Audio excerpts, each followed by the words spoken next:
Well, good afternoon. You are right on time for the National Assembly live proceedings. This being an afternoon sitting of the House on Wednesday, the date being the 19th of February 2025. We are so glad you're watching this live broadcast brought to you by the Kenya Broadcasting Corporation in conjunction with the Parliamentary Broadcasting Unit. Our dear viewers, you can equally follow up on this live broadcast courtesy of our YouTube channels, that is Parliament of Kenya and KBC Channel 1, and you can also watch this live broadcast on KBC Channel 1 TV and on Signet, courtesy of Bunge TV. In the highlights in the order of business this afternoon is the resumption of debate that was interrupted on the 18th, that was yesterday afternoon. And this bill pertains matters to do with the Equalization Fund Administration Bill, this being a bill originating from the Senate, Bill number 14 of the year 2023. Lined up for debate this afternoon is yet another bill. We having bills dominating the order paper this afternoon.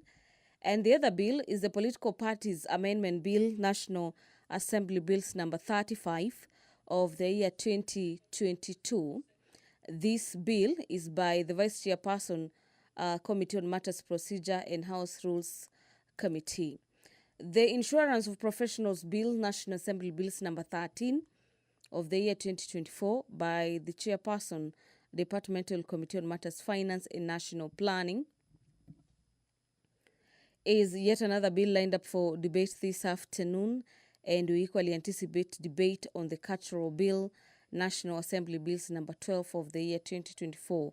The Culture Bill is a bill by the lead of the majority party, and this bill is currently at the second stage of the bill, where we usually have members debating the bill for the allocated time, which is usually 3 hours.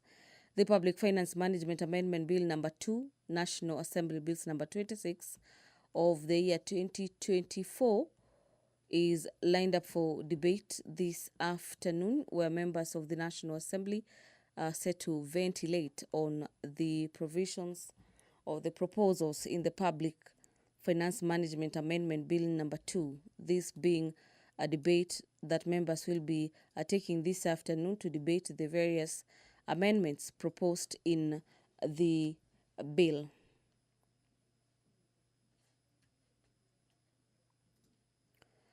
This Wednesday afternoon, we will not be having members of the cabinet appear before the House this afternoon. And we expect that probably from next Wednesday, a number of cabinet secretaries will be appearing before the National Assembly plenary to answer questions in regards to the various issues that have been raised by members at the floor of the House. Remember, this guideline or this requirement is in cognizant with the recently amended standing orders of the National Assembly and the House, both houses for that matter, that require the cabinet secretaries to appear before the House to answer questions. The Political Parties Amendment Bill is a bill that is seeking to amend the Political Parties Act to require the Register of Political Parties to convey to the clerk of each Houses of Parliament any coalition agreement deposited into his or her office. The agreements shall be useful for the Houses of Parliament in relation to matters determination of questions on the entitlement of parties and the coalitions that are tied to the number of members in each house. The amendments further requires that the Register of Political Parties conveys any agreement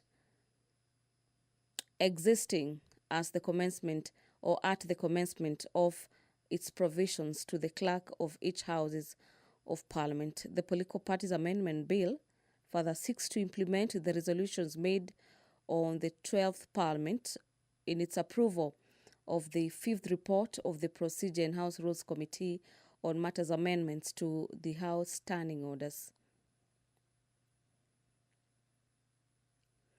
On matters to do with statement on matters delegation of legislative powers and limitation of fundamental rights of freedom, the Political Parties Amendment Bill does not delegate legislative powers, nor does it limit in any way the fundamental rights and freedom.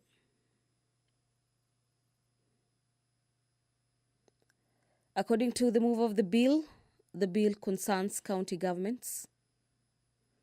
And as to whether the bill is a money bill, within the Articles 114 of the Constitution, the enactment of the bill shall not occasion additional expenditure of the public funds. If you're just joining us, the business of the National Assembly will be commencing at any given moment from now, bearing in mind that it is exactly past 2:30, the appointed time for the commencement of business of the House. And immediately the Speaker makes his way into the chamber this afternoon, we'll be handing you over for this live broadcast of the National Assembly. And when you look at Section 10 of Number 11 of 2011 on the proposed amendments of coalitions, 2 or more political parties may form a coalition or coalition political party before or after an election and shall deposit the coalition agreement with the Register of Political Parties. A coalition, and this being a coalition agreement entered into before an election, shall be deposited with the registrar at least 3 months before an election, and provided that in the case of a coalition political party, the coalition political party shall submit the coalition agreement at least 120 days before a general election. All members of the National Assembly are upstanding, signaling that the Speaker's procession has just entered into the chamber this afternoon. The Sergeant-at-Arms carrying the mace, followed closely by the Speaker of the National Assembly, Honorable Moses Wetangula, ready to preside over the business this afternoon. Allow me to hand over for this live broadcast. Enjoy your viewing and good afternoon.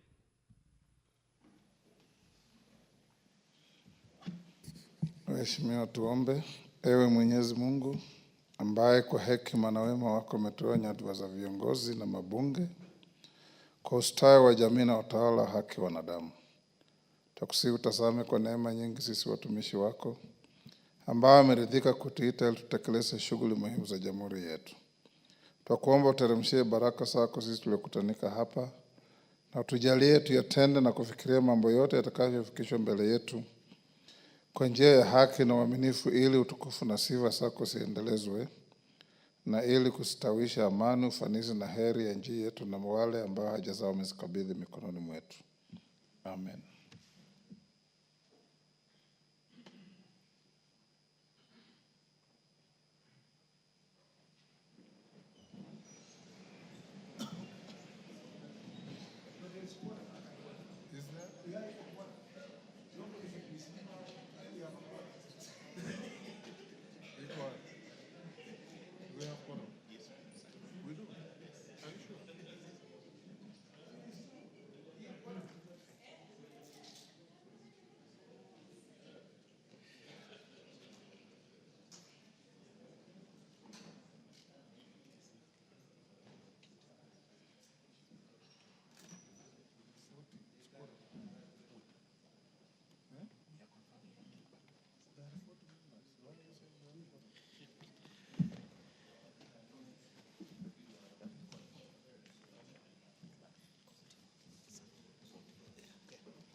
Sergeant, ring the division bell for quorum. Chepkonga, where is the quorum?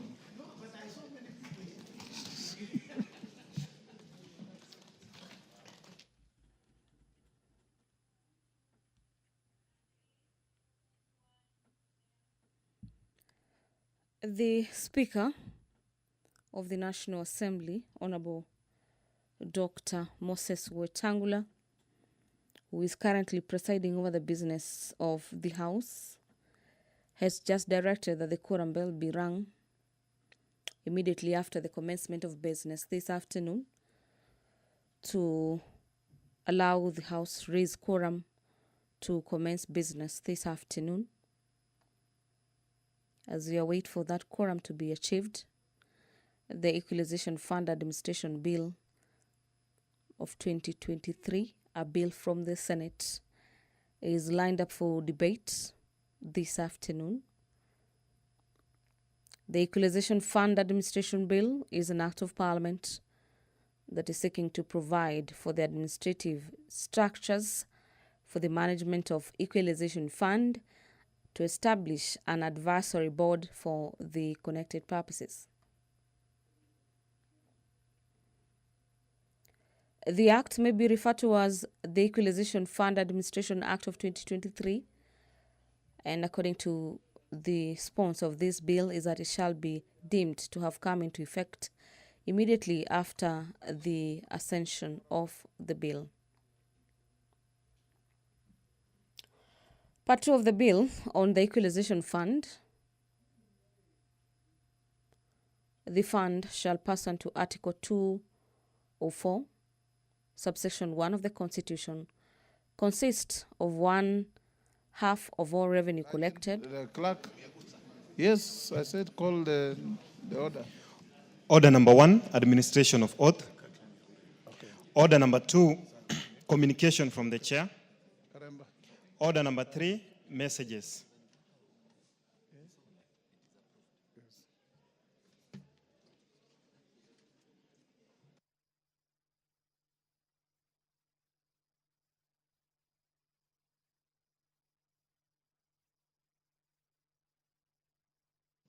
Honorable members on their feet, take the nearest seats.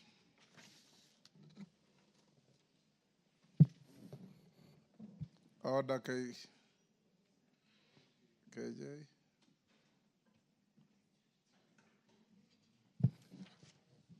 Honorable members, I have a message from the President, a referral by His Excellency the President of the Cotton Industry Development Bill, Senate Bill number 5 of 2023. Honorable members, you may recall that in accordance with the provisions of Article 112 of the Constitution, the National Assembly considered and passed with amendments the Cotton Industry Development Bill, Senate Bill number 5 of 2023 on 14th August 2024. The bill was thereafter referred back to the Senate for reconsideration. The bill sought to entirely provide for the production, processing, marketing, and distribution of cotton in Kenya, and to establish the Cotton Industry Development Board. Upon reconsideration, the Senate passed the National Assembly amendments to the bill on Wednesday, 4th December 2024, thereby concluding its bicameral consideration. This paved way for presentation of the bill to His Excellency the President for assent in accordance with the provisions of Article 112(2) of the Constitution. However, members, I wish to convey to the House that I have since received a memorandum from His Excellency the President referring the bill back to the Senate for reconsideration in accordance with the provisions of Article 115 of the Constitution. In the memorandum, His Excellency the President has expressed reservations on the establishment of an additional regulatory entity, noting that such an entity, as envisaged in the bill, would contribute to the proliferation of state corporations and undermine the ongoing reforms on the rationalization of state entities. In light of the foregoing, honorable members, and noting that the bill originated in the Senate, the House will await conclusion of consideration of the President's memorandum on the Cotton Industry Development Bill 2023 by the Senate before considering the President's reservations. In the meantime, I direct the clerk to circulate the memorandum from His Excellency the President to all members to familiarize themselves with its contents. The House is accordingly informed. Thank you. Order number 4, petitions. Order number 5, papers. Majority Leader Owen Bayo. Okay. Thank you, Honorable Speaker. Honorable Speaker, I beg to lay the following papers on the table of the House today, Wednesday, February 19th, 2025, in the afternoon sitting. Reports of the Auditor General and financial statements for the year ended 30th June 2024 and certificates therein for the following institutions. A. Annual report and financial statements of Kibabii University for the financial year ended 30th June 2022. B. Financial statements for the Salaries and Remuneration Commission Mortgage and Car Loan Scheme Fund for the year ended 30th June 2024. The Kenya Medical Laboratory Technicians and Technologies Board, KML TTB. D. State Departments for Technical, Vocational, Educational and Training. E. National Land Commission Housing Scheme Fund. F. State Fund for Cooperatives. G. State Department for Investment Promotions. H. Technical and Vocational Education and Training Authority. I. Teachers Service Commission. J. Kenya National Commission on Human Rights Car Loan and Mortgage Scheme. K. Kenya Universities and College Central Placement Service Car Loan and Mortgage Scheme. L. Center for Mathematics, Science and Technology Education in Africa Semester. M. National Research Fund. N. State Department for East African Community Affairs. And finally, Honorable Speaker, State Department for Trade. Honorable Speaker, I beg to lay. Thank you, Owen. Chairperson, Departmental Committee on Finance and National Planning. Thank you, Honorable Speaker. Kimani. Honorable Speaker, I beg to lay the following paper on the table of the House today, Wednesday, the 19th of February, 2025. Report on the Departmental Committee on Finance and National Planning on its consideration of the Insurance Professionals Bill, National Assembly Bill number 13 of 2024. Thank you. Next. Order number 6, notices of motion. Chairman, Departmental Committee on Justice and Legal Affairs. Thank you, Mr. Speaker. Mr. Speaker, I beg to give notice of the following motion. That this House adopts the joint report of the National Assembly's Departmental Committee on Justice and Legal Affairs and the Senate Standing Committee on Justice, Legal Affairs and Human Rights on its consideration of the report of the National Dialogue Committee, NADCO, and the report of the Multisectoral Working Group on the realization of the 2/3 gender principle laid on the table of the House on Thursday, 16th January 2025. Thank you, Mr. Speaker. Thank you, Chairperson, Departmental Committee on Administration and Internal Security. Thank you, Honorable Speaker. I beg to give notice of the following motion, that this House adopt the report of the Departmental Committee on Administration and Internal Security on the inquiry into the state of security in 6 counties of North Rift of Baringo, Elgeyo Marakwet, Turkana, West Pokot, Samburu, and Laikipia, declared as disturbed, laid on the table of the House on Tuesday, 13th August 2024. I lay. Thank you. Member for Nyandarua County, the Honorable Faith Gitau. Thank you, Honorable Speaker. I beg to give notice of the following motion. That, aware that the Kenya Roads Act 2007 provides for the establishment of road authorities responsible for, among other functions, the management and development of roads under their respective purview, and for developing and providing adequate transport infrastructure that guarantees safe and efficient movement of people, goods, and services across the country and beyond.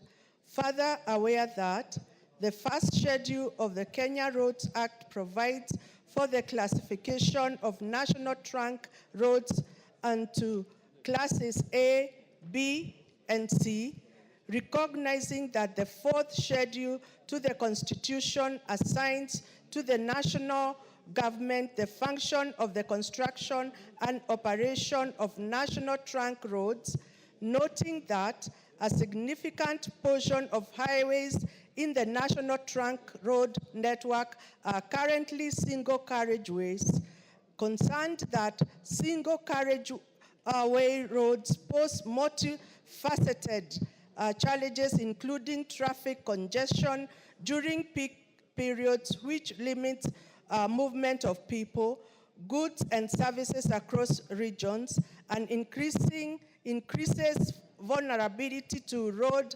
accidents. Further concerned that the lack of footbridges and safe pedestrian crossing areas on these high traffic roads has been a leading contributor to the surge in road accidents in the recent past.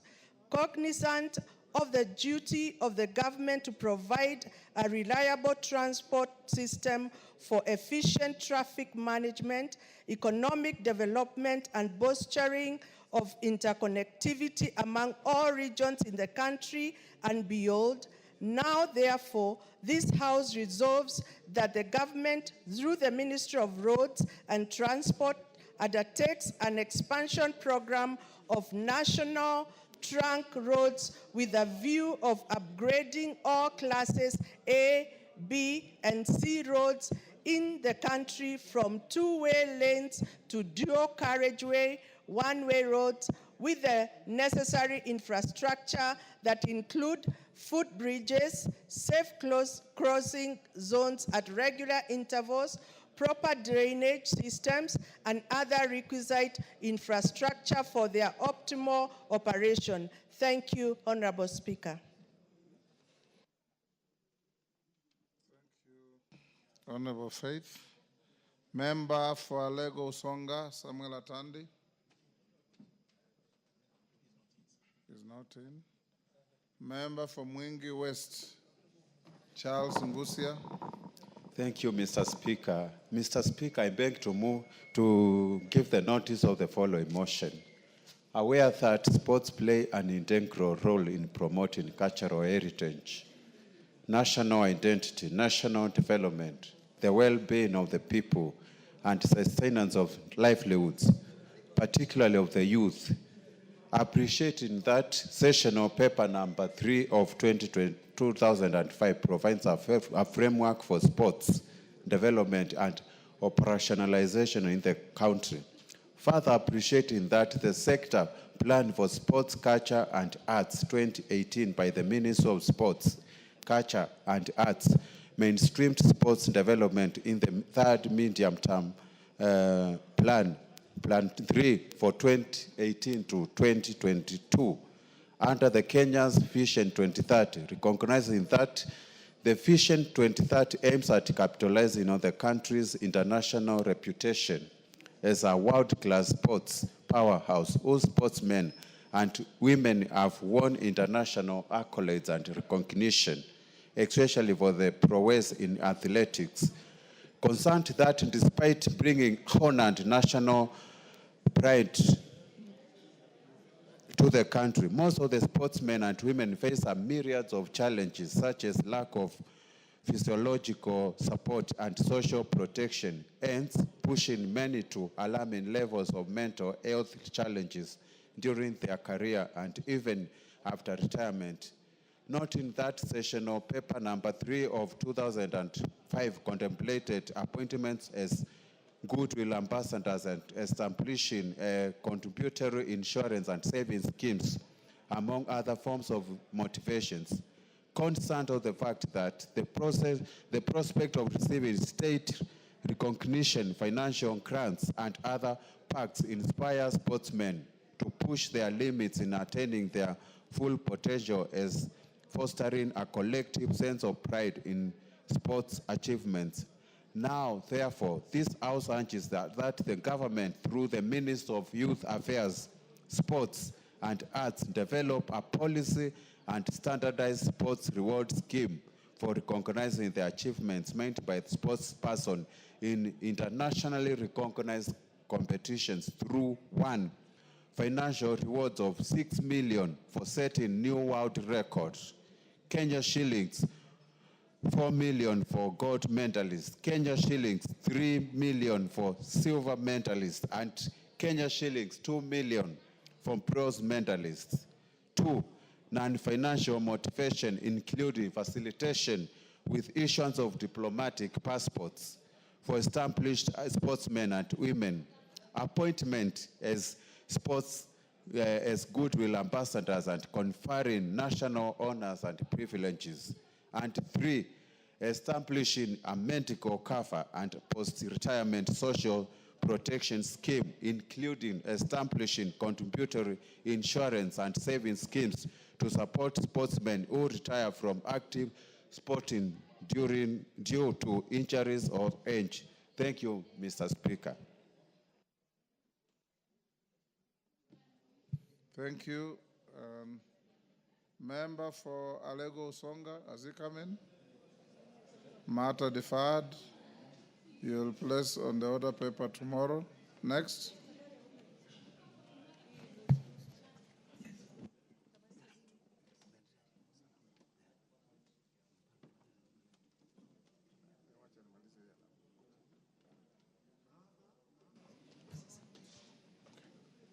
Next.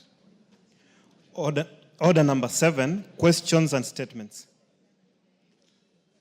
Honorable members, before we get to that,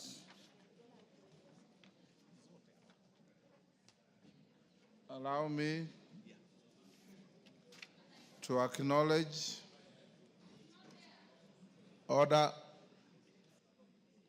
Allow me to acknowledge the presence of a delegation from the Council to the Africa Colloquium of Legal Counsel to Parliaments, sitting in the Speaker's Gallery to observe the House proceedings. The delegation comprises of 5 legal counsel serving in the parliaments of Libya, Sierra Leone, and Eswatini. The delegation is in Kenya for a council meeting to deliberate on various policies and implementation programs aimed at realizing the effective and efficient delivery of legal services by councils serving in parliaments in Africa.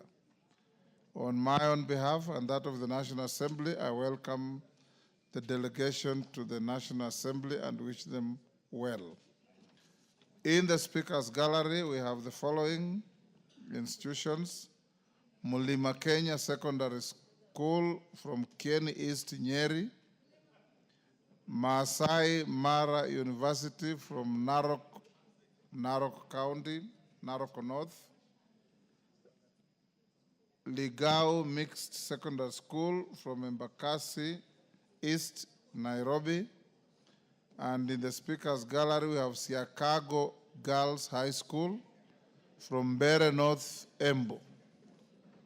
On my behalf and on that of all members of this House, we welcome those schools to the House of Parliament. Next order. Order number 7, questions and statements. Member for Isiolo County.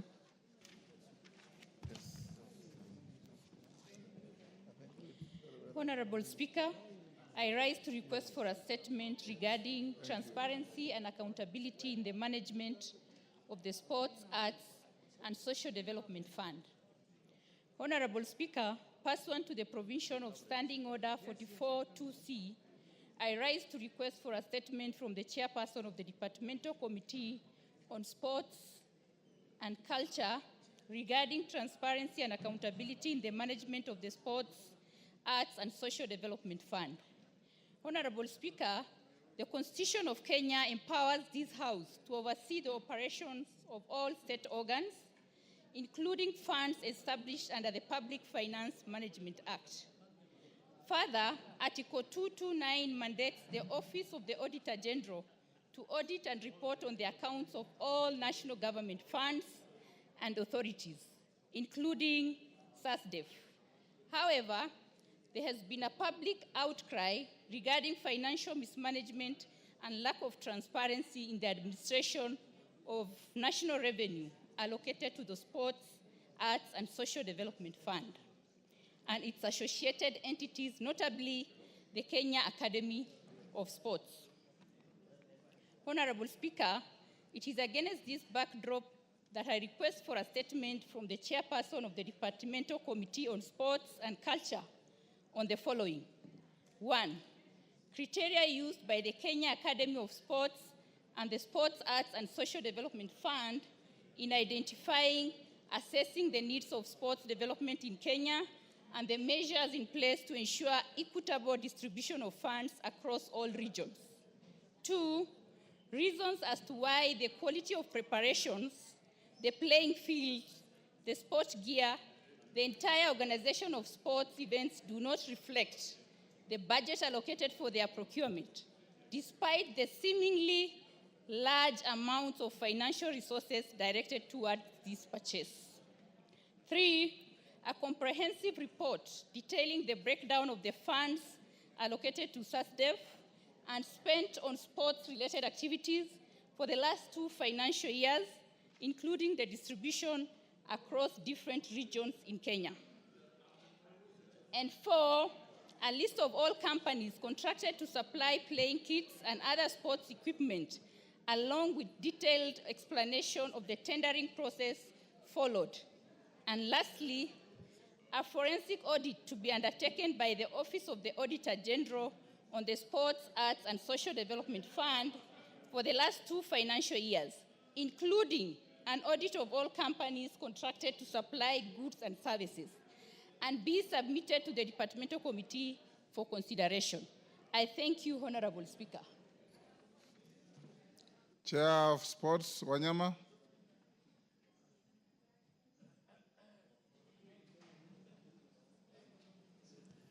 Thank you, Mr. Speaker. Given the depth of the statement, I request that we are given 3 weeks, because again, we are having the policy statement that we are looking at. We'll be able to respond after 3 weeks. How many weeks? 3 weeks. 3 weeks, let's order. Karemba.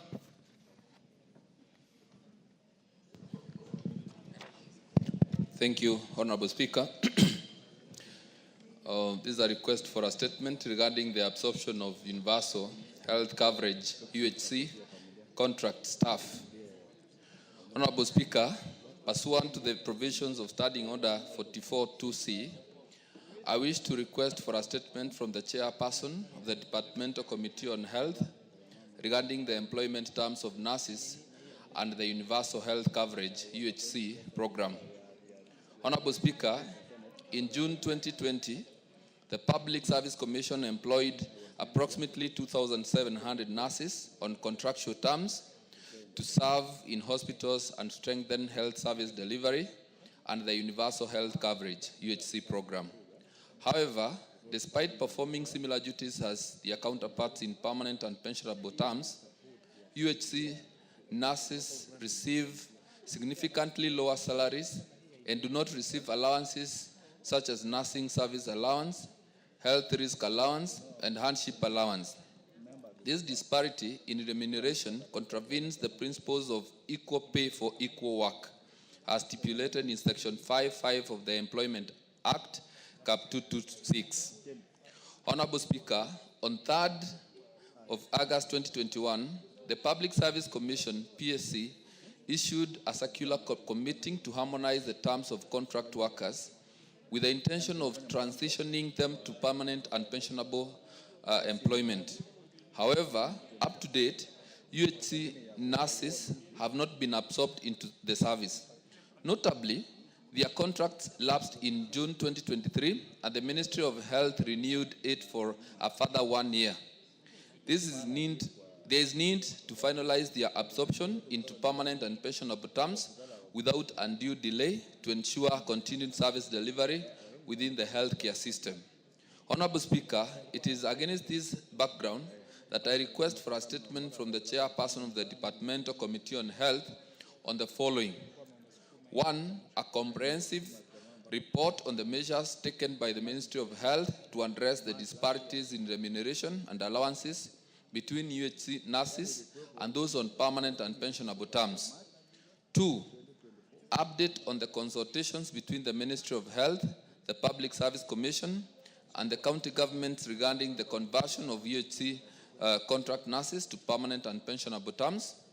And lastly, specific timelines for the absorption of UHC nurses into permanent and pensionable terms, as well as details on the number of nurses already absorbed. Thank you, Honorable Speaker. Thank you, Chairman. Health? Is it health? Wapi, Dr. Bukose? Cynthia? That's your committee? Inform your chair to bring this response in 2 weeks. 3 weeks would be appropriate, Honorable Speaker. Thank you. Next. Order number 8, the Equalization Fund Administration Bill, Senate Bill number 14 of 2023, second reading, resumption of debate.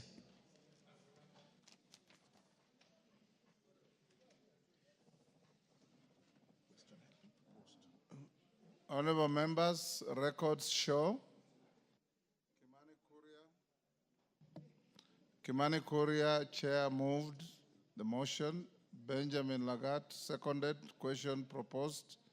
So it's a fresh bill. I see the first name here is Wilberforce Oundo. Thank you, Honorable Speaker. Oundo, just take your seat for a minute.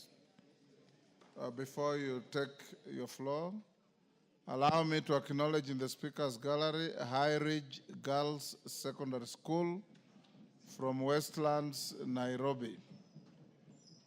On your behalf and on my own behalf, we welcome the students to the House of Parliament. Oundo, go on.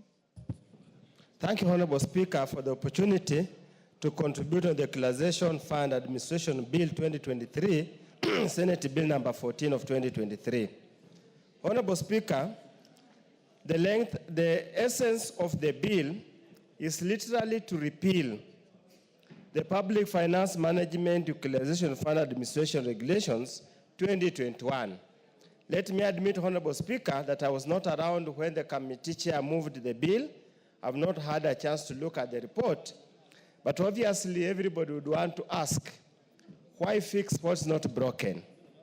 We do not seem to have been told precisely what is wrong with the regulations and whether failure to implement and actually get the works done as contemplated under the relevant provisions of the Constitution is a result of a faulty in the regulations. But nevertheless, Honorable Speaker, what we see here is just a creation of unnecessary burdensome bureaucracy. Unnecessary bureaucracy, and yet the Equalization Fund was supposed to be more or less like a rapid response fund to address marginalization, inequitable distribution of development that has got a historical aspect since Session Paper number 6 of 1966, Honorable Speaker. Honorable Speaker, the bill creates a bureaucracy, let me state so. And Honorable Speaker, if you look at the essence, the objective of the bill is to provide for administrative structures for the management of the Equalization Fund to establish an advisory board and for connected purposes. Honorable Speaker, this presupposes that there are no administrative structures. Yet you have got county governments with relevant structures to implement projects. We have line ministries at the national level with relevant structures to implement the projects. We already have an established NG, National Government's Consolidated Development Fund, that can actually be delegated to undertake these projects that are being mentioned here. So, Honorable Speaker, my first point of concern, this creates unnecessary bureaucracy that needs to be cured during the committee of the whole House. Honorable Speaker, when you go to clause 12.3, Honorable Speaker, again, as I say, it's an administrative baggage. You find that you have to spend not exceeding 3% of the approved annual allocation to the fund to run the secretariat, which again is just made up of government technocrats, civil servants, and public servants. Essentially, Honorable Speaker, this will be an amount of double pay, which you could have saved that amount of money to undertake other programs. Honorable Speaker, in the High Court ruling concerning the constitutionality of NGCDF, the High Court noted that the County Assembly and Parliament in extent are not implementing agencies. They do not belong to the executive, so they cannot implement any government programs. Honorable Speaker, under clause 17D, among the members who will establish the County Technical Committee is a representative of the relevant county assembly. The question is, what is the role of the county assembly in executing executive functions? So that's a matter that needs to be addressed at the committee of the whole house. Honorable Speaker, the bill contains other issues, typos, which I can attribute to the failure of the Senate to understand the structure of national government, which we can correct at the level of the committee of the whole house. Honorable Speaker, as I conclude, there is a fundamental issue that we need to address. There was the first policy concerning Equalization Fund that ran into headwinds, so it was never implemented. Secondly, there's the second policy that is supposed to be implemented, that was supposed to be implemented under the repealed or the proposed repealed regulations. It has not worked, Honorable Speaker. It is therefore important that the Commission of Revenue Allocation needs to come up with a third policy in view of the extended period in the event the bill passes through and becomes an act of parliament, so that those pockets of marginalization in an otherwise seen to be potentially positive areas can be included in the same as part of the marginalized area. Honorable Speaker, Busia County as a whole is an disadvantaged county, yet you find not more than 5 wards are included among the marginalized areas. You find some areas where there's rainfall failure and there's food scarcity, like Wiri ward of Unyula constituency, and sections of Nambawoto Nambuk ward, as well as Agenga Nanguva ward, that have not been included.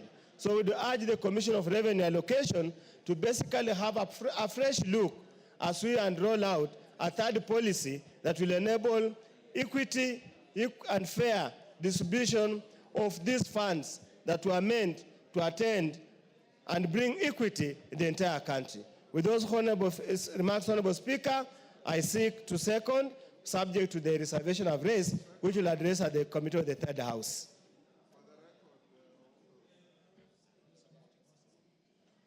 Are you seconding or supporting? The bill Sorry, was already Speaker. seconded. I support with reservation, with which we'll make amendments at the Committee of the whole House. Thank you, Speaker. Phyllis Barto.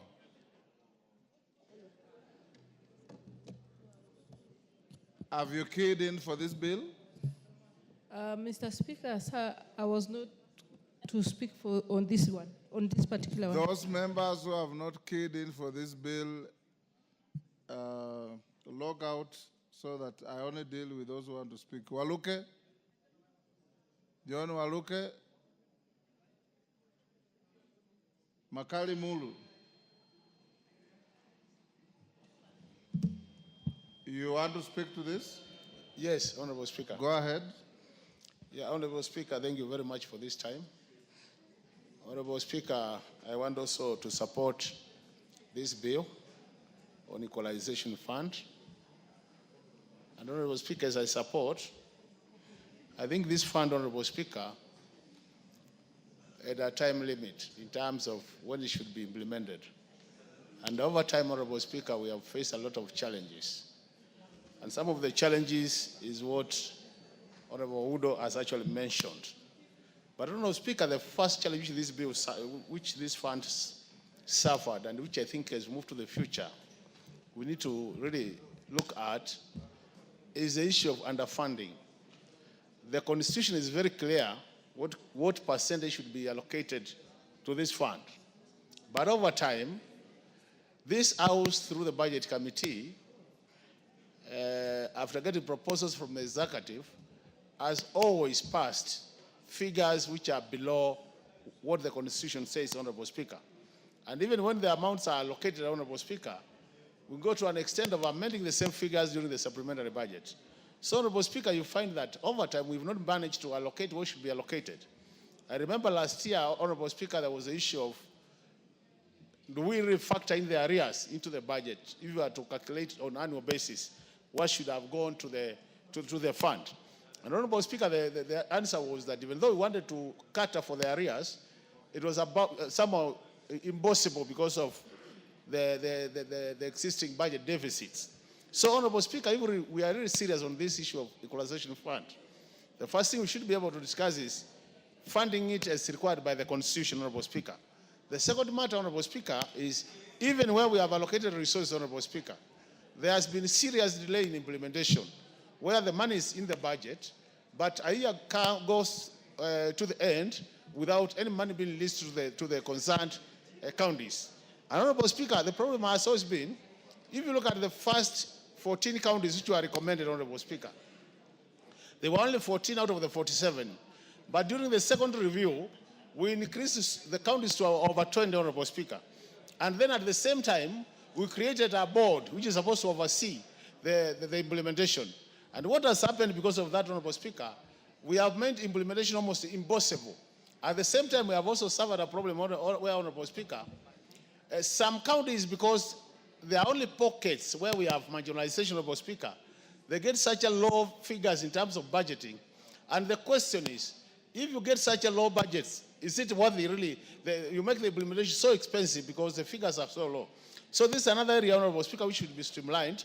And I really want to appreciate the move of this bill, Honorable Speaker, because by really sorting out some of these issues, we'll be helping the country. Honorable Speaker, really, just to remind the House, the reason why this fund was created was to take care of marginalization, where some areas of this country were assessed to be marginalized. And on the basis of that, the fund was created just to help them catch up with the rest of the country, more so in the area of electrification, rural electrification, area of rural roads, area of health, Honorable Speaker. And in a situation where we have done about 13 years or 10 years, Honorable Speaker, and we have not implemented, Honorable Speaker, it is obvious then that, Honorable Speaker, these areas continue remaining marginalized. So I want to urge my colleagues to do what it takes, Honorable Speaker, to get this bill through so that we can streamline the operations of the Equalization Fund, and by doing so, then we will be helping the marginalized area. Otherwise, Honorable Speaker, there could be need as we move to the future. I don't know what the implication will be, but the 20 years which was allocated, Honorable Speaker, now we've spent about 13 within an implementation. I don't know whether as a House we have some room, Honorable Speaker, to extend the timelines. Because unless we extend the timelines, Honorable Speaker, it is obvious that the expected outcomes out of this Equalization Fund will never be realized. With those many remarks, Honorable Speaker, I support, and thank you so much for the time, Honorable Speaker. Thank you.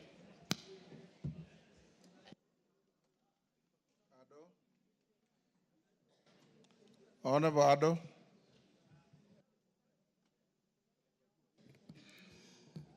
Thank you very much, Mr. Speaker. I would like to contribute to this motion on a very important matter, which is the administration of the Equalization Fund. Mr. Speaker, since its inception, the Equalization Fund, which was a very noble idea, has been really watered down to the effect that the definition of marginalized areas has changed from what it was initially designed to be, taking away the funds from those 13 counties that had initially been targeted for because they had been left behind in terms of development, and increasing them to more than 30. So there is indeed a need to refine the definition of marginalized areas. There are areas in this country that people do not have access to basic needs such as water and infrastructure. Mr. Speaker, another issue with the marginalization, with the Equalization Fund is the issue of implementation delays, as we have seen in this political term, where not much has taken place in terms of development projects. And then in terms of management of the funds, Mr. Speaker, assigning the counties or putting the Equalization Fund under the counties is like sending good money after bad money, because we've seen the counties and how they have been managing development funds and taking the equalization fund, which holds a lot of importance for some communities, like the one I come from in northeastern Kenya, which has faced years of marginalization and where there are gaps in development. I believe handing this money and its management to the counties is going to be counterproductive.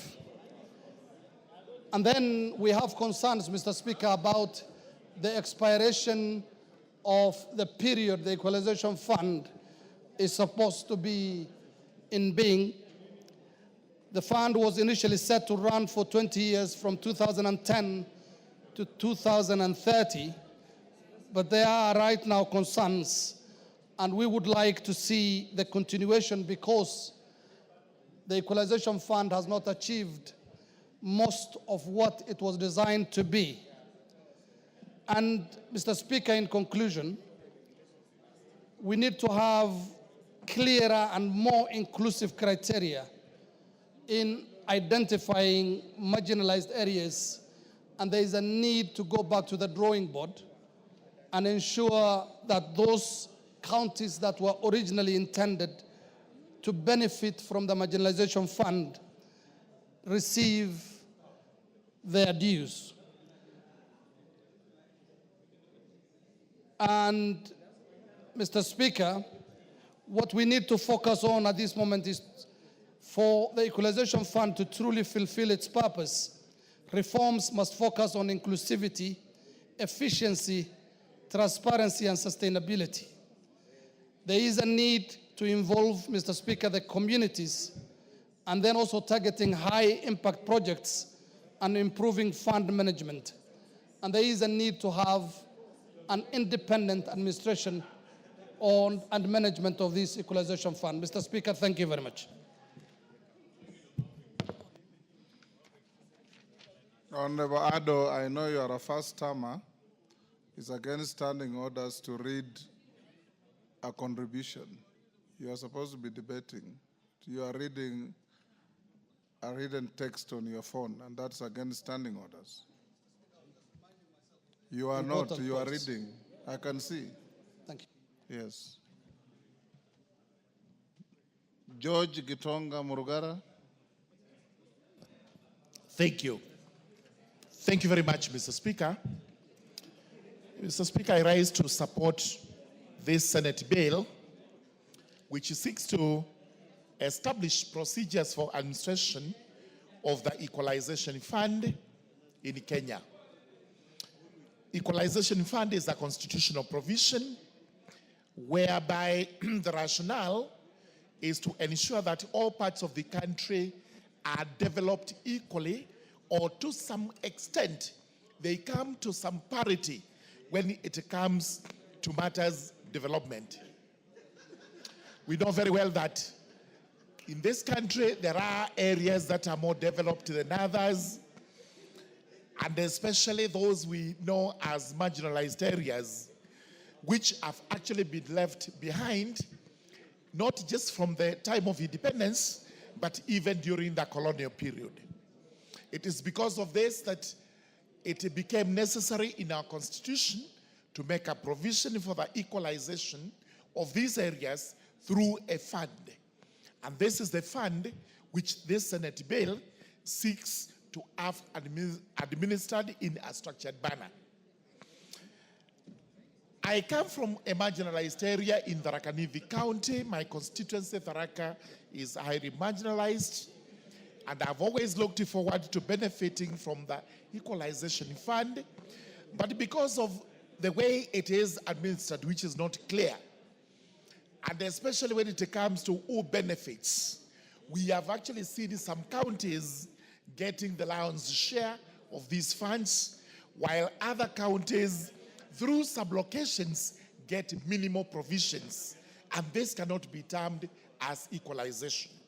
It is therefore important that we come up with a structure on how the fund is going to be administered, who is going to give advice on how the funds are to be distributed and how those funds would be used across the country.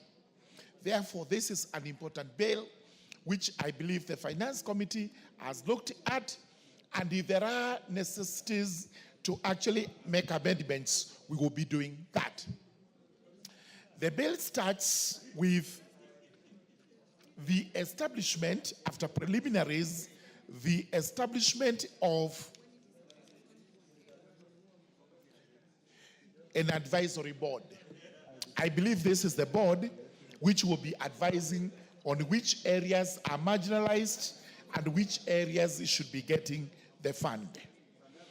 Then after that, we move to what happens in the counties, because this is where the execution of the funds is supposed to take place. And it is proposed that there will be county technical committees whose main function will include which areas are marginalized in terms of water and sanitation, roads, health facilities, electricity, and such other areas. And this is important because when it comes to an area like Tharaka constituency, all these parameters are applicable. We actually need equalization in terms of water and sanitation. Our roads are not particularly well done. Health facilities are in deplorable state, while electricity connectivity is at minimum, slightly less than 25%. Therefore, we need a law like this one.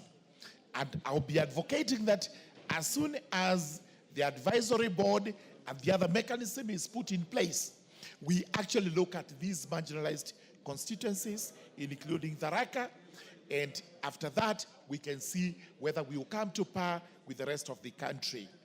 There is a provision on winding up of the fund, which is again constitutional, and this is after it has achieved what it has been established to achieve. I doubt whether this is going to happen in the near future, but we look forward to having the fund doing much more than what we have seen it do today.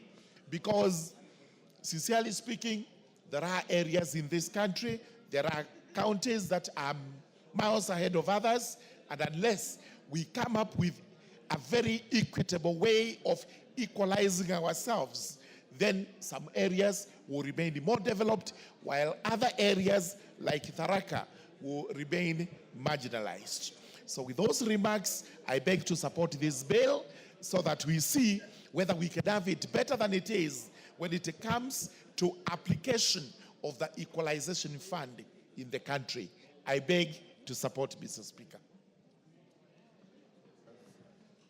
Yes, you are done. Come, Kate. Thank you very much, Mr. Speaker, for this opportunity to support. Honorable Ngeno, can you disband that Kamkunji? To support this bill, Mr. Speaker. Yes. Mr. Speaker. You are disturbing my deputy by continuously giggling behind her. Mr. Speaker, I had a similar bill before this House in the last term. And Mr. Speaker, let me begin by saying, Mr. Speaker, that this is an enabling piece of legislation because this law is meant to operationalize Article 204 of the Constitution on the administration of the Equalization Fund. Mr. Speaker, currently there are regulations administering this fund that were developed by the National Treasury. And as the saying goes, Mr. Speaker, the proof of the pudding or the sweetness of the pudding is in the eating. Currently, Mr. Speaker, using the current regulations made by the Treasury and given current experiences, Mr. Speaker, the Equalization Fund is one most abused fund in this republic. And, Mr. Speaker, one of the ways this fund has been abused is through double allocation by the county governments. Double allocation and overlapping of projects and programs, Mr. Speaker. You will find, Mr. Speaker, that the county government has done a road somewhere, and they will allocate a similar amount of money on the same road. So I'll be proposing, Mr. Speaker, at the third reading, Mr. Speaker, I'll be proposing that the administration of this fund should be moved completely from the counties. This fund, because I've looked at this bill, that provision is not there. This bill seems to over-glorify the role of the county governments. Yet the county governments are the culprits of the current abuse of this fund. So, Mr. Speaker, I'll be proposing, Mr. Speaker, that this fund shall be or should be administered independently from the county governments in order for the marginalized areas to be able to realize the kind of development contemplated by the Constitution and Article 204. One of the major issues happening currently, Mr. Speaker, is the placement of the procurement entity. That the county governments are the procuring entities to this fund. And I see in this bill, Mr. Speaker, there is a continuation of that element of the county governments acting as the procuring entities, the authorized body to procure. Therein lies the problem, Mr. Speaker. Because, Mr. Speaker, in as much as the counties are devolved units, we must understand that there is something called intra-county marginalization. And that is real, Mr. Speaker. Intra-county marginalization is real. So it cannot be, therefore, it's a question of double jeopardy. For those of us who come from, who are marginalized in Nairobi, and then you go and get marginalized at the county level. It's a question of double tragedy for those of us who find ourselves in those situations. Mr. Speaker, there is the matter of savings. Whenever projects are done, Mr. Speaker, there are savings from projects. And as we speak, Mr. Speaker, the savings from Equalization Fund,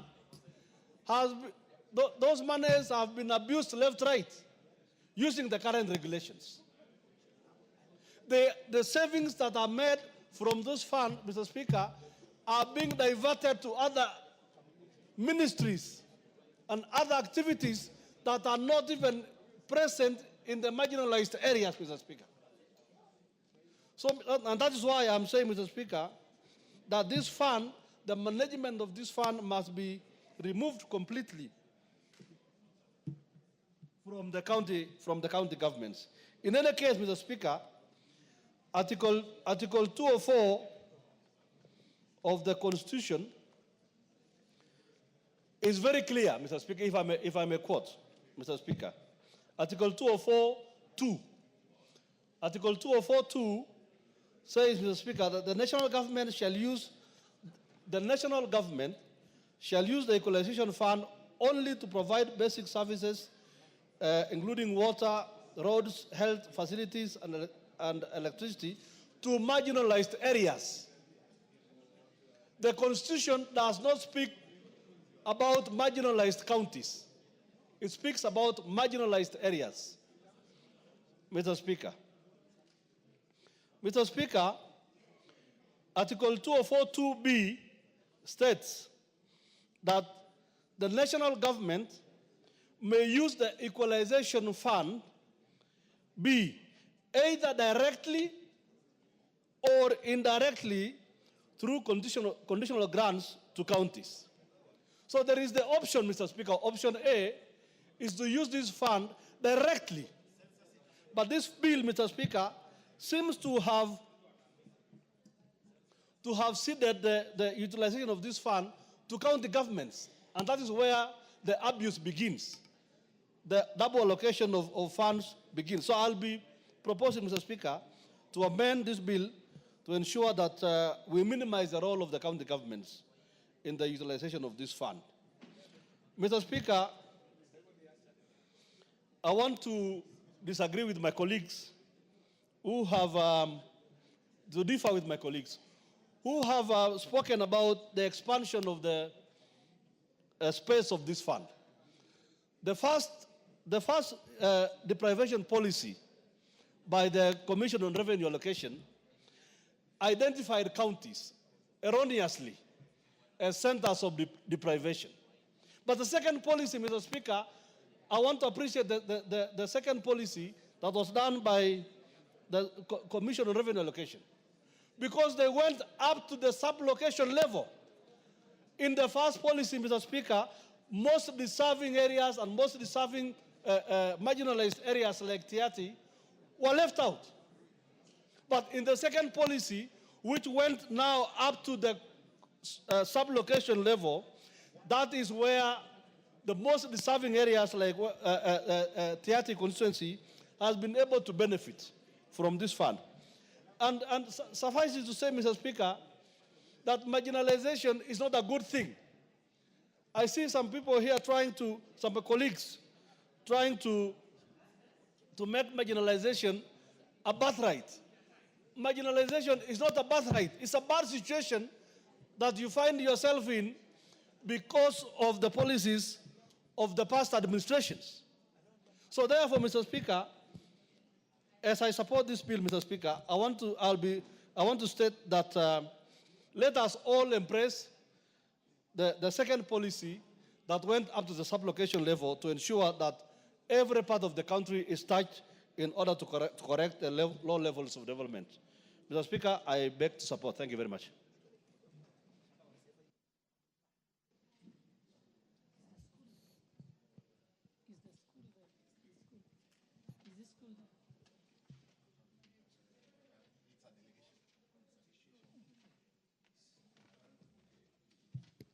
Honorable members, allow me before we continue to recognize the presence of Kilifi UDA, that's the United Democratic Alliance delegation from Kilifi North Constituency, Kilifi County. They are seated in the public gallery. I think I will ask Honorable Owen Baya to welcome them on behalf of the National Assembly.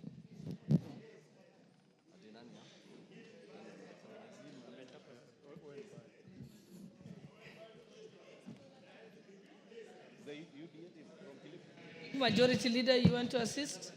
Yes, Honorable Speaker, thank you very much. On behalf of the member for Kilifi and the Deputy Majority Leader, Honorable Owen Baya, who has just stepped up because he had to go prepare for the funeral of Governor or Speaker Kingi's father's funeral in Kilifi. Let me take this opportunity to welcome the UDA team from Kilifi. Welcome them to the National Assembly. This is where the Deputy Majority Leader and member for Kilifi North usually sits, right next to me where Honorable Chikati is seated. And he has asked me on his behalf and on behalf of the National Assembly to welcome that UDA team from Kilifi. UDA is indeed the party of the future, the present and the future. Thank you, Honorable Speaker. Thank you, Majority Leader. And now we'll call upon the Honorable Member for Mandera North, Honorable Bashir Abdullahi, to contribute. Give him the mic.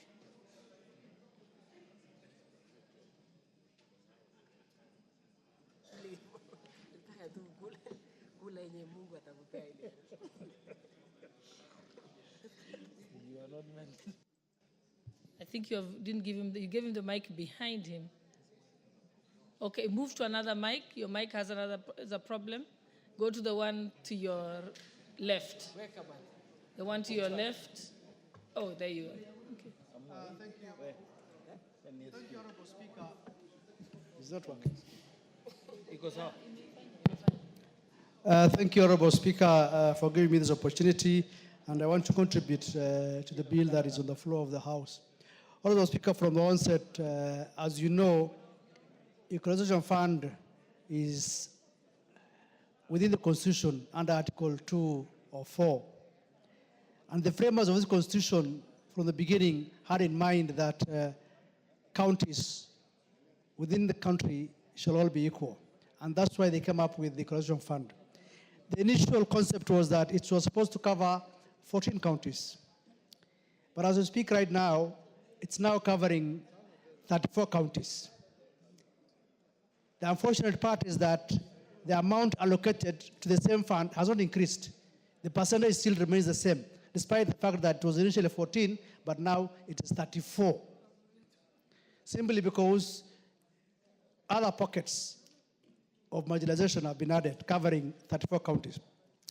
Honorable Speaker, and this bill comes in handy because it is coming to cure some of the challenges that the Equalization Fund has faced over time. One key aspect which I want to support is the issue of the sunset clause. The Equalization Fund has a sunset clause of 20 years. We are now left with 6 years. Now with 6 years, and the fund has not been appropriated as emphasized in the Constitution. 6 years will come to an end, and those monies will still not have been appropriated or utilized. So I think the sunset clause needs to be increased to another 10 or 20 more years so that it can effectively cover all the marginal areas as emphasized. Also, Speaker, same Article 204 also talks about how this fund is supposed to be administered. It talks about directly or indirectly. And this comes in terms of regulations. Now, directly or indirectly, I will also actually propose, and probably this will come when we go to the Committee of the Whole House, is that let 50% be done indirectly and 50% done directly. That way, it can take care of concerns of all sectors. Because we have an advisory board, which in essence does not really administer the fund. What they do is that they will wait reports, areas to be covered, and so forth from the counties. But if we have 50% directly and 50% indirectly, then the board will have a work to do to ensure that the other 50% which is direct are properly administered. Honorable Speaker, the regulations that are currently in force 100% favors administration in terms of counties.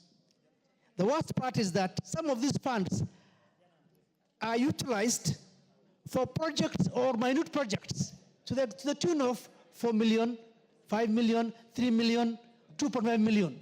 It really loses the essence of this kind of fund. The first time when this thing was programmed or appropriated is when funds to the tune of 50 million, 100 million to the constituencies or counties was done. But the recent allocations of programs, shockingly, is 2.5, 3.5. How will that be impactful to the people of the marginalized areas? And all that is because of the current regulations which are in force. And this House has the powers and the privilege to change those regulations.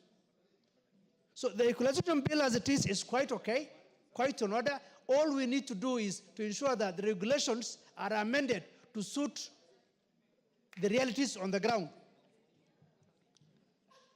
Honorable Speaker,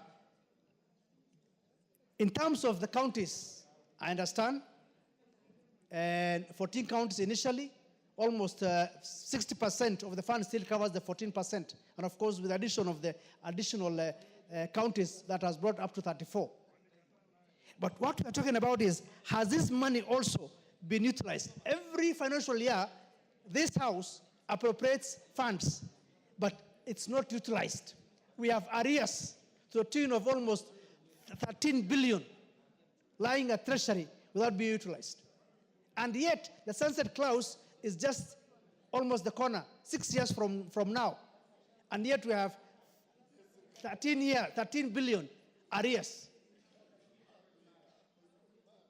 Will the objectives be achieved of this fund? It will not be achieved.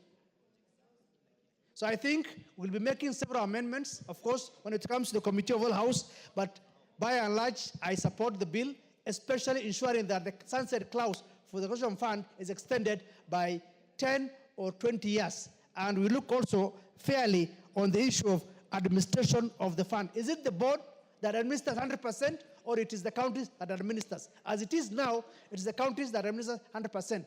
Unfortunately, as I said before, they only use it for minute projects, 3 million, 4 million, which is not really something that we are proud of. We want, in the next administration of this board, of this fund, that projects not less than 50 million to be done in each of the constituencies, so that it's impactful. People can see it and realize that equalization is something that is helpful. Otherwise, I support. Thank you, Honorable Speaker.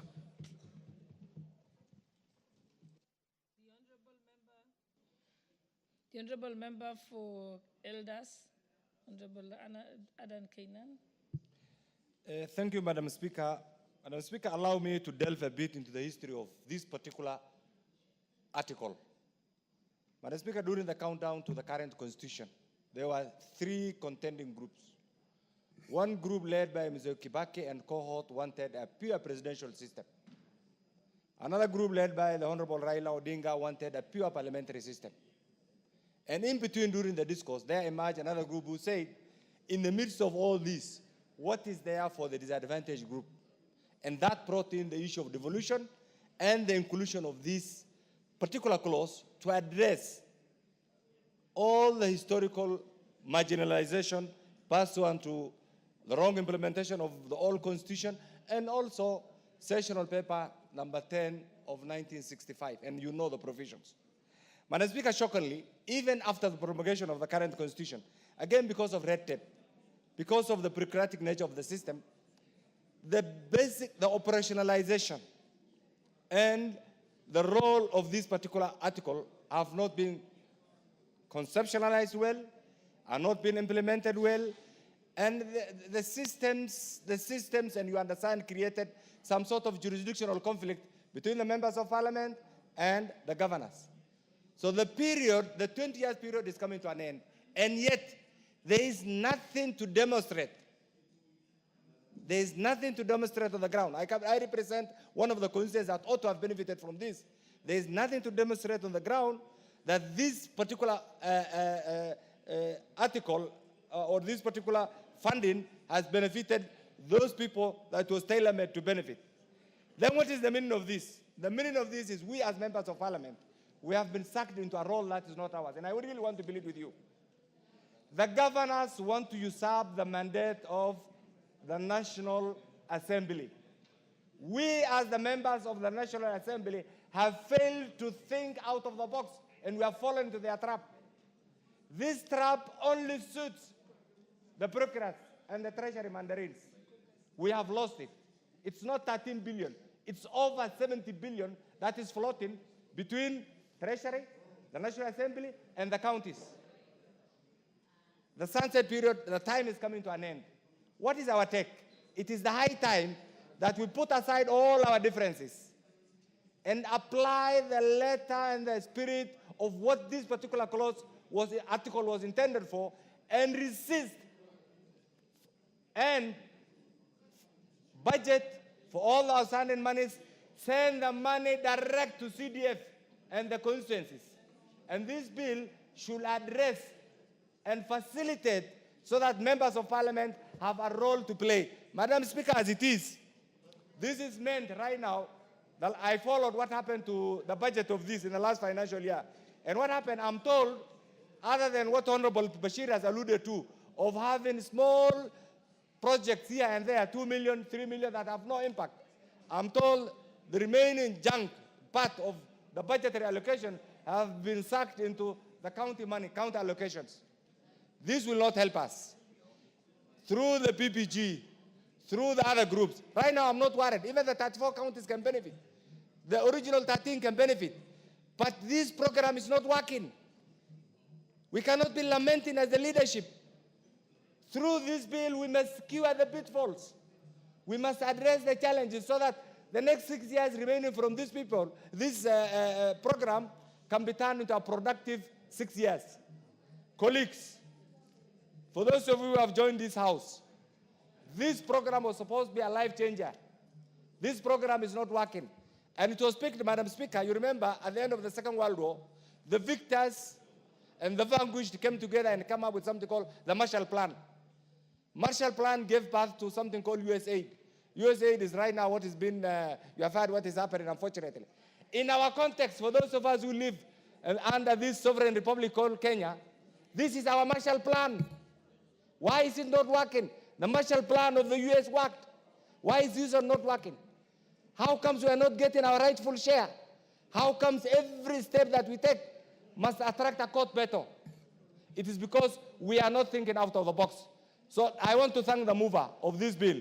It is timely, but I think there is need to look at it critically so that we address all the gaps, so that once this is passed, any will be litigant will not go to court and declare it unconstitutional. Because these days, litigants have become, I think, the fourth or the fifth arm of government. Anything that we do, someone must go to court. And I think a time will come, even the court will reason and say, this does not fall into their jurisdiction. So, Madam Speaker, this is the third time I'm seeing this. It is not working. Dear colleagues, this is not working. Don't worry about the 34 clocks. It is not working. It is not anywhere. The money is not being felt. The money is not going to the ground. The money has become part of the devolved functions. Can't we put our difference aside, reclaim our role, direct this money where it's supposed to be, and have maybe one project per constituency? One project per constituency. If Elders was supposed to get 200 million, 200 million can have one critical infrastructure like hospital, like a dam, like a water facility, like an educational institution. But when you have 2 million for, what is it called, water tracking, 3 million for grading, another 2 million for something, there's no impact. The right way to approach this, and I want to ask the mover, please, during the second reading, let's go back, look at it critically, consult as many legal minds as possible so that we seal all the loopholes. Recently, we were invited to a meeting, Madam Speaker. Interestingly, that meeting was supposed to have been presided over by His Excellency the President. But fortunately, he didn't come because had he come, we'll have raised so many questions.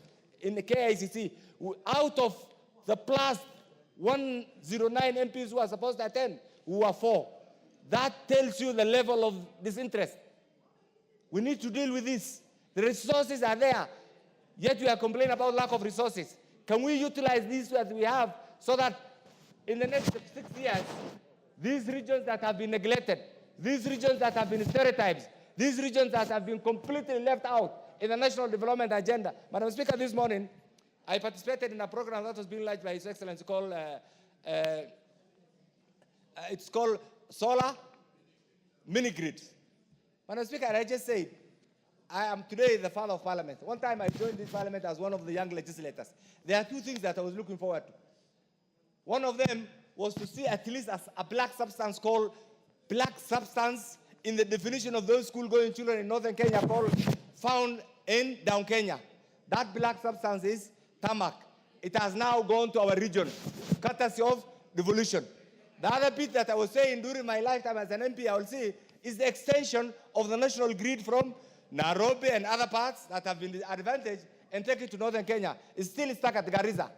We're still struggling. So one of the things that the government has done through another way, through the Ministry of Energy, is affirmative action. It is working. Why is this one not working? Why is this one convoluted? Why is this one in the wrong ecosystem? Why is this one nobody appreciates that it was meant to address. In fact, Madam Speaker, and I know you're a seasoned lawyer, if you go back to the notes of the framers of the current constitution, those are, some of them were great minds. I don't agree with a number of sections of the current constitution. But some of the critical parts, reformist part, if you go back to their notes, what they had in mind was to have a society where everybody, a Kenyan society, where everybody gets a share of the national cake. Madam Speaker, before recently, I considered myself as a second-class citizen. I considered myself as an MP representing second-class citizen within the confines of our boundary. But today, courtesy of the current constitution, courtesy of the actions of the current government, that tag is gone. Our role must be seamless. Our role must be in tandem with the national government policy. Our role should be out of lamentations. And chairman and patron of the PPG, and I know majority of our members come under this organization, can we own this bill in addition to the mover and ensure that it addresses all the issues so that once and for all, we don't blame anybody else, but we'll blame ourselves. I want to thank the mover for this timely bill and promise you that all of us will be part and parcel of the next stages of this bill. Thank you, Madam Speaker. Honorable Russo.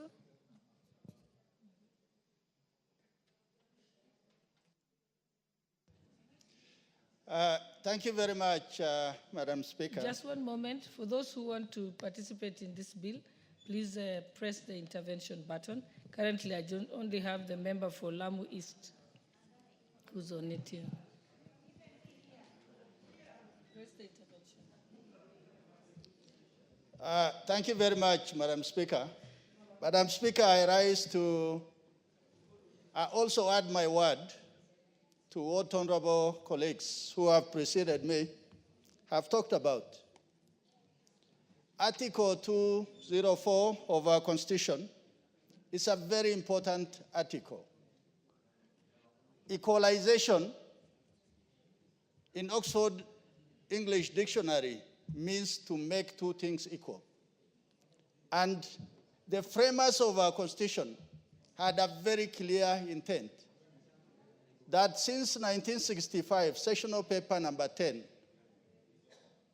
it was intended that some parts of Kenya which were more productive should grow faster, and the rest were expected to catch up. Madam Speaker, as a distinguished lawyer, many times you sitting in front there, at times I see you having an interjection on an issue, and when you sit back and listen, I actually tend to agree with you. That on the surface, there are things which appear good, but if you do an incision, then you find that, oh, it is not as good as it looks from the outside. Madam Speaker, this particular bill addresses only two issues of what Equalization Fund is all about. It is about the management of the fund and also to extend the sunset clause. This house is a budget-making house. And every year, we actually pass the bill that allocates resources both to the national government and to the county government. And within that allocation, in the section of the national government, you have a line that reads Equalization Fund. I think when we try to cut this particular bill with a scissor, I think it may not be good enough for us to say, let us cut this into pieces to actually get the answer to the jigsaw. And the answer lies in what the president did this morning, what Honorable Kainan alluded to. The president commissioned signing of contracts for solar mini grids that is going to cover 72% of Kenya. 131 projects which will cost the Kenyan taxpayer 13 billion shillings. That is a lot of resources allocated on one go, but had Equalization Fund been addressed and used as opposed to being penny pocketed or in piecemeal, then today we are going to have flagship projects in Turkana, in Marsabit, in Isiolo, in Mandera, in Wajir, in Lamu, and other places. Madam Speaker,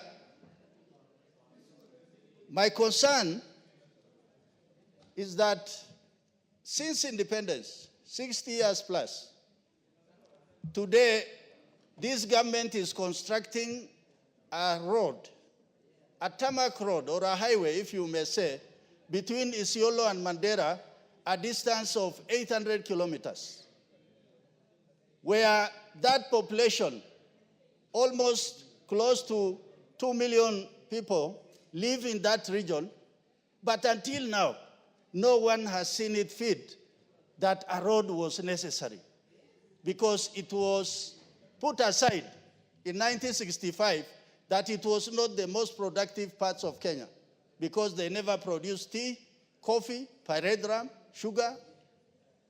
So today, somebody in the name of William Samoei Ruto is saying, if we open up that part of the country, we are going to get solar energy, wind.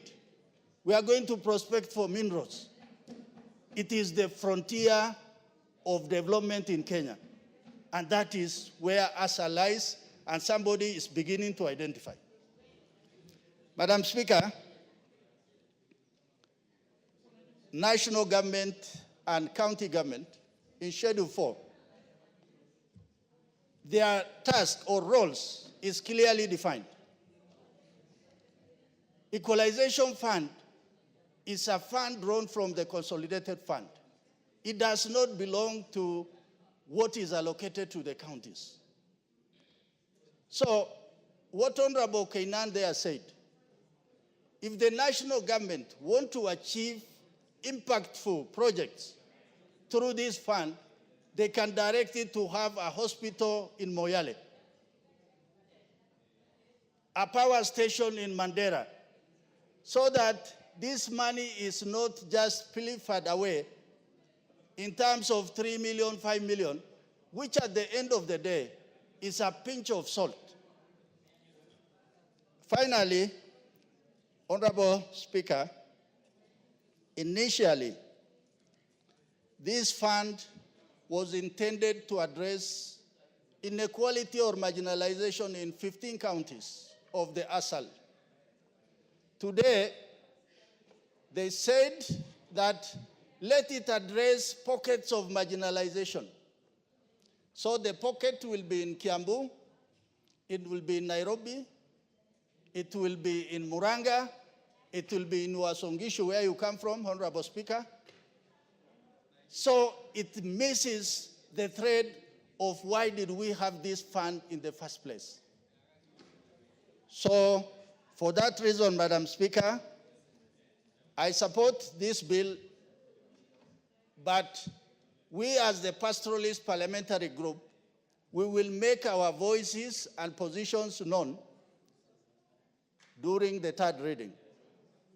And finally, it's on the dissolution of regional development authorities. The government, in its own wisdom, saw that the RDS, 6 of them, Kerio Valley Development Authority, Wasonyiro North Development Authority, Wasonyiro South Development Authority, Lake Basin Development Authority, Coast Development Authority, were actually dissolved through discussion within the cabinet. But for those of us from the pastoralist or the ASAL, we see that the RDS were doing things which the counties were not doing or are not doing. So even if we say, let us do away with RDS, that money will revert back to the consolidated fund as opposed to it going to the counties. So for that reason, Honorable Speaker, we will indulge all our colleagues in this House that let us be magnanimous. Let us think outside the box. That for us to have one nation, one people, there must be some form of equity so that we move along as a people and as a country. Thank you, Honorable Speaker. The Honorable Member for Lamu East, Honorable Rueda Obo. Asante Bispika kwa kunipatia nafasi nami nichangie. Bispika, kwa hakika hii sheria hii ya mfuko wa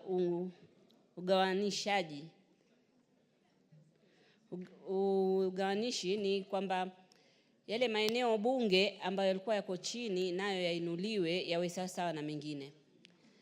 Lakini sheria hii itasaidia sana hivi inavyopangiwa. Wakati wa nyuma imekuwa na pesa lakini haikuwa na sheria, pesa imefujwa. Lakini hii sheria itatusaidia inshallah na mambo yafunguke, area zetu ziwe kama maeneo bunge mengine. Usimamizi wa hii pesa ni muhimu. Maana kuna mifano tunaweza toa. Wakati pesa ilivyotoka mara kwanza, eneo bunge langu ilipata pesa hii kwa barabara inaitwa Mtangawanda Kizingitini. Wakaeka ile barabara ya kokoto ya Maram. Walitumia milioni 120.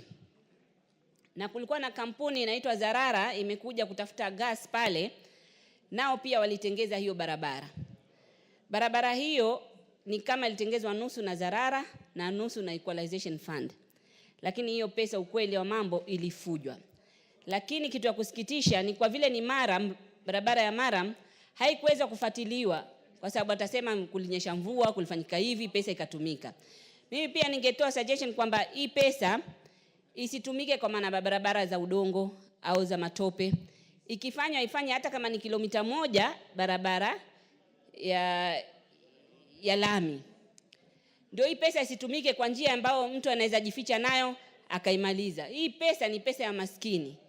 Na watu wanasahau hii pesa ya maskini ikiliwa inamrudia mtu. Manake kama hiyo pesa iliyotumika kwetu ingekuwa imetumika vizuri sasa hivi tungekuwa tuko mbele na sasa tunatumia hii nyingine kusonga mbele zaidi. Kwa mfano watu wa Mangai waliwekewa pesa, wako Boni Forest waliwekewa milioni 45 ya maji ambao huo mradi ingekuwa umeinua hiyo area. Paka sasa kutoka uhuru upatikane hiyo area hakuna hata mradi mmoja wa serikali. Mradi mkubwa sahihi ni huu mimi nimeanzisha sasa ya kujenga shule na nikisaidiwa na KDF. Lakini ile pesa ilifujwa, ukizitafuta paka sasa hizo milioni 45 hujui ziko wapi, hujui zilifanywa nini. Hazikufanyiwa. Paka sasa hizo pesa hazijulikani ziko wapi. Lakini kwa hii sheria itatusaidia. Na tukizungumzia mambo ya hii pesa, kila mtu anafikiria ule ubinafsi kutaka kwao ifanyiwe hiyo pesa. Lakini ukweli ni kwamba wale wanaisha kule kwingine ni wenzenu, ni ndugu zenu. Kama vile pia pesa inavyowekwa kwa chai au kwa kahawa, ikiwekwa kwa huku kwingine msikasirike. Kwa sababu sisi hatukasiriki, kwa sababu sisi hatuna chai, hatuwezi lilia hiyo pesa ya chai. Ikiletwa hii pesa ya marginalization, kwa sababu hii pesa ni kurekebisha makosa yalotokea kutoka serikali zote zilizopita. Kwa sababu haya ambayo tuko nayo sasa ni makosa ya serikali zilizopita yalifanyika. Kwa hivyo ni kurekebisha, sio ni favor kwamba tufanyiwa, inarekebishwa. Mimi namshukuru rais huyu, hii pesa iliyowekwa, yani ukiangalia kutoka aingie miaka 2 amefanya zaidi ya hii pesa iliyowekwa. Hii pesa ukihesabu impact yake hakuna kama hivi yeye alivyofanya. Mimi kwangu rais naweza kutoa example vile mfano vile amefanya. Hiyo barabara ambayo ilikuliwa pesa nyingi za Equalization Fund, sahihi yeye ananekea lami kilomita 15. Mbona hakusema atafanya yote kilomita 35? Amesema acha nifanye kitu ya kuonekana. Hao watoto walozaliwa Lamu Mashariki ambao kutoka wazaliwe paka sasa, pengine mtu ana miaka 40 ama miaka 60 hajawahi ona barabara, acha na yeye aone barabara. Ni tofauti, nataka wabunge wenzangu waelewe kwamba ni tofauti maeneo yetu na maeneo yenu. Hata pale Pwani maeneo bunge mengine ni tofauti na maeneo bunge yetu. Kwa mfano ukisema mtu wa Voi kutoka wazaliwe, mtoto akizaliwa tu anaona reli, anaona barabara. Hafanyi kama ni trip paka aende kuona barabara. Mtoto wetu wa Lamu Mashariki akisoma skuli labda paka wafanye trip ndio waende wakaone barabara ya lami ni nini. Kwa hivyo rais huyu ndio ametambua kwamba kuna marginalization na anafanya kazi. Na Bi Speaker, kule maeneo bunge yetu watu wetu wanataka ile hope. Ilikuwa roho zimekufa, hawana hope na Kenya. Lakini sahihi rais ameweka hope, watoto wetu wamekuwa na hope, barabara inakuja. Leo tumekwenda kusign kitu ya historia. Kutoka dunia iumbwe. Kuna vijiji vyangu kule ni 23. Vijiji 12 ndio ziko na stima. Sahihi tumekwenda kusign vijiji 3, Ndau, Kiwaiu na Mkokoni zinaekwa off grid, mini grid za solar. Yani ni kitu paka unafanya unakuwa very emotional, unakuwa karibu nilie mimi kwa hiyo function. Watu wangu kwa miaka yote hiyo hajaona stima, mtoto sahihi ndio tunaweka stima, imagine. Na sisi ilikuwa tuwafanya CBC inafanyika vipi kule, hata shule hazina stima. So sisi tukizungumzia, watu wengine wanaona tunapenda tu kucomplain au kulalamika. Lakini kulikuwa na kamati ya bunge hapa ilienda kule, haki ya Mungu wale watu wa kamati wananiambia Rweda, kweli sisi ilikuwa tunaona maeneo bunge yetu ni yako nyuma, lakini kweli kuna maeneo bunge yana shida. Kwangu ukienda, Bi Speaker, utaenda na ndege, uende na boti, uende na gari, uende na pikipiki. Na saa nyingine hata kama uko na security, kuna kwingine unaenda unasema haiwezekani kwenda, unaambiwa na security. Tulienda na kamati 2 wakakatazwa kufika Mangai. Barabara mbovu, insecurity, kila kitu. Kwa hivyo nawaomba ndugu zangu, hii sheria tuipitishe na ipitishwe na marekebisho iweze kusaidia maeneo yetu. Na ikisaidia maeneo yetu pia imesaidia maeneo yenu. Kwa sababu kama sahihi ukienda kule Kiangwi, kuna police station kule, kuna hospitali. Police station ni kambi. Ukienda kuna watoto wenu, ndugu zenu ambao wafanya kazi pale. Wale wanapata shida, haimaanishi ni Mbajuni peke yake ndio atapata shida. Polisi wakipelekwa sehemu zingine kama Kiwaiu, akienda polisi kifikisha miaka 5 anatufanya kama wazimu. Kwa sababu ya hali ngumu za maisha kule. Na ni watoto wenu wengi. Si watoto wa Kibajuni wale wanakuwa kule, au si Wabajuni peke yake, ni kabila tofauti wanaenda kuwa madaktari, wanaenda kuwa polisi. Kwa hivyo lazima yale maeneo yainuke, ndio wale wakija kufanya kazi isilete stress nyingi, waweze kufanya kazi vizuri. Bi Speaker, na wasisitiza tena na tena, ikipelekwa ile pesa ya Equalization Fund, governors wana mfuko mkubwa wa kuweza kufanya. Lakini hii pesa ndogo ambayo sahihi iko, hizo milioni kama sahihi imebakishwa, huu wakati wangu kule kuna hati milioni 24. Milioni 24 yagawanywa eneo bunge lote. Sasa governor wanachukua wanaweka kwa devolved functions. Sasa inakuwa kama si national government, hakuna kitu inafanywa. Kwa hivyo ziwekwe sheria, tugawanye, ijulikane county wanafanya nini, national government wanafanya nini, isiwe na mizozo. Watu wetu wasaidike. Asante Bi Speaker.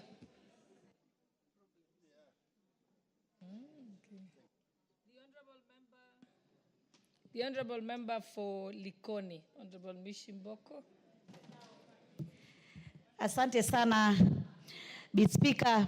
Bi Speaker, naunga mkono mswada huu ambao unazungumzia, haswa tukiangalia katiba yetu kifungu 24 ibara ya 2 imezungumzia ya kwamba fedha hizi zitaweza kusaidia katika mambo ya kimsingi, mambo ya maji, mambo ya barabara, mambo ya afya na mambo ya umeme.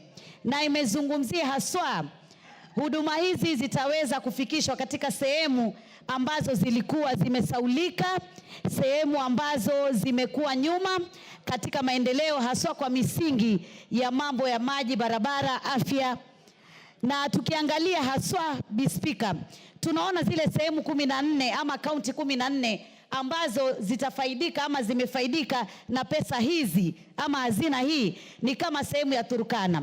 Jamani, tukiangalia leo Turkana, tuangalieni zile shida zilioko Turkana katika mambo ya muundo msingi ya barabara, mambo ya maji na mambo ya miundo msingi ya afya na hata mambo ya ukame. Jamani, ni masikitiko makubwa sana.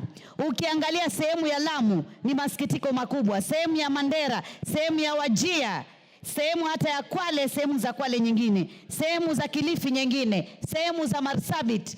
Sisi kama Wakenya tunakubali ya kwamba kulikuwa na dhulma za kihistoria, kulikuwa na kutengwa kwa kihistoria, na ni kwa sababu serikali ilikuwa ni moja, serikali kuu peke yake, ambapo kila kitu kilikuwa kinapangwa kule juu, kinamalizika kule juu, na sehemu nyingi ilikuwa inasaulika.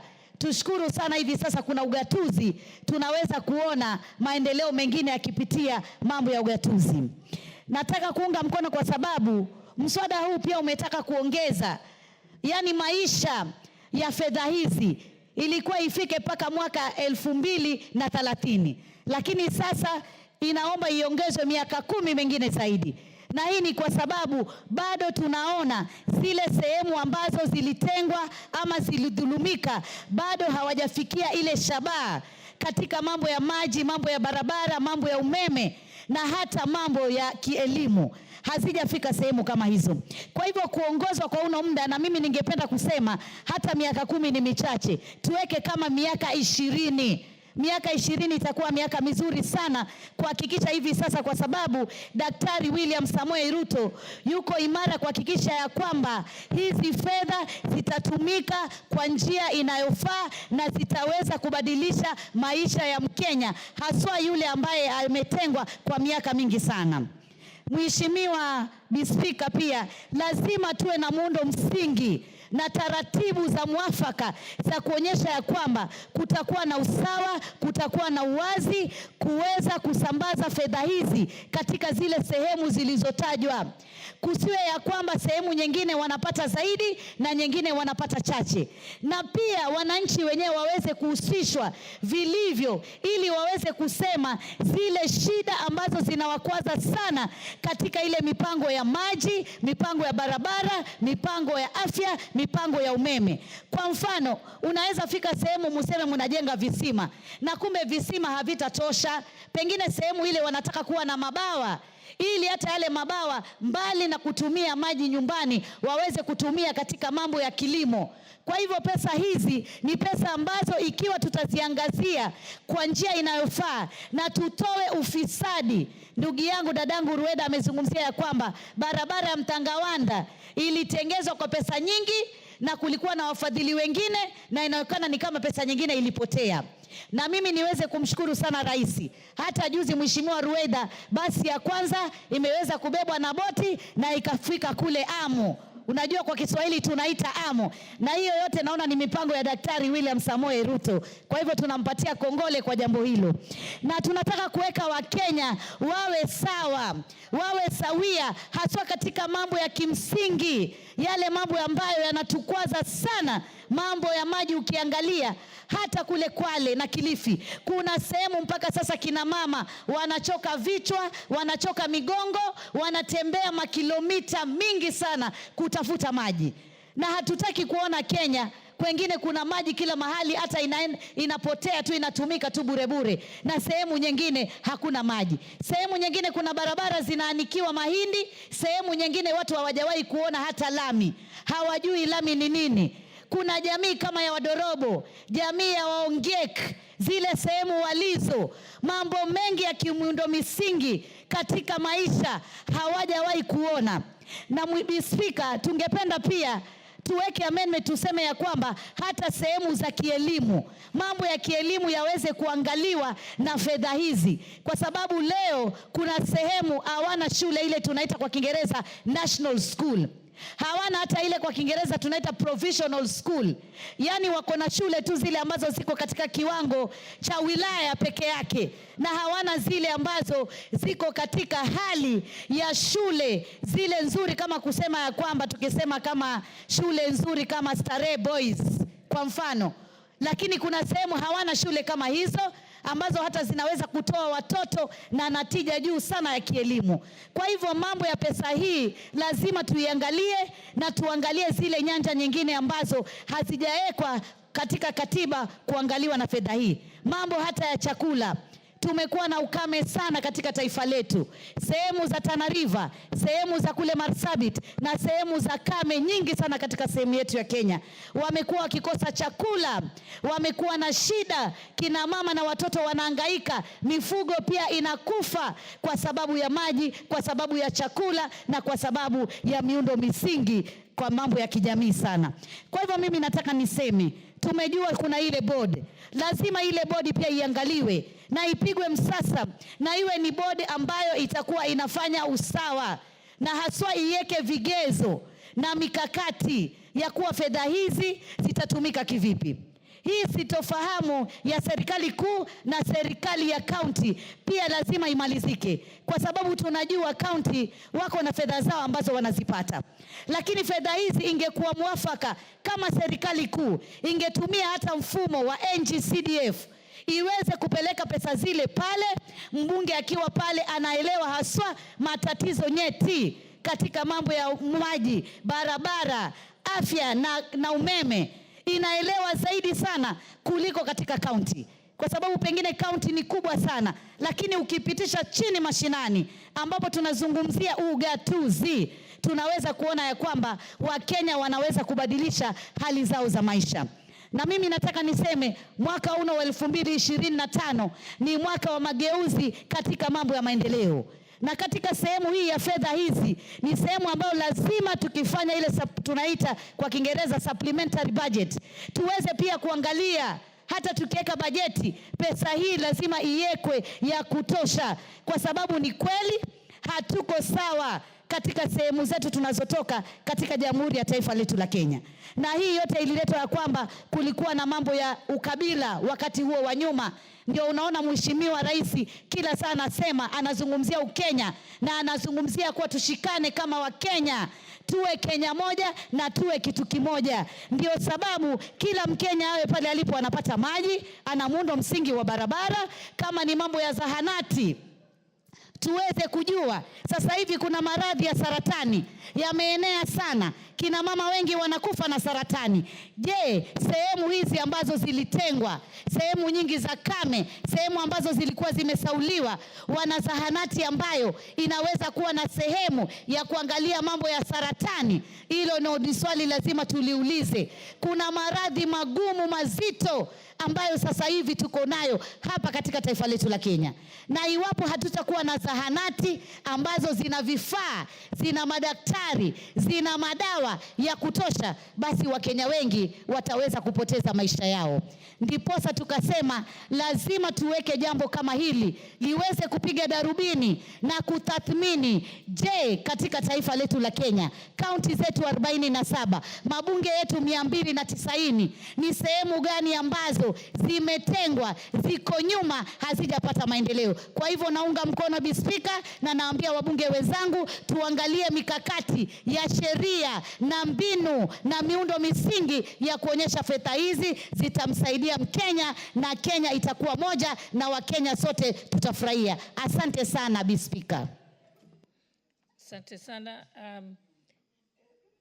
The member for Lakdera, if you indulge me, and with your permission, allow me to allow a member for Mogotio to go first.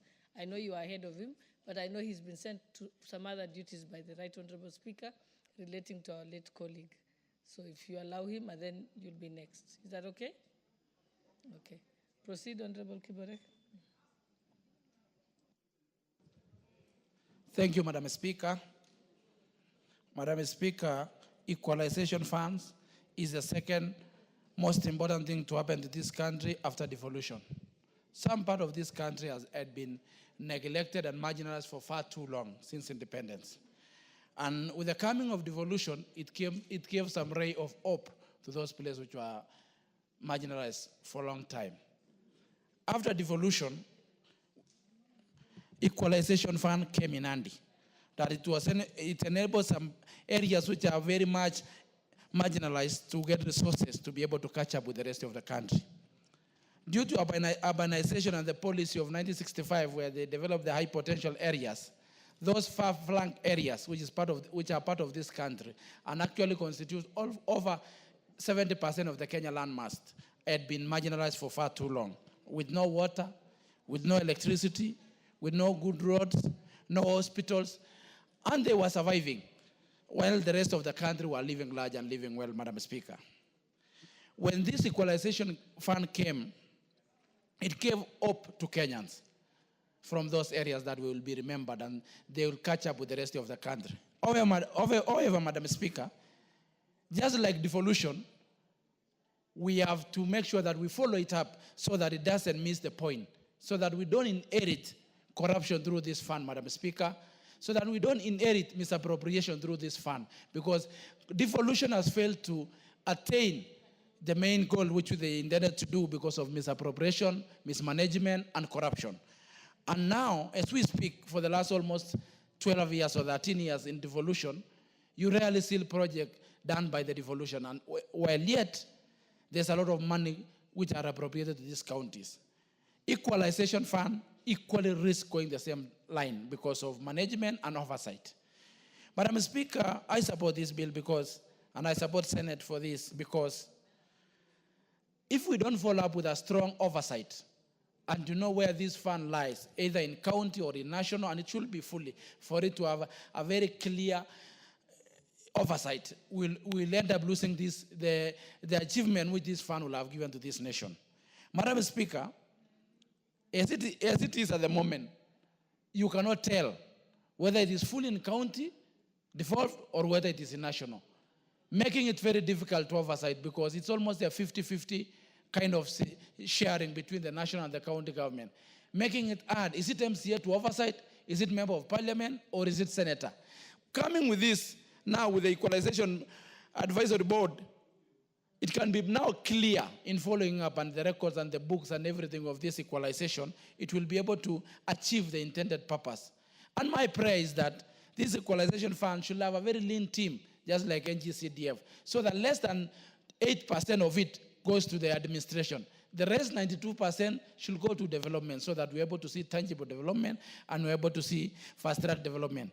Secondly, Madam Speaker, in terms of CRA, identifying areas to benefit from equalization, at times you get a place more marginalized, not being able to be enlisted in the areas, in the locations, and in the areas and wards to benefit from equalization, while some areas are a bit under-deserving and they are not picked by CRA. So as we work on this board, we should also work on a clear, fair formula through CRA that our colleagues in Senate should help us, so that the picking of the areas we should be beneficiary of this equalization fund should be fair and beyond reproach, should not be done without proper equity, because it end up not achieving the same purpose and intention which was supposed to achieve through this equalization fund. And through our colleagues in Senate and National Assembly, we have to make sure that the formula for CRA, for maybe fourth or fifth policy, should be fair, transparent, in a manner that all areas which are marginalized are enlisted in the list of the areas to benefit. As we work on this board, which will be able to run this fund and will be a clear path of oversight so that we're able to move forward. It is my prayer that all areas are covered, because in some areas, I come from Baringo, in some areas which are under-deserving don't benefit from this fund. Some areas are still deserving. On an area which you know the level of marginalization is the same. One area gets, the other one doesn't get. It is something that we should work through this CRA formula and with our colleagues in Senate, so that we are able to make it fair and equitable to every part of this nation which are marginalized and which have been marginalized for far too long, especially the pastoralist part of this country, which was left behind for many years.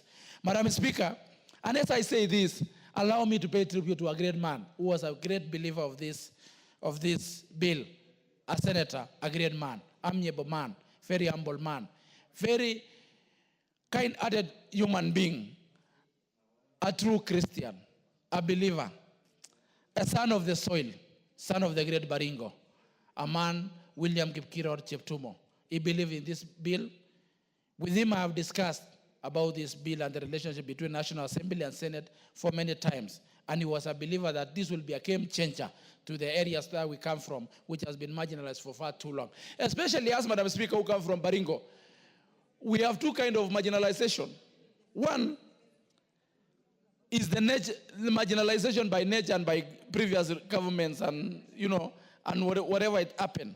Two is what we call post-President Daniel Moi marginalization, where everyone tells you come from Baringo, you don't deserve anything, you got it during Moi time.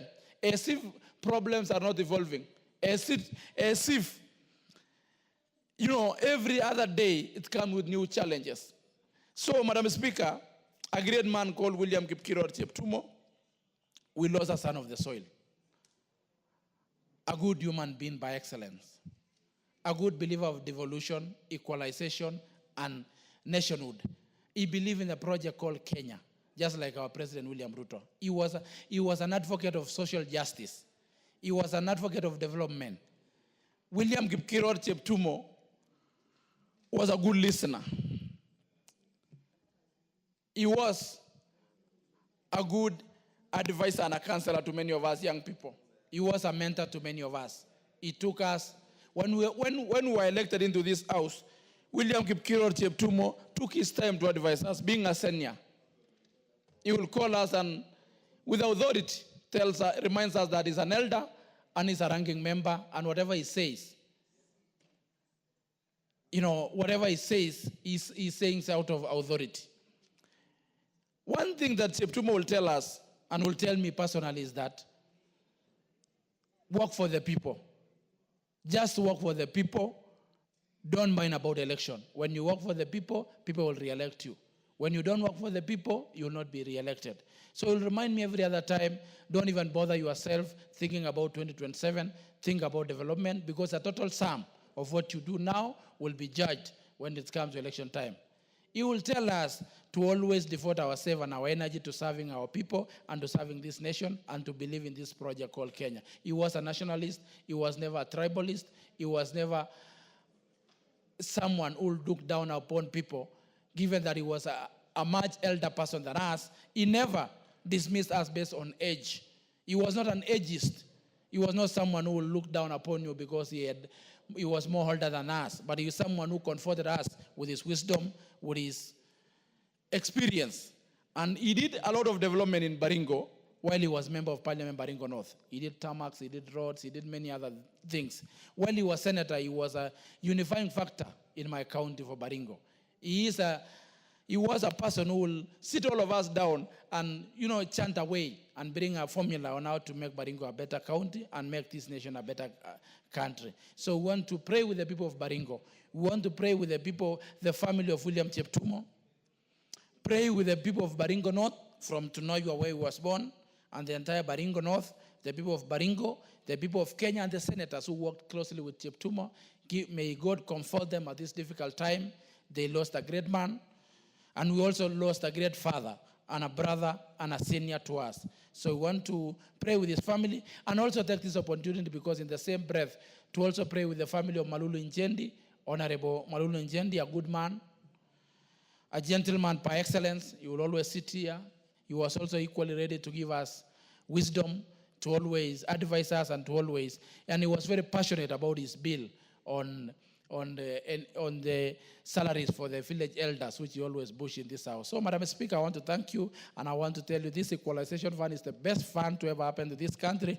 However, it should be followed up with a serious oversight, not to be misappropriated or to be corrupted by corrupt individuals who want to enrich themselves at the expense of this country. Thank you, Madam Speaker. God bless Kenya. God bless Baringo. God bless. Honorable members, before we proceed, I'd like to recognize the presence of Elbagon DBE Secondary School from Molo constituency, Nakuru County. And I'll give an opportunity to the Honorable Member for Molo Constituency, Honorable Kimani Kuria, to welcome them on our behalf.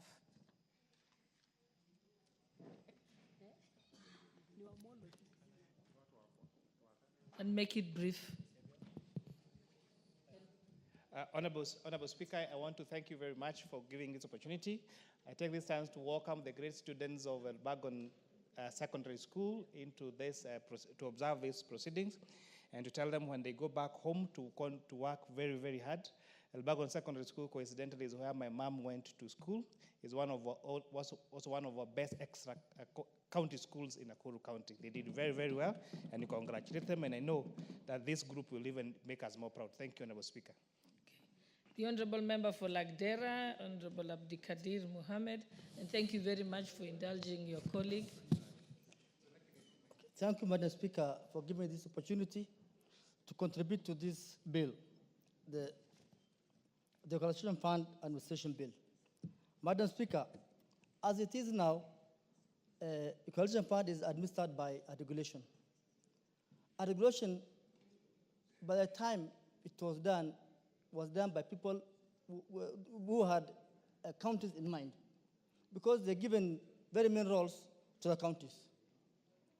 And the role they give to the counties is such important that nothing can move without them. Therefore, it's like they had counties in mind. They brought this regulation. They wanted to hand over this, the fund to the counties. And it has, in fact, and if you look at it, 14 years after our constitution, nothing is on the ground.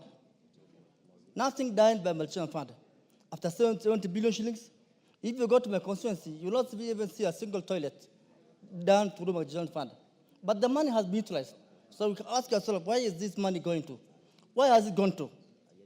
Secondly, Madam Speaker, I have a problem with the way marginalization areas is being defined by this bill. It's like marginalization areas is a moving target. Such that today you might be in marginalized area, tomorrow you are not there, because it's done based on policies.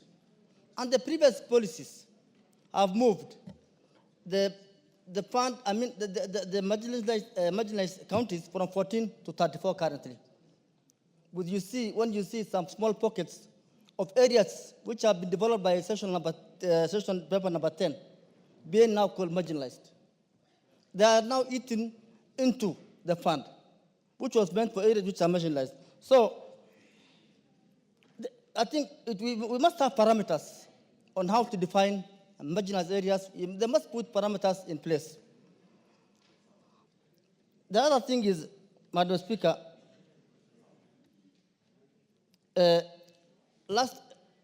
this money was supposed to be utilized in such a way that it can have an impact on the development. Our county, currently, we are unable to utilize the one for the financial year for 22-23. It's unable to be utilized. Why? Because of the push and pull of the counties, members of parliament. I think there's so many people who have interest in this, so we are unable to do anything.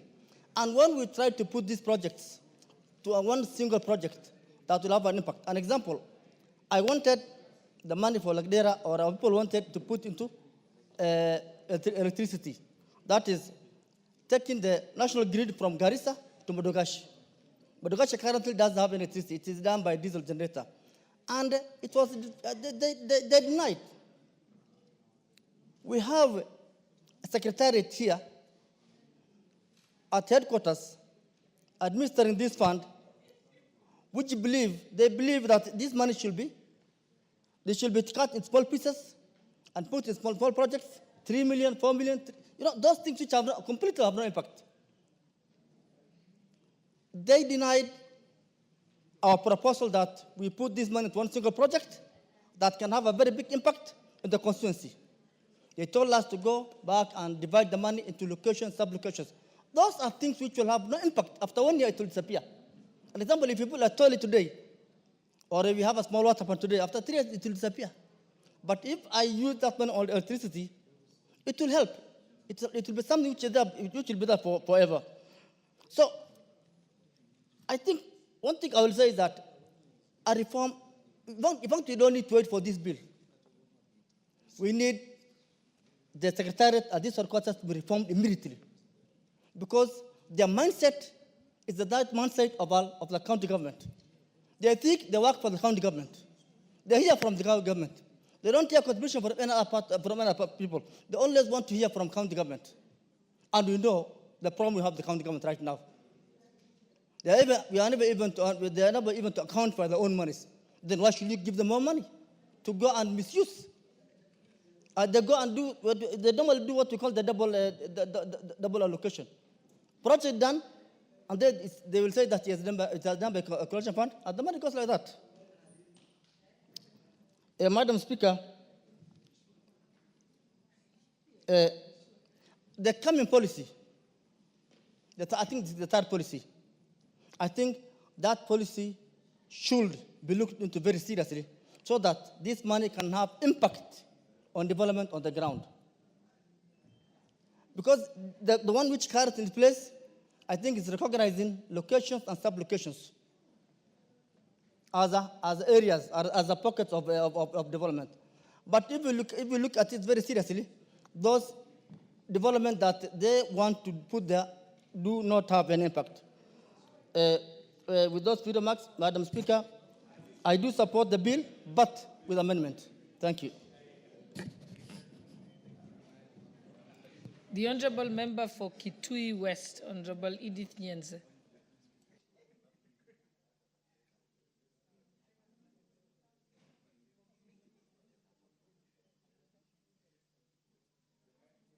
I think your mic is not working. Maybe try another one. Please give another mic.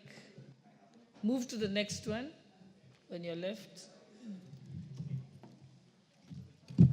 Thank you. Thank you, Madam Speaker, for giving me this opportunity to also contribute.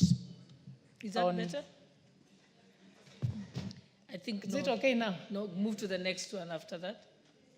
Move to again to your left. On my right. No, your right, sorry. It's my left. Is it okay now? Yes. Oh, thank you. Yeah, let me take this opportunity to air my views on the Equalization Fund, which is actually a function provided in the Constitution.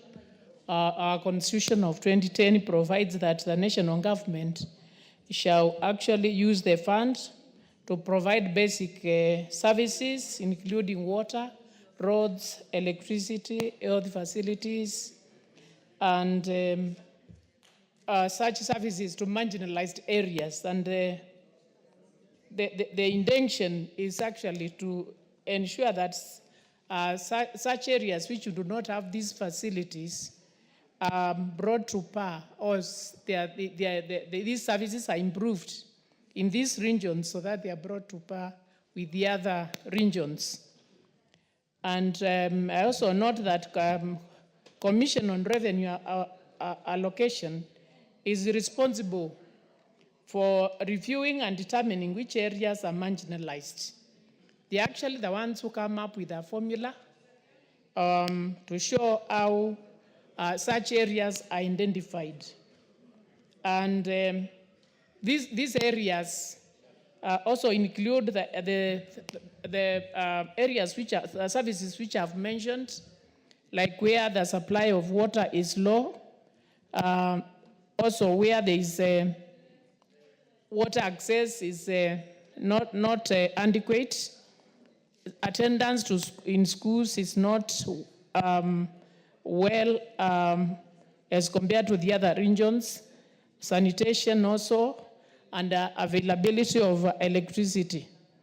So these areas are ranked by CRA, and then those ones which fall at the bottom are the ones which are supposed to be marginalized. And after that, now they are the ones who should benefit from the Equalization Fund. Although this one has been meant, I can say that this is one of the areas in our Constitution which has not been implemented. Even when they go for the bill, the CRA came up with a bill and took to the Senate. And these areas have also been identified several times But this is one of the areas in our constitution which has not been implemented. And therefore, these regions still keep on lagging behind, even though there is a devolution. They are not at par with the other regions. And in my constituency, I have identified two locations, the Alatani location and the Maseki location. And after identifying these areas, actually when I visit these locations, they're always asking me, what happened? We were ranked as being needy, and there's nothing which has happened. So that's why I'm saying this is one of the areas where the 2010 Constitution has not been implemented. So, Madam Speaker, we should actually push this idea of having the funds implemented so that these areas can benefit, because they still lag behind. Madam Speaker, I will also note that even with the devolution, it's also good to compare and see whether devolution has sorted some of the problems in some of the areas, so that we should not have confusion, and we should not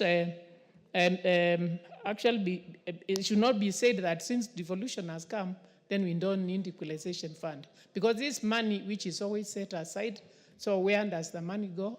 And while people keep on being marginalized. So with that, Madam Speaker, I support. Thank you. The Honorable Member, nominated Member, Umul Khair Harun.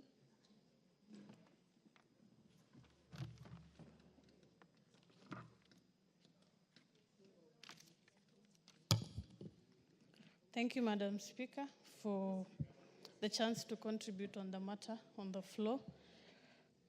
I support the Equalization Fund because of the myriad of challenges that are ongoing in the regions that were earmarked for this particular program. I think we're having a problem with her mic also. I know today we are challenged. Oh, it's okay now? Okay. Thank you. I support the Equalization Fund because of the challenges that it is meant to serve. The regions that were earmarked for this particular fund have been lagging behind for so long. And this is a ripple effect issue, because if you look at programs like roads, healthcare, especially in the nomadic ASAL regions, we have high cases of insecurity, where the solution is very simple. If a road is tarmacked, IEDs cannot be planted in such roads. And this is part of the money that will solve such problems that we have. The biggest challenge we've had is especially on disbursement. The fund have not even been implemented since. And stretching out to more than the counties it was allocated for will not bring a solution.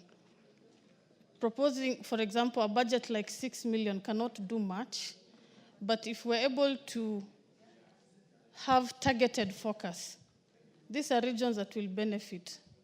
And marginalization, of course, after the Constitution was amended, had specific counties that were put there, and it was put there for a reason. The regions that don't have these particular resources. And I support the report from the committee because I think this should be the time that this has to be implemented. As a nomadic person, as a child from that region, we've had challenges year in, year out. For example, where we need dams.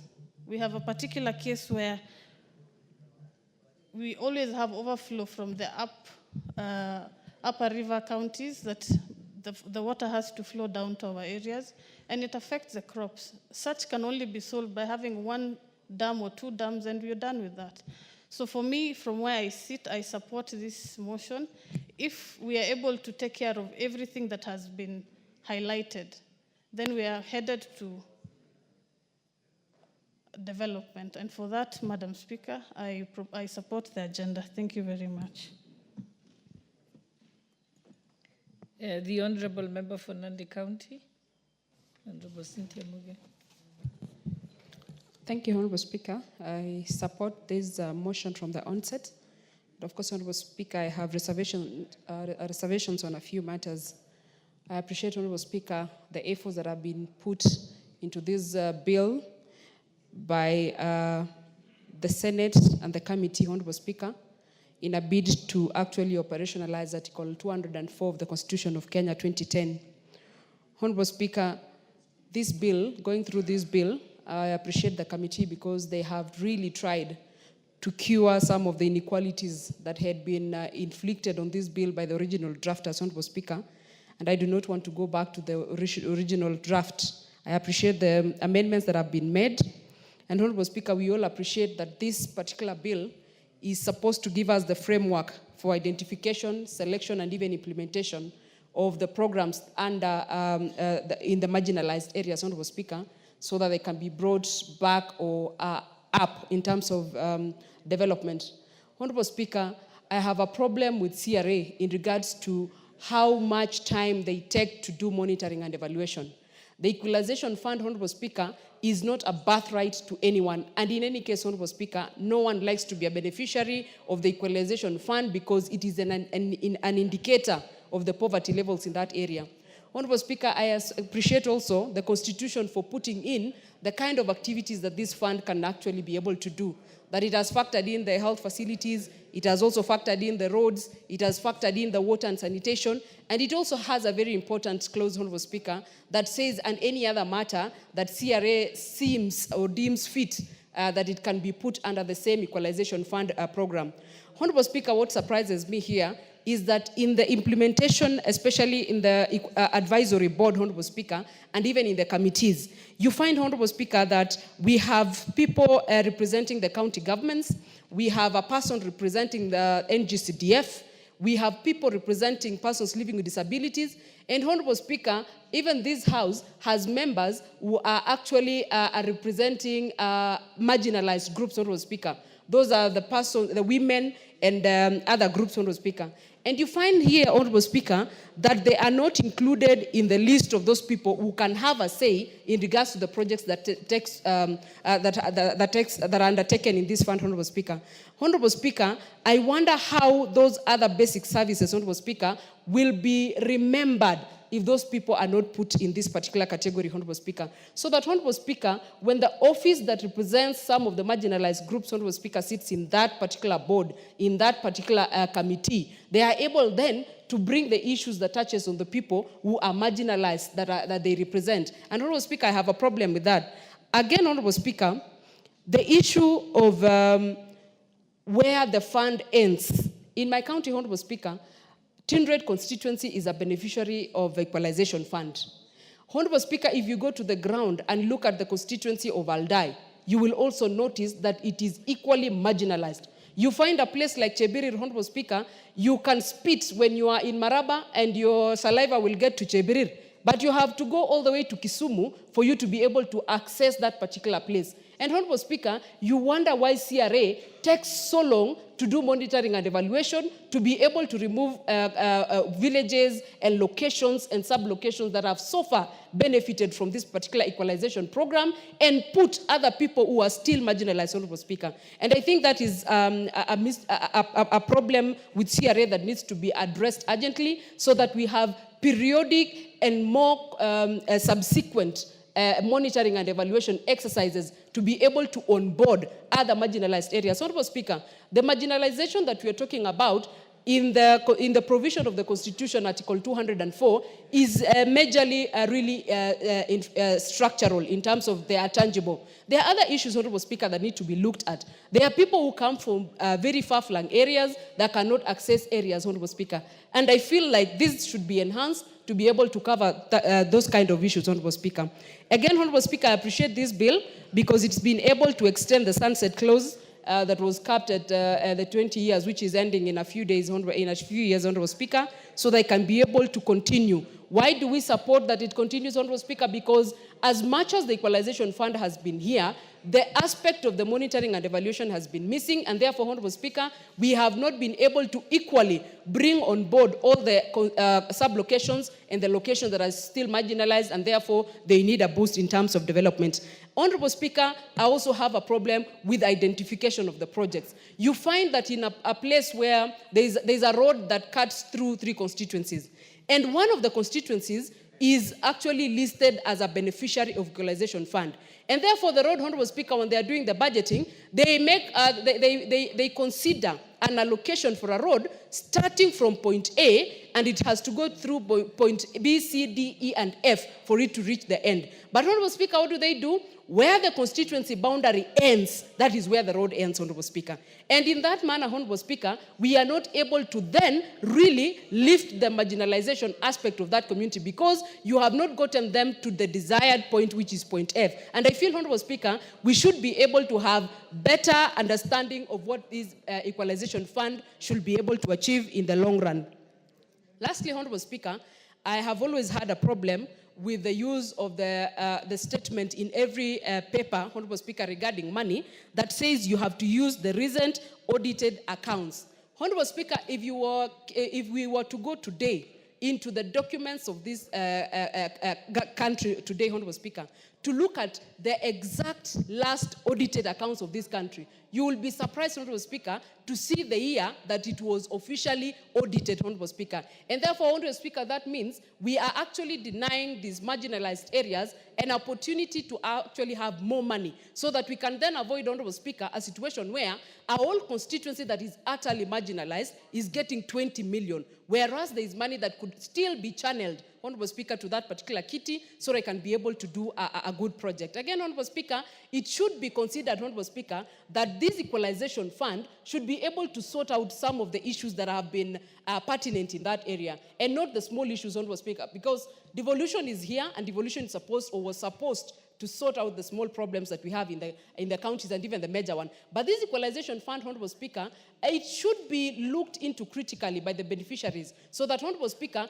we are able to set and prioritize 1 or 2 major projects that we see, Honorable Speaker, that if we were to allocate money for this project this time around, then we will not have to talk about this problem again in the next coming few days. So, Honorable Speaker, I am really looking forward to the Committee of the Whole House in regards to this particular bill, because I have reservations, Honorable Speaker, and I feel there are better inclusions in some of the clauses in this bill that can be factored in so that this bill then, Honorable Speaker, can effectively and efficiently actually serve the purpose that it was meant to serve from the word go. I appreciate the committee, Honorable Speaker, and I support this particular motion.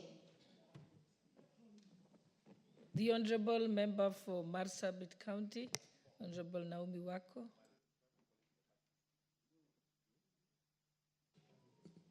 Thank you, Honorable Speaker, for allowing me to add my voice to this very important debate on Equalization Fund.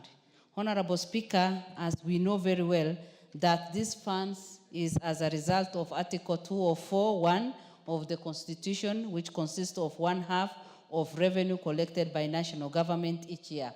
And it is to promote and it is to enhance what is happening in marginalized areas.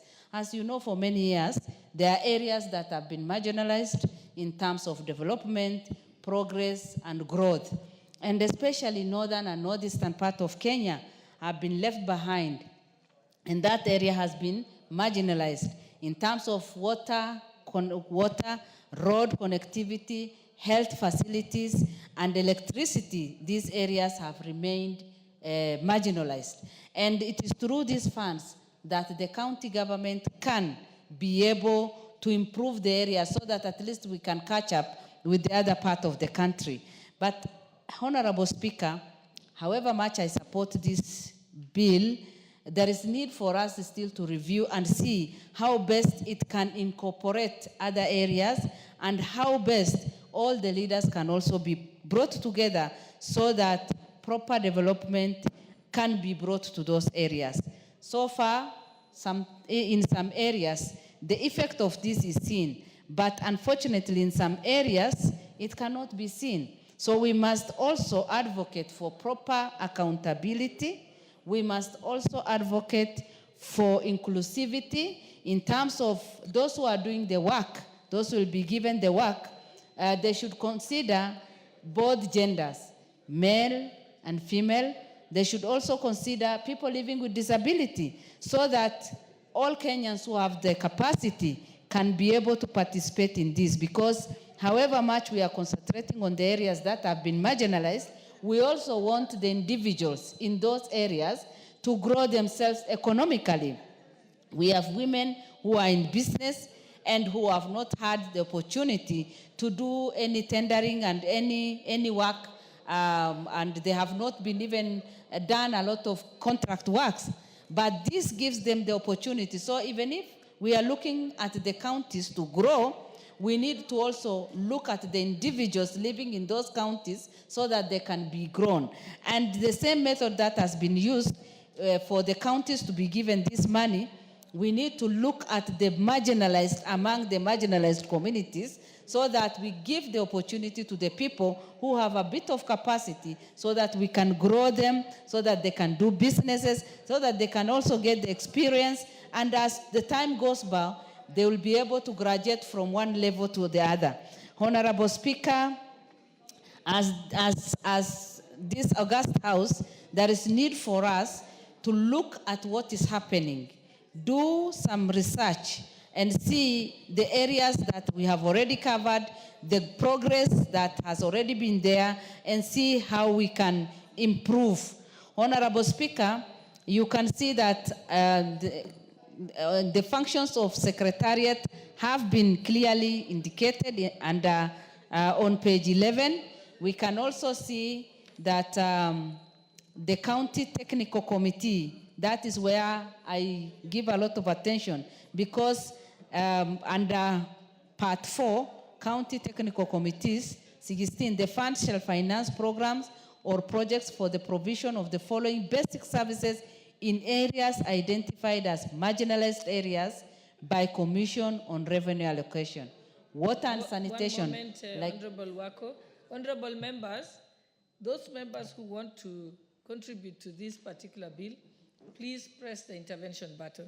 Right now, I just have 3 people on the intervention button: Honorable Meli, Honorable Boni of Kitui Rural, I have Honorable Barto, and Honorable Timothy Toretich of Marakwet.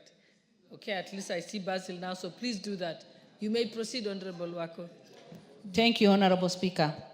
When you look at page 12, you can clearly see the areas that have been identified. And that is water and sanitation. The whole of this week and last week, Honorable Speaker, I've been involved in water tracking out of my own pocket, because in Marsabit, Moyale constituency, and Saku, we have problems of water. And people need serious tracking of water so that they can get some water. And Honorable Speaker, when you come to the roads, some of our areas, we got the main road through during the time of Kibaki.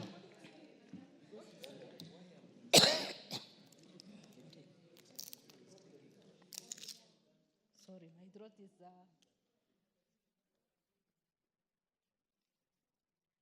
Thank you. When it comes to roads connectivity, yes, we have the road leading from Isiolo to Marsabit and going beyond. But the other roads that can serve within the town and other places are not there. And that is why I want to urge the county government to be more careful so that we can have the feeder roads done and taken care of.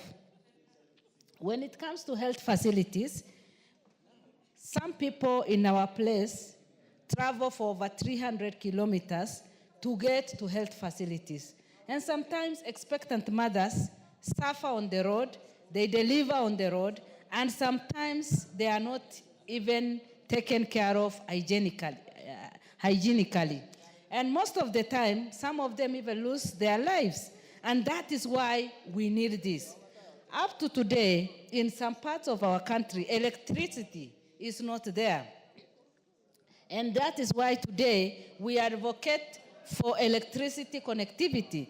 And Honorable Speaker, given the opportunity, these funds can transform many areas that have been marginalized. And as I have already said, as we think of the marginalized areas, let us also think of the marginalized groups in those areas, give opportunity to the youths in those areas to do business, give opportunity to the people living with disability, give opportunity to women, because most of the time they are not given a special consideration. And that is why I say there is still need for us to review this and see how best it can serve our communities and bring the transformation that we are imagining of. And I want to thank also our president, because he has that transformative agenda that has the potential to transform all the entire country and also revive the economy of different counties. But unless we are dedicated, unless we are passionate, unless we are bold enough to do things that have not been done in the past, we will not be able to bring the anticipated transformation. Honorable Speaker, I support and I believe that through this, marginalized areas will benefit. Honorable members, several members have come to me saying that they don't have their cards, so you just give your names to the clerk. All right, next is Honorable Julius Melly, member for Tinderet. Thank you. Thank you. What is your point of order? What's your point of order?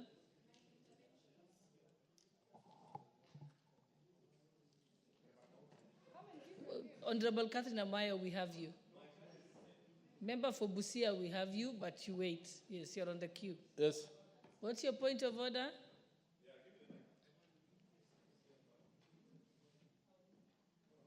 Thank you.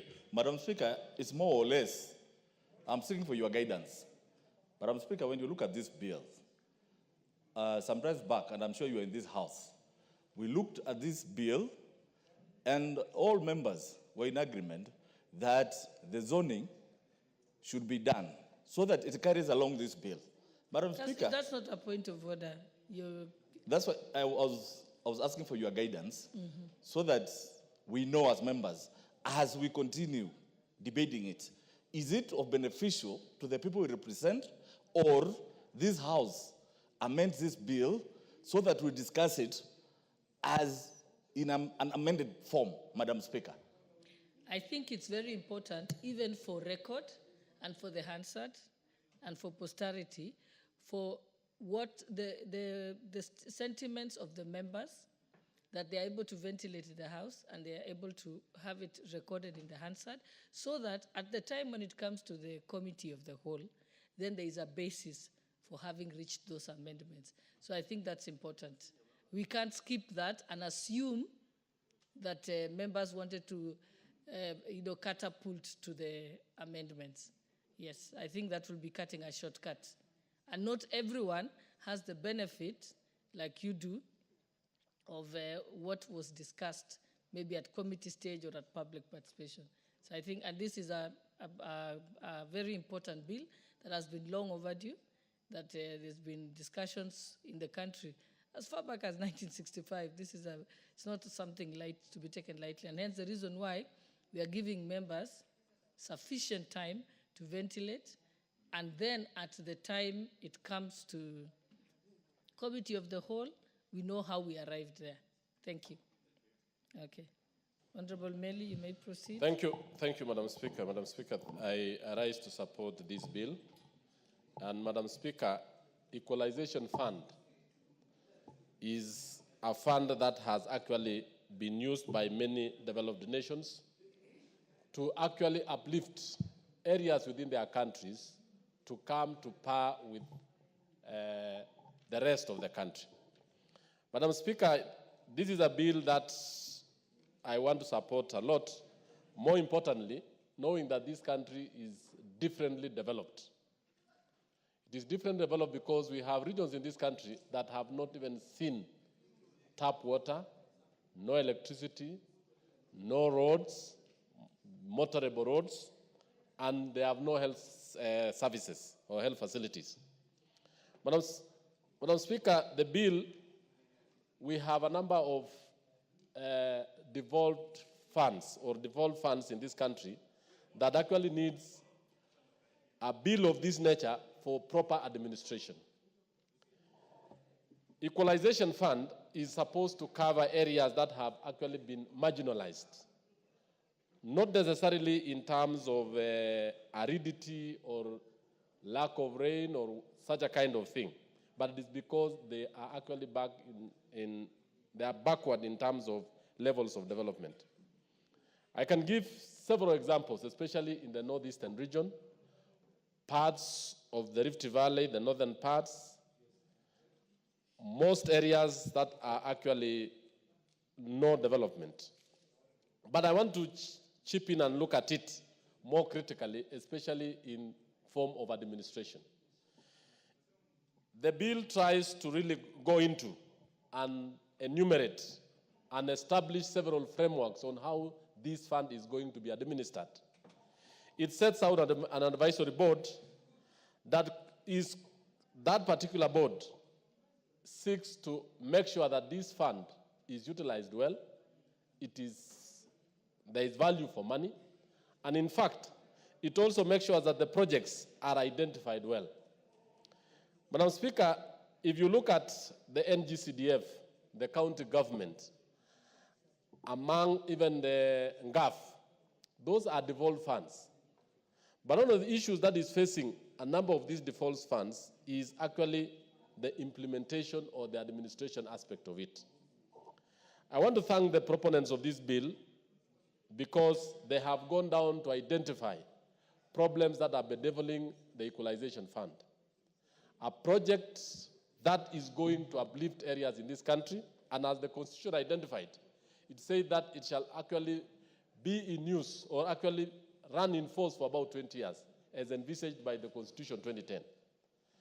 We are now about 12 years into the Constitution, but the administration of this fund has delayed. Therefore, meaning that about 7 years lapsed without this fund being useful. In fact, the remittances from the National Treasury actually delayed a lot because of lack of legislative processes. So this bill is very important because it will actually make sure that the money is used well, the community are involved in identifying the projects, they participate also in ensuring that these projects are identified and they are followed to completion. Cases where government funds have been given out and the projects identified, and some of them have never been done, are very common in this country, what we call the elephant projects, or even non-existent projects. Madam Speaker, at the Committee of the Whole, I shall be proposing several amendments to this bill, because actually this bill is very good, but there are certain areas where we really need to tighten up so that we make sure that it is accountable to the people and ensure that there is less wastage. The drafters of the NGCDF bill looked at it and they have very less on cost of administration. If you look at Equalization Fund, the county government funds, the cost of administration of these funds are huge. So I will be asking my colleagues that it is important that these funds are very good, but let them be efficient so that they can be able to reach the people and those projects be brought to usable level. Let me give an example of roads. You have areas where the roads are constructed and they are not into completion. So it is not serving the intended purpose. I have a number of cases where I've read in the Equalization Fund report where contractors have constructed roads, bridges, and a number of projects that are not completed. It is supposed in this bill to make sure that as we go through this bill, we make sure that if all the loose ends are tied up and the projects that are identified by the local people or by the people are supposed to be completed on time. Mr. Speaker, there are so many areas in this country where there are no health services, health facilities, dispensaries, health centers, this bill has done a lot. A good example in areas within my constituency where it has part of this fund. We have areas where up to last year, it was unimaginable that there were to have health facilities. But with the availability of this fund, a number of health facilities have been established. A number of access roads through the very serious, hilly, mountainous, rugged areas of Tindret have actually been constructed as a result of this particular fund. On top of that, Mr. Speaker, there is a very good element of electrification within this fund. That the fund is utilized to make sure that areas that do not have connectivity, it is going to form part of what we call counter fund with the Kenya Power and Lighting or the Rural Electrification and Renewable Energy Commission. So, Mr. Speaker, this particular bill is very important in ensuring that this fund, the Equalization Fund, is administered prudently. And areas where we are seeing a lot of lagunas, especially in terms of membership of the technical committee at the constituency level. Because at the constituency level, we are actually identifying that the sub-county commissioner and the sub-county administrator, who is actually a member of the county government, plus the constituency secretary of the constituency, NGCDF, is also a member. We also need to have included the members with disability. Apart from that, we also need to include very important other stakeholders so that this particular fund is oversighted well. Mr. Speaker, the Equalization Fund will actually bring, within areas where there are no schools, classrooms, and many other things, the health facilities are not there. It shall actually cover that. Another aspect which I want to bring to the attention of the House, Mr. Speaker, is the issue of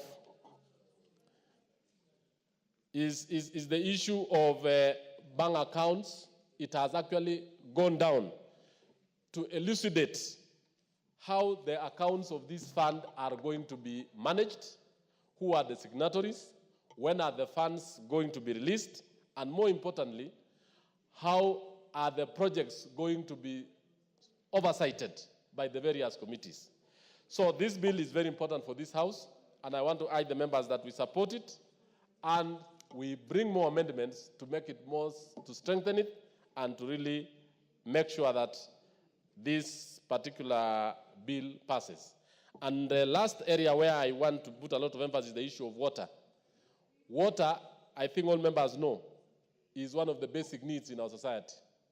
It is a requirement that every home in this country needs to have water.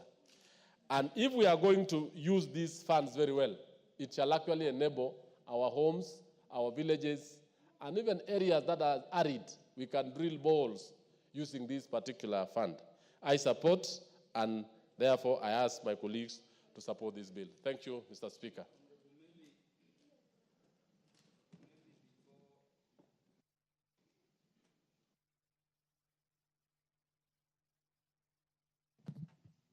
Yes, Honorable Meli, before you said, what did you say about clause 4 of the bill? Yes, on clause 4 of the bill, Chair, I did identify an issue there. And I think the bill states that the fund shall, pursuant to Article 2041 of the Constitution, consist of 1/2 of all revenue collected. And I think I did mention that we shall be proposing some amendment, because this means that this fund is going to have 1/2 of the total revenue of the national government, which is exceedingly high. So those are some of the amendments I'm going to bring, Mr. Speaker, so that this fund remains within the 2% of the revenue that we collected. Thank you. Yeah, thank you for highlighting that, because I doubt we intended equalization would be even more than the devolved funds allocation. Yeah, the MP for Kitui Rural. Thank you very much, Honorable Speaker. Let me say on onset, I support this bill because it's a very important bill. Mr. Speaker, the bill seeks to provide for the administration structures for the management of Equalization Fund. And through this bill, Equalization Fund and Reversal Board and other committees will be formed. Mr. Speaker, this fund is supposed to provide basic services like water, roads, health facilities, and electricity. Mr. Speaker, it's a pity. It's a pity. Up to now, some areas don't have these facilities. It's a pity. And going back to session paper number 10 of 1996, one of the objectives of this session paper was to promote equal opportunities to all Kenyans. It's a pity, as we speak, 41% of Kenyans don't have access to safe drinking water. Many people are walking long distances to fetch water. For example, in my area, there are some places where people have to walk for 70 kilometers to go to the river. Going to the river and coming back, that is a whole day activity. And one time I was visiting some people in that area. And they told me even to produce children has become a problem because they have to wake up very early in the morning to go and look for water. Mr. Speaker, every facilities are either not there or they are not in useful conditions. There are some constituencies here which do not even have a single kilometer of roads, of tarmac road. And even the Maram roads are in their conditions. Electricity connectivity, I think most of us is below 22%, which is really very disturbing. And Speaker, you know, when we were going for devolution, we thought devolution will really improve services in these counties. But what has come out is that devolution has also become a curse because most of the funds are being misused at county level. It's like we devolved corruption to the county level. Therefore, this equalization fund is going to help and supplement those services which are being provided by the county government. One of the good proposals in this, this bill is for the establishment or creation of an account at CBK by the fund, Equalization Fund Anniversary. This establishment of the fund is going to reduce the control of the fund from the National Treasury. Speaker, you know most of the funds have died because of the hard hand of Treasury, not releasing the funds to these funds. For example, now we have a problem with the CDF. Up to now, the money which we have got, I really don't know, and we are remaining with around 4 months to the end of financial year, and we have not got the money. So if CDF was like, this money has to go to an account in central bank, and we'll be able to get it from there, we will not be facing what we are facing, Mr. Speaker. So to me, this is a very important proposal in this. In any case, in the last years, the funds which were supposed to go to these areas, it has not gone. I think these areas are under over 10 billion shillings. I don't know when they are going to get. So removing the control of utilization fund, the funds from Treasury, it is a very welcome idea. Speaker, let the people who are going to manage this fund work day and night and make sure the above services are provided in these areas. Mr. Speaker, the formulation of marginalization formula should be done without interference. This is an area we need to look at. It's unfortunate. The people who are the commissioners who are in CRA, most of them are politicians with the different interests.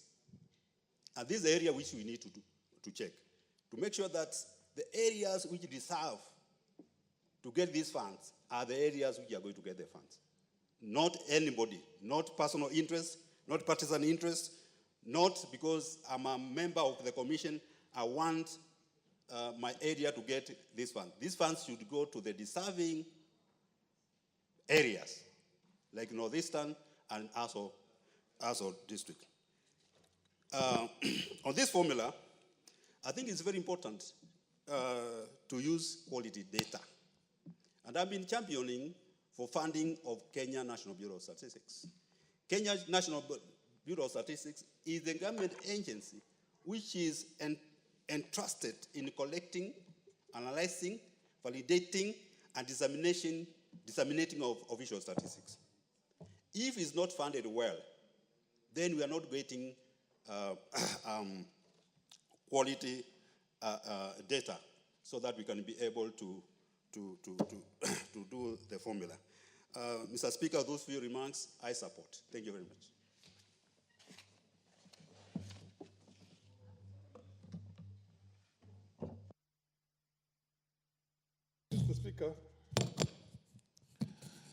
Mr. Speaker, I am going to contribute on this this bill with a very heavy heart. Mr. Speaker, the very foundational object and spirit of having an equalization fund was to correct the historical marginalization of sections of this country. The idea is to see the resource allocations that were done from 1963 until 2010 and now begin bringing those areas where there was no government investment up to speed with the rest of the country. Up to speed with the rest of the country. This is not dealing with contemporary poverty in pockets in everywhere in the country. Historical marginalization. And at the time of the inception of this particular provision in the Constitution, and I can tell you that many Kenyans who voted for this precisely because of that, we only had 14 counties in mind. Only 14 counties in mind that were basically starved of resource allocation because of, among other things, the sessional paper of 1965. And those counties were Tana River, Marsabit, Mandera, Taita Taveta, Kilifi, Kwale, Samburu, Isiolo, Turkana, West Pokot, Garissa, Wajir, Lamu, Kitui, and Baringo. Kitui and Baringo. We have now convoluted the whole thing and used the power structure at the time with the people who came to power to make it translatable to every pocket in the country. Mr. Speaker, this thing has lost its meaning. I was part of the framers of the Constitution, and the idea was to take public goods to those places, roads, hospitals, education institutions, electricity, water, to the areas that never got that for all those years since independence. Today, areas like in Mwingi, where I go through myself when I live here, Sekuru, Ngune, all those places, Ukasi, which has never seen development for all those years. And then when you go, the farther you go into the north, Who's got a point of information? Yes, proceed and give me the information that you have. Yes. Oh, yes, you. I need the information that. Okay. I said you should ordinarily ask me whether I want to be informed because I'm. Keep on saying point of information, you'll be recognized. Don't worry. You better talk very loud and then the speaker will hear you. Anyway. No. Keep on saying point of order, point of information until you get the opportunity. What's wrong with you? Now, Mr. Speaker, this reminds me of something in the 60s when we had the civil rights movement in the States. Mulyungi. No, you say point of information, not out of order. Yeah, thank you, Mr. Speaker. Mr. Speaker, I want to thank my neighbor, Mheshimiwa Farah, for appreciating the problems we have in Mwingi. Information. And the information is to thank him because he seems to be very vast and conversant and very knowledgeable about Mwingi because he passes there, he's my neighbor. And I want you to continue giving the information so that Mwingi can benefit from this fund. Thank you, Mr. Speaker. Thank you. I hasn't given.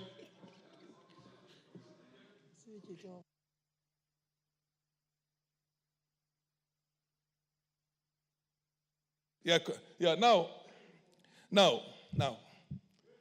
I am reminded of something that happened. Most of you are very young people, including my brilliant professor next to me here. In the 60s, there was a civil rights movement. The civil rights movement was basically to address slavery and the effects of slavery and the serious marginalization and oppression the black man suffered in America for all those years. But the white cream, particularly those ones who were, we all know, decided the best way to water down that is to say all minorities. And now who are the minorities? The women who were also fighting for their rights that time, the LGBTQ, those days the gay rights. So they kind of adulterated the genuine struggle of people who were enslaved for 500 years to make sure that they don't get the black man, because they're still racists. Deep down in the core, they're racists. Some of those whites pretended to be very good to these people and said there are other minorities and other minorities and other minorities, and everybody became a minority, including the Jews of the States that time who controlled the economy of the place. So basically the idea was to water down that so that the genuine, legitimate people do not get the support they need. Now, to eliminate the possibility of doing work in Marsabit and Isiolo and Sekuru and all those places, and Tana River and Lamu, which were starved of government resources for all the colonial period and then the subsequent Kenya government, independent governments. We say now, pockets of poverty. So then you look for a pocket of poverty everywhere, and decide it has to be spread out. Now, I'll probably get 50 million or 100 million shillings for my constituency. How is 100 million shillings going to equalize me in terms of infrastructure, even if it's for 100 years, to bring me up to speed with what has been done in the rest of the country? This country has for the longest had tea research, coffee research, pyrethrum research, every research that was there. There was never any research that was done on livestock in those areas. And the people are basically living in pre-colonial kind of conditions. So, this is wrong. And I want Naomi and other people to listen to me very well, because this has got to be amended to capture the spirit and the object of the framers of the 2010 Constitution, which was to bring those marginal NFD and everybody else who were lesser Kenyans up to speed with the rest of the country.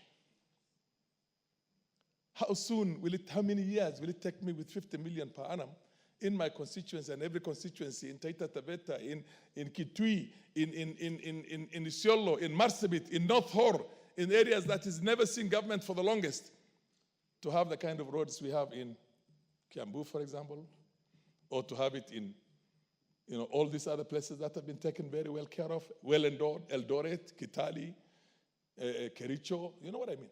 It is not going to take us, it's going to take us forever. It defeats the purpose of this constitutional, provision. Completely defeats. Mr. Speaker, I went to school when my primary school in 1964 did not have a Standard 7.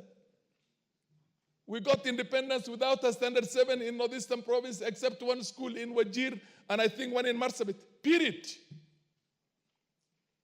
And when I talk like that, I mean an area whose expanse, only North Horr constituency, is bigger than Nyanza, Western, and Central Province put together. Only one constituency. And only in Northeastern Province, we have 20 of those, 22 of those. Only in Northeastern Province. Tell me any development that people in Ganze and all those places that I go through when I come from Garissa Tana River is as backward as everywhere else in North Horr, in Marsabit, in Moyale, in Mandera, and the rest of it. There's never been government investments because the white man came in here to do what was called extraction economy. He came to pick our wealth. There was nothing for him to pick there. He went to the highlands. But that's why it's called the White Highlands. The White Highlands. And that's the only areas that were developed over that period and in the subsequent government because of the session paper number 10 of 1965. So this was designed to correct those two periods, colonial period and post-colonial period, which came with a sessional paper that says we are not going to invest any money in those places. In 1993, as a young member of parliament and a first-timer, I filed a question and I asked how much money was invested in development projects in Northeastern Province for the last 30 years. In those days, we had 3 districts. We had Garissa District, Wajir District, and Mandera District. Mr. Speaker, the records are available. The answer was 178 million shillings. Was invested in almost a third of the country for 30 good years. That was coming to a paltry less than 6 million shillings per year per county. That gave us nothing. And then I got to ask, where was that money spent? Largely, a lot of it was reallocated for security measures because of the insecurity that was there in some parts. And that was one way of taking money from development for technocrats in the government to put into their own pockets. It's easier because nobody's going to make you account for security. So when we have had this kind of a marginalization, this kind of level of discrimination, this level of the kind of we did to our own people in terms of starving them of getting the basic rights in their own country. And then today, 39 constituencies are supposed to benefit from it. 39 counties. 39 counties are supposed to benefit from what was essentially designed initially for only 14 counties. And at a paltry sum of 0.5% of the national budget. This is not going to equalize anything. You might as well do away with it and begin looking for a proper constitutional amendment so that Kenyans can feel that they belong to a country where they are all equals. Mr. Speaker, I don't have a single foot of tarmac road in my constituency. Not a foot. Not this length, not from this table one end to the other end. The headquarters of my constituency is Dadaab. There's not a single foot of tarmac road. And that goes for most of the constituencies in those marginal areas. For that all. And that also happens. The only one we have, which was done many years back, is the one that moves from here to Garissa, the tarmac road, which is largely in other, counties. And then you go to Mwingi itself, and then the feeder roads, Mwingi West, Nguni, Oda, Mr. Speaker, we have 2 Kenya. We have a Kenya in which when people are leaving that place, coming this side, they say we are going to Kenya. And we have a Kenya, when you go to, the roads are, you feel like you're in other parts of Europe and in the Middle East. And I've seen that. Just go outside Nairobi. Just go outside Nairobi, and you'll see that.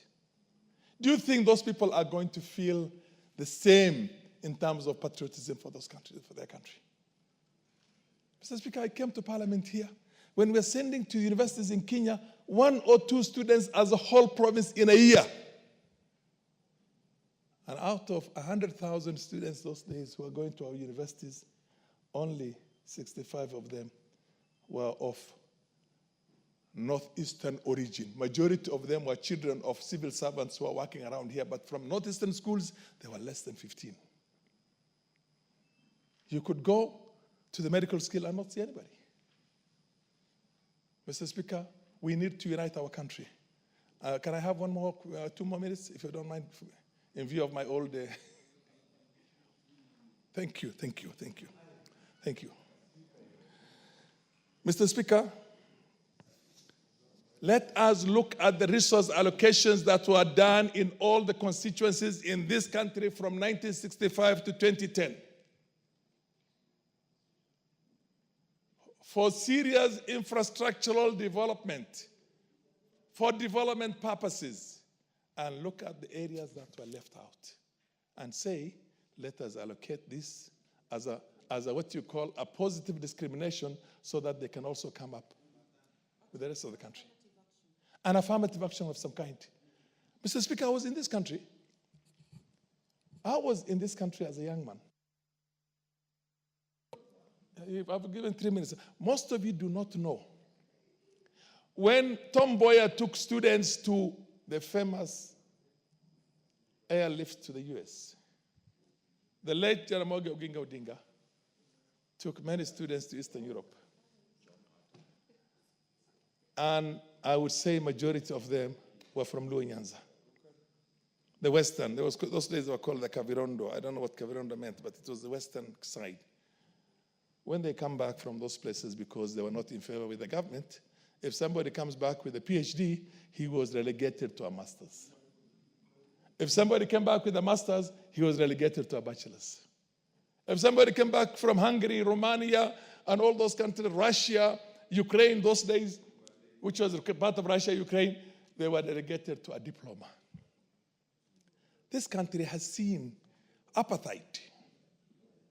This country has seen serious apartheid in its own history. And the Equalization Fund was one way of addressing that apartheid. That apartheid. The awful things we did to ourselves in that short period since we got independence. The awful things that the white men did to us in the differentials. But I can understand the white man. They came to extract the economy from here. They came to rob us. They came to enslave us. They came to use our forced labor to develop their own economies back at home. But in an independent African country, when we suffered the way we suffered, and then you come to me here right now with an equalization fund, which is equalization only to the extent of the title, by the way. It equalizes nothing. Nothing. Absolutely equalizes nothing. We need a serious, proper equalization. This, I think, it has to be amended. And it has to indicate who are the beneficiaries in the interim. Not for some CRA there to decide who is going to benefit today and who is going to benefit tomorrow. We're looking at the resources that were allocated before and those ones who are starved of allocation, and make a comparison and say, this county constituency was allocated so much and this one was allocated so much. We need to bring this one up so that they can also have the same level of development. And that was the idea. The idea was to heal the country. It was some kind of a truth, justice, and reconciliation. We're trying to reconcile our country. We're not trying to drive us apart again, because this is exactly what is happening now. Transitional justice was what we expected to do. We wanted all of us to forget and say, look, my country might have done some awful things to me, but today, here I am benefiting. I'm coming up to speed, and you see tarmac roads all over Northeastern, all over what we call the feeder roads in Turkana and Marsabit and Moyale and Kilifi and God knows everywhere else which has been starved. Pokot, West Pokot. The Pokots were called Souk. Has anybody heard the word Souk?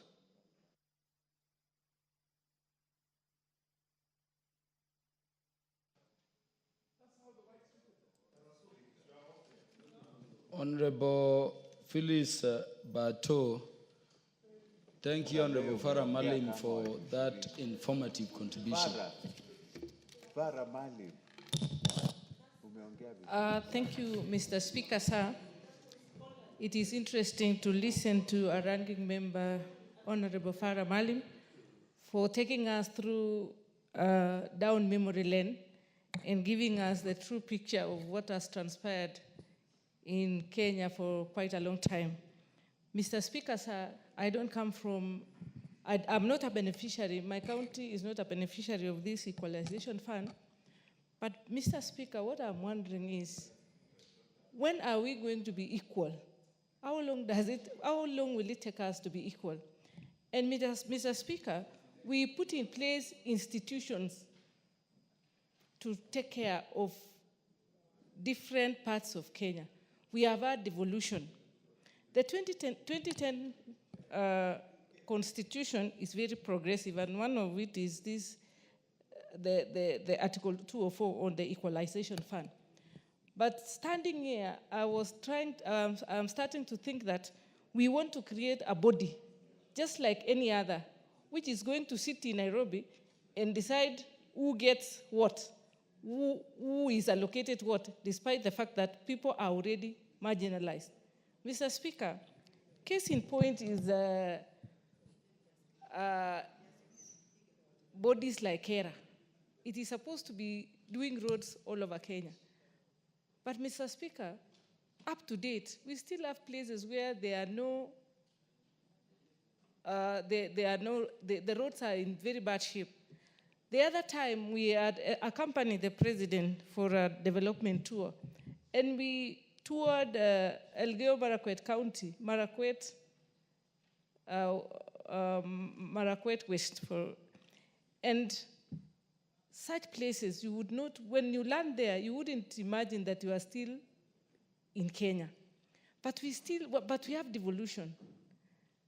We have Kura, we have KERA, we have all these institutions which are supposed to be improving the livelihoods of people in Kenya who are supposed to be building roads. But Mr. Speaker, are we going to be equal? Is equalization a reality, especially in Kenya? I look at this document and I look at the administration of this equalization fund. And I look at the people who are supposed to be sitting down and distributing these resources.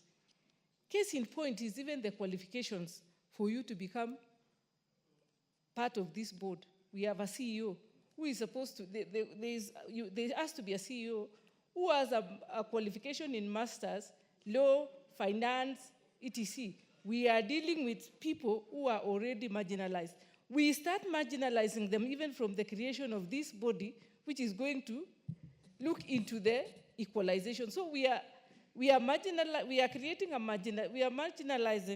an already marginalized people from the onset of who sits in that board. Mr. Speaker, we also have so many people sitting in this, there are so many bodies who are going to be sitting. And when we have so many people oversighting or implementing a fund like this, it becomes impossible. What will be the difference between this body and any other ministry, any other state department in Kenya, which is supposed to be carrying out or distributing resources in Kenya? What is it? What is the difference? A case in point is CRA, Commission for Revenue Allocation, is going to be allocating resources to these marginalized areas. Already, we have issues with this body, Mr. Speaker. It is not, how I wish that we would look at this bill clause by clause and eliminate or delete some sections which are marginalized, which are already marginalizing the marginalized counties. Mr. Speaker, I am going to bring amendments when this bill is brought to the House Committee, and Committee of the Whole House. And Mr. Speaker, I am just imagining that this is just another body to create employment for people to be sitting in one of the tallest buildings here in Nairobi and discussing about people who are already marginalized in Kenya and taking home something. So maybe looking at these things, somebody would start thinking it is another way of creating employment, which is not bad, but let us relook at it very keenly so that we don't create so that we don't go on record as members of parliament for passing such a bill, which 20 years down the line, we will sit back and ask ourselves, what exactly did we really do?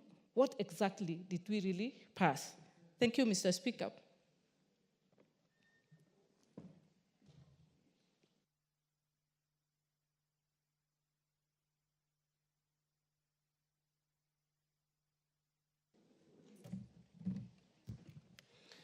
Honorable Speaker, thank you for giving me an opportunity to contribute on this very important and progressive piece of legislation, that is the Equalization Fund Administration Bill 2023.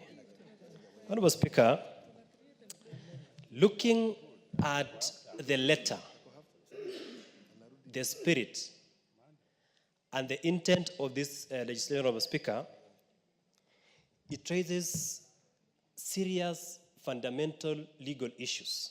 Honorable Speaker, I have read Article 204 of the Constitution, and I've asked myself 3 questions. Question number 1, why was this fund created? Question number 2, Honorable Speaker, why did the Constitution limit the services to be provided for under this particular fund? Number 3, Honorable Speaker, I've asked myself, what was the mischief behind the 20-year sunset period? Honorable Speaker, I believe that those 3 questions that I have posed mirrors the very intention of this particular legislation. Honorable Speaker, I've said 3 issues. What was the purpose of the fund? Number 2, why did the Constitution limit the services? Number 3, what was the mischief of the 20 years sunset period? Honorable Speaker, if you look at that particular Article 204 critically, and in particular 204.2, and I wish to read, Honorable Speaker, it says, the national government shall use the Equalization Fund only. Honorable Speaker, the word only has been used under Article 204, but that only is not present under this particular legislation. Honorable Speaker, it says only to provide basic services, including water. Honorable Speaker, even though the word including has been used, but prior to that, the word only has been used, including water, roads, health services, and electricity to marginalized areas to the extent necessary to bring the quality of those services in those areas to the level generally enjoyed by the rest of the nation so far as possible. Honorable Speaker, the fact that, that under this Constitution, specific services were chosen, and therefore, meaning, Honorable Speaker, it was meant, in my opinion, and in my understanding of the Constitution, to address areas that had historically been marginalized in this country. Honorable Speaker, we must be very wary as a country so that we do not leave other areas of this country who have suffered historically without those basic services. Honorable Speaker, you go to a county like part of Elgeyo Marakwet that borders Tiaty constituency. Honorable Speaker, you will be shocked that up to this time in history, there are people who have never seen a health facility. There are people who have never seen a tarmac road. There are people who have never who don't even know who the President of the Republic of Kenya is, because they have historically been marginalized by successive regimes and by certain alignments in terms of developments in this country. Honorable Speaker, so I therefore heavily associate myself with the sentiments of Honorable Farah Maalim that this particular bill was meant to address the issues of historical injustices in this country. And therefore, Honorable Speaker, we should implement the intent and the spirit of this particular legislation so that we bring our country at par. Honorable Speaker, the other day I went to Wajir. And when I landed in Wajir, Honorable Speaker, I would not believe that I was in Kenya. Honorable Speaker, that is an area, it's a section of this country that has been marginalized for so long. And my opinion is this particular legislation was meant to address the injustices in that particular part of the country. Honorable Speaker, on the issue of the sunset period, the 20-year period that was given by the Constitution, Honorable Speaker, the reason behind the 20-year period, in my opinion, was meant so that those injustices could be addressed in a period of 20 years so that those areas can be able to catch up with the rest of the country. That is my opinion, my interpretation of this particular provision of the Constitution. So, Honorable Speaker, another word has come up called pockets of marginalization. Honorable Speaker, if the Kenyan people, if the drafters of the Constitution had meant to put the term pockets of marginalization, nothing would have prevented the people of the Republic of Kenya from inputting that word in the Constitution. Honorable Speaker, it was not meant to be there and should not be there because it is meant to bring other areas, marginalized areas of the country to be equal to other parts of the Republic. Honorable Speaker, I have read, if you look at clause 16, it's a very interesting provision that wants to expand the interpretation and to give more meaning which was not intended under the Constitution. Honorable Speaker, if you read at clause 16, it says, now there is a committee, it says the fund shall finance programs and projects for the provision of the following basic services in areas identified. And it has gone ahead to expand to include water and sanitation, roads, health services, and he says such other basic services that, in my opinion, Honorable Speaker, should not be there. We should stick to the provisions as provided for in the Constitution, Article 204, on the three basic services. Honorable Speaker, if you expand and you say issues of sanitation, I don't think the people who have been marginalized in this country would give more prominence to issues of sanitation more than electricity or more than health services. Under E, it says, that is 16E, such other basic services. Honorable Speaker, that was not, it is not provided for in the Constitution. The Constitution highlights only basic, and it says only, Honorable Speaker, if you read Article 204, it says only the four services: electricity, water, it should be health, and roads. It doesn't include other services that have been expanded under this particular bill. Honorable Speaker, the sunset period of 7 years, I have seen they have tried to address it under clause 3D, to say the object of the act is to suspend the application of Article 207 of the Constitution and extend the pendency of the fund. Honorable Speaker, if you read clearly what Article 2047 says, it says, Honorable Speaker, that Parliament may enact legislation suspending the effect of Clause 6 for a further fixed period of years. Honorable Speaker, this one is open. It doesn't comply with the Constitution, which says to extend for a fixed period of years. So, Honorable Speaker, I think when it comes to second reading, I'll be able to propose an amendment so that we determine the period of extension. Initially, we have under the current law we have, constitution, we have a sunset period of 20 years. So this at clause 3 should be amended to provide for a fixed period of time. Honorable Speaker, as I rest my case, I want to call upon my colleagues in this House. Let us be fair to other parts of the country. Turkana County, Honorable Speaker, is the size of 3 counties. The size of Djibouti, size of Burundi, the size of Rwanda. 3 countries. How will Turkana County be at par with Nairobi County or Nyeri County or any other county that has a less, in terms area of geographical square, in kilometer square? Honorable Speaker, we need to be fair to the rest of the country. Let us direct these funds to where it was meant to be under Article 204 of the Constitution. Thank you, Honorable Speaker. The Honorable Professor Lilian Ngogo, followed by Honorable Abdul Haro. Thank you very much, Honorable Speaker.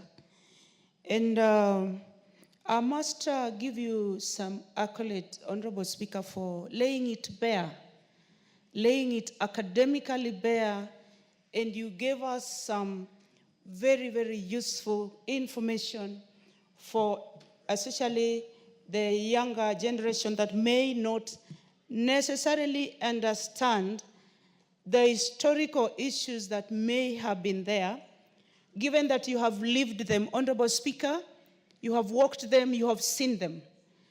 And I quietly sat down, looking at you with admiration and drawing from the wisdom of the knowledge and experience that you have on this matter. And I want to appreciate you, and I want to appreciate the committee for bringing this particular matter to the floor of the House through the chair, finance, and national planning, who is my friend and colleague. And members have brought their ideas on this equalization fund. And this particular bill is to operationalize, bring to effect Article 204 of the Constitution by bringing up a system that would make this fund work and work well for Kenyans. Having said that, Honorable Speaker, I don't want to go back to what you have said, what other members have said, the component of time that this particular fund should be subjected to so that it is effective. But, Honorable Speaker, I want us to carefully listen to ourselves as leaders of this country.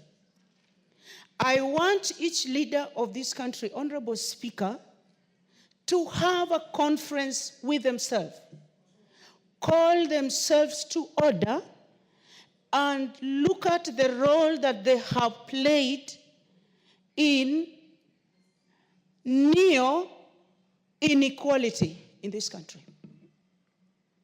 Right now, people are busy jostling for particular committees in this House and in the Senate. And even when people go for elections, Honorable Speaker, the issue is we want to win an election to the extent that our people, my people, and I quote, mtu wetu, watu wetu. Where are the rest of the Kenyans, Honorable Speaker?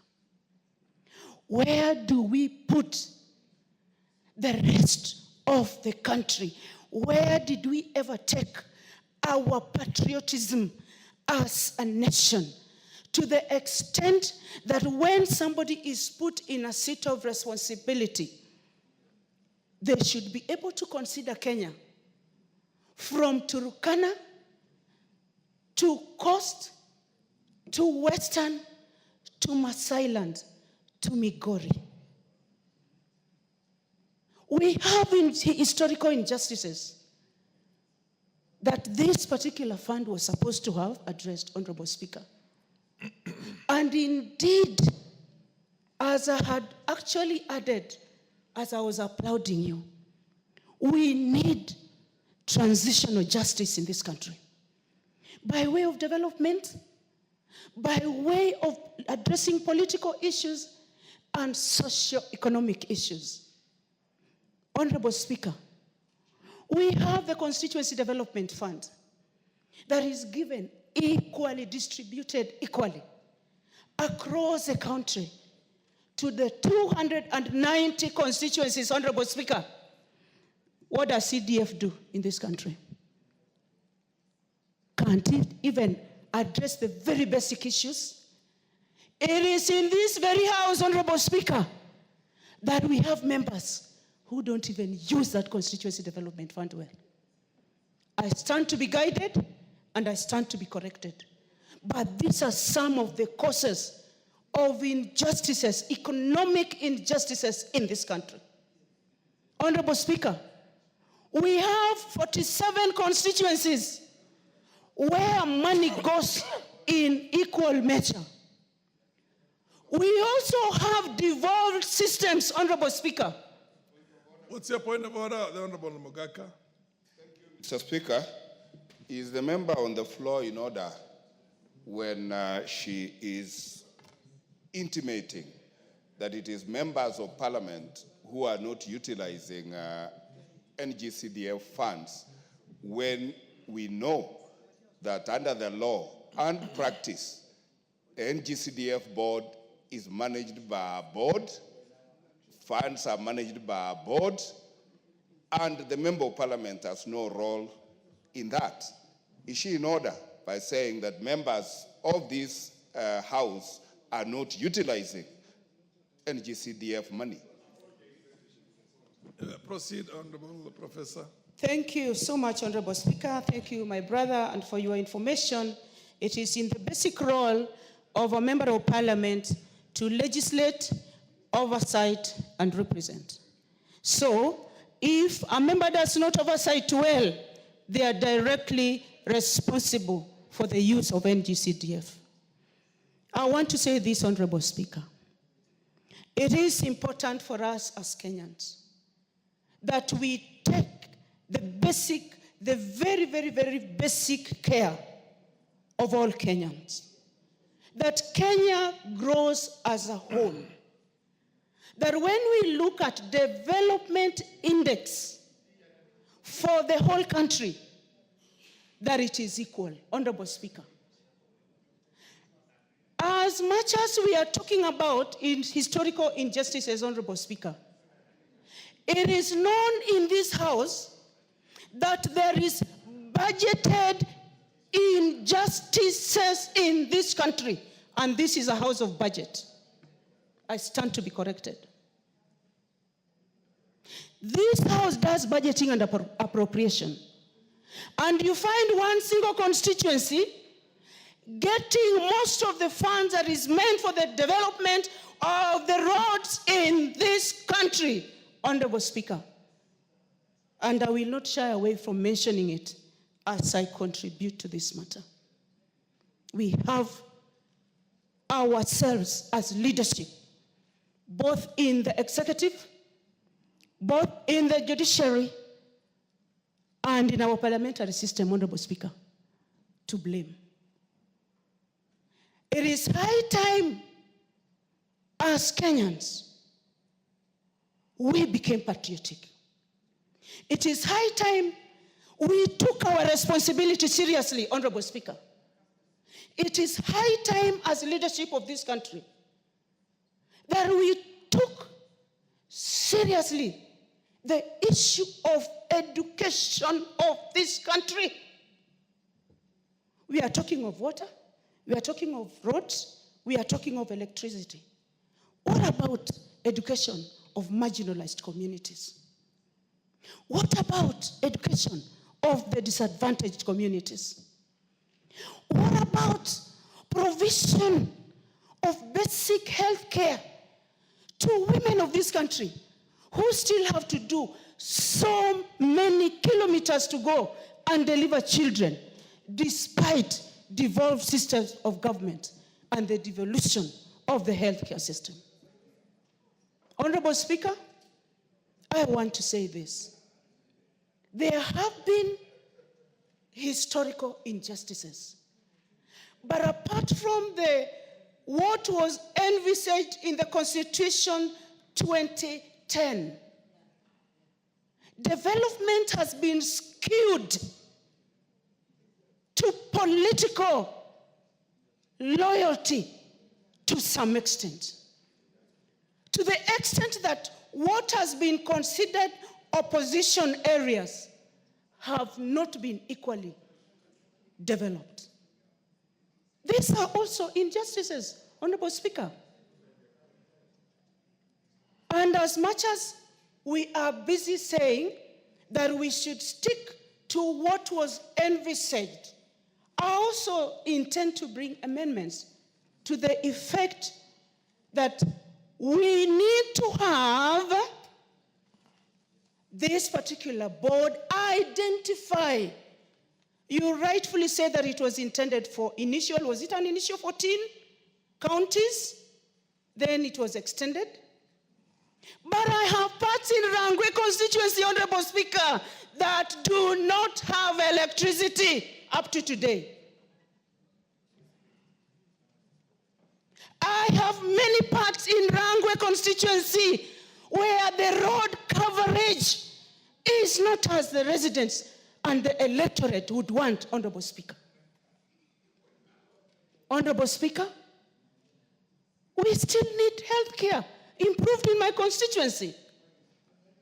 Honorable Speaker, I still have some schools that still require money from the Ministry of Education other than the CDF, NGCDF.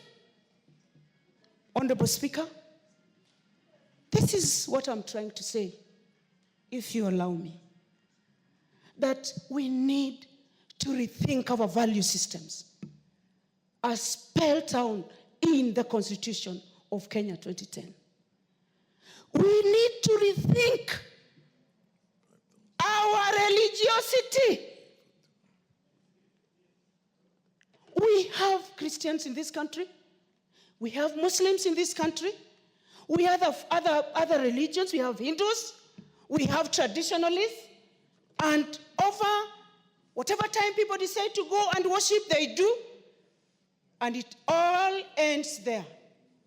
Once done, they put on their evil clothes and come and perpetrate injustices to their own kin who are Kenyan citizenry.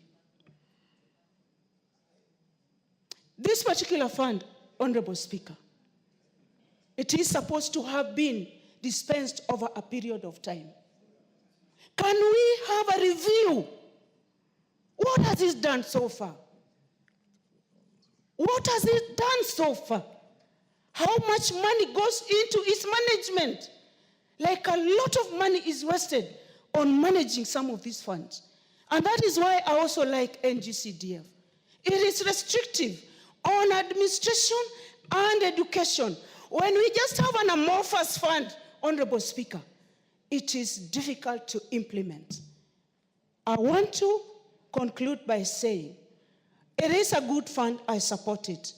I support the proposals by the committee. And at the committee of the whole house, I'm also going to propose my own amendments, and I thank you for giving me this opportunity. Thank you, Honorable Speaker. Abdul Haro, followed by the Honorable Basil Robert.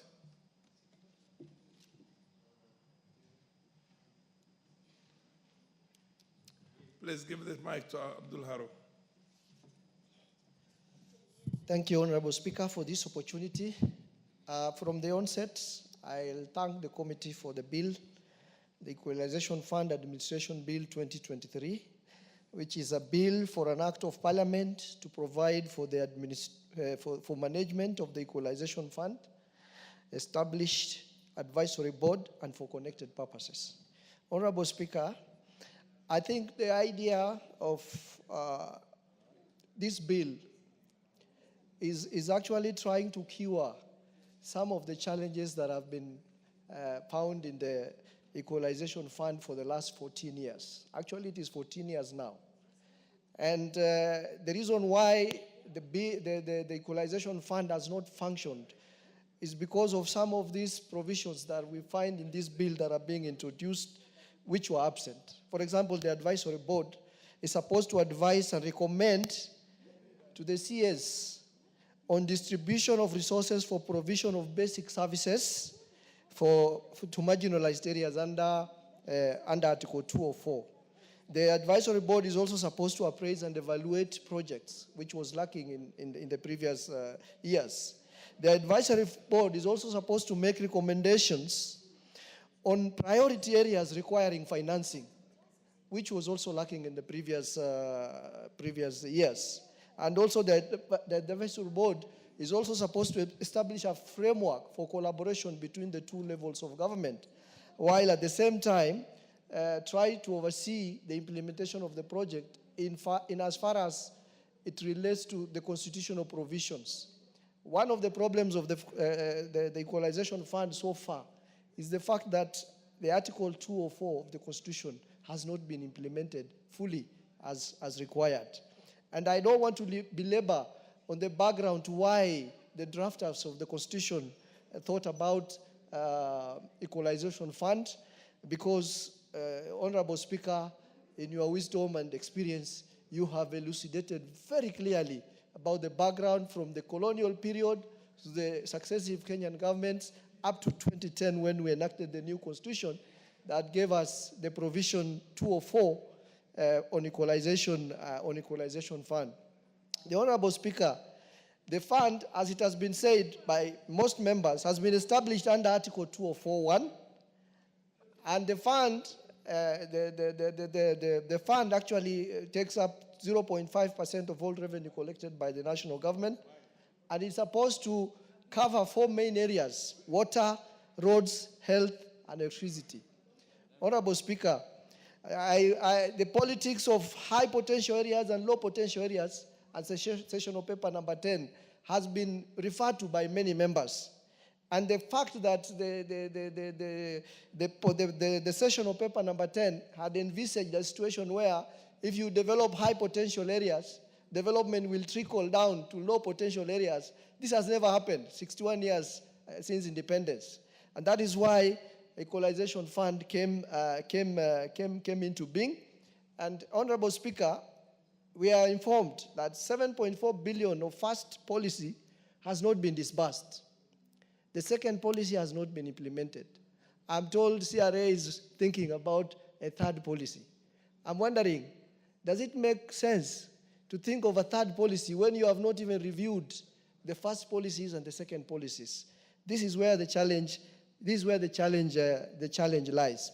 Honorable Speaker, I will not repeat what most of honorable members who have contributed before me have said, but I will say, like it has been intimated by one of the members, that marginalization is a very bad thing. It's not something that you wish anybody to go through. Not any Kenyan should be subjected to any form of marginalization in whatever manifestation it shows itself.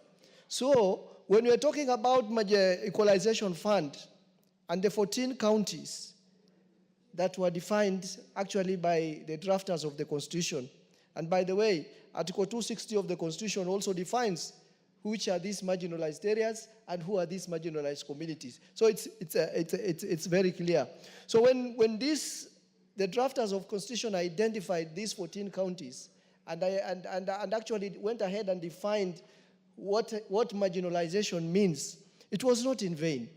Not anybody wants to be identified as a marginalized person. It's a bad tag to have, especially after 61 years of independence. And therefore, it is my wish that through this bill, and when it comes to the third reading, we carry out all the necessary amendments to make sure this Equalization Fund comes closer to the original thinking of the drafters of the Constitution.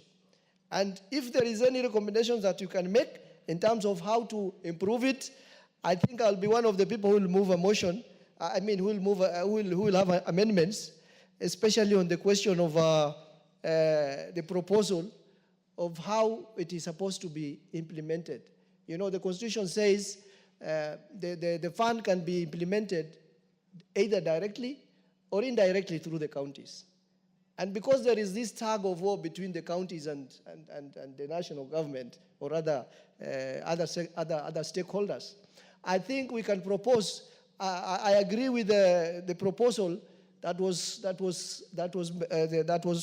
proposed earlier, that 50% of this fund can be implemented directly by the board at the national level, and the other 50% can be implemented indirectly through the counties, so that we can have a win-win situation. Because the poor people in the marginalized counties are not compartmentalized in these boxes we try to put them in.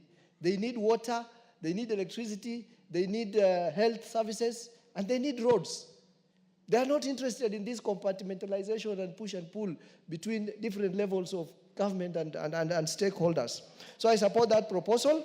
And on the question of the sunset... yes, the Honorable MP for Molo Kimani is on a point of order. Honorable Speaker, I raise on a point of order on clarity.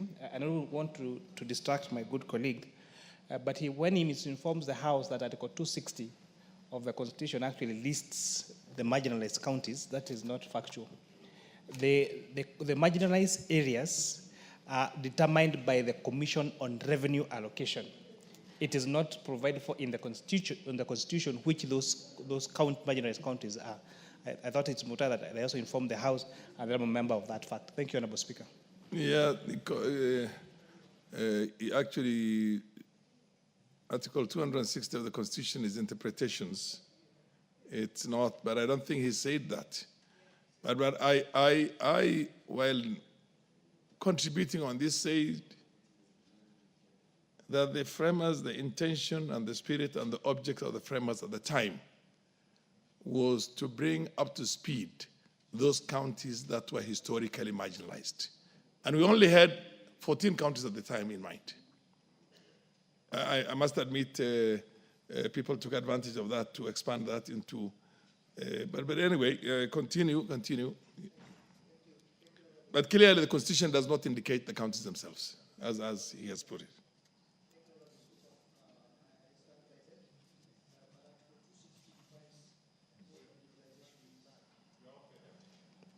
Oh. Yes, okay. Sorry, but I was actually concluding, and I want to conclude by putting something on the sunset clause. This question of the sunset clause, it is also my recommendation that when it comes to the third reading, I'll also push an amendment that perhaps we can do away with this issue of a sunset clause. I think as a way of trying to enrich this, and I would want the House to, as a way of trying to enrich this debate, so that you also understand not only the spirit and the object, but the word and the letter of this thing. It says in Article 260, it says marginalized groups means a group of people who, because of laws or practice before 2010 or after the effective date were or are disadvantaged by discrimination on one or more of the grounds in Article 27(4). So basically, it's talking about a historical phenomena. And I think I'm just trying to read this article so that it enriches the contributions that members are making. Proceed and conclude. Thank you. Actually, I was concluding. Then Kaluma, of course. Thank you. I was actually concluding on the sunset clause, and it's my view that perhaps when it comes to the third reading, we shall also wish to push an amendment that we do entirely away with this sunset clause, because the rest of the country, which the marginalized groups are trying to be made to catch up with, did not wait for 20 years to be equalized. And I don't think why this marginalized group should be subjected to this sunset clause of 20 years. We can do away with it and perhaps come up with some regulation of how to phase out once we believe on a certain parameter that equalization has happened. Thank you, Honorable Speaker, for the time. The Honorable Basil Oviatta.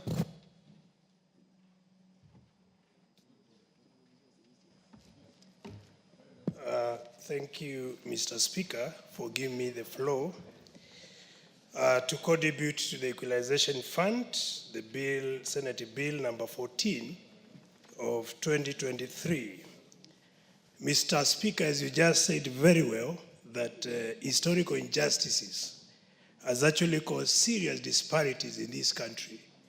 From 1963, there are some areas which feel that they don't belong to Kenya. And the simple reason why they feel so is because they've been excluded on matters to do with development. This is contributed by negative ethnicity and or tribalism, which has seriously interfered with the resource distribution in this country, Mr. Speaker. Very well, Mr. Speaker, you acknowledge that our budget is never itemized. So those who are in position of authority, they decide where to take resources, and this is why some areas are being left out, Mr. Speaker. Mr. Speaker, can you imagine the areas where we have six hospitals in this country, where some other areas they have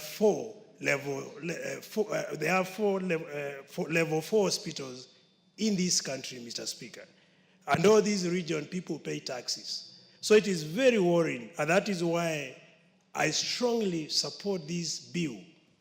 Mr. Speaker, allow me to underscore the importance of the Equalization Fund, Mr. Speaker. One of the simple reasons why the bill is critical, it reduces regional inequalities, Mr. Speaker. For example, in Yatta, if you look at my constituency, people think we are better off. Yatta is actually a semi-arid region, Mr. Speaker, and we don't even have more than 6 kilometers of tarmac road since 1963, Mr. Speaker, and my people pay taxes like other people or other members of this country or citizens of this country, Mr. Speaker. Importantly, Mr. Speaker, through the bill, we'll be able to improve basic services. By basic services, I make reference to health, reference to education, reference to water, and other critical services which all citizens of this country deserve, Mr. Speaker. The other important reason why I support the bill, Mr. Speaker, is actually going to serve, through the fund, we are going to have some level of economic revitalization and development in this country, where areas which have been marginalized and people have been disadvantaged will have some economic boost by having services delivered to them, Mr. Speaker.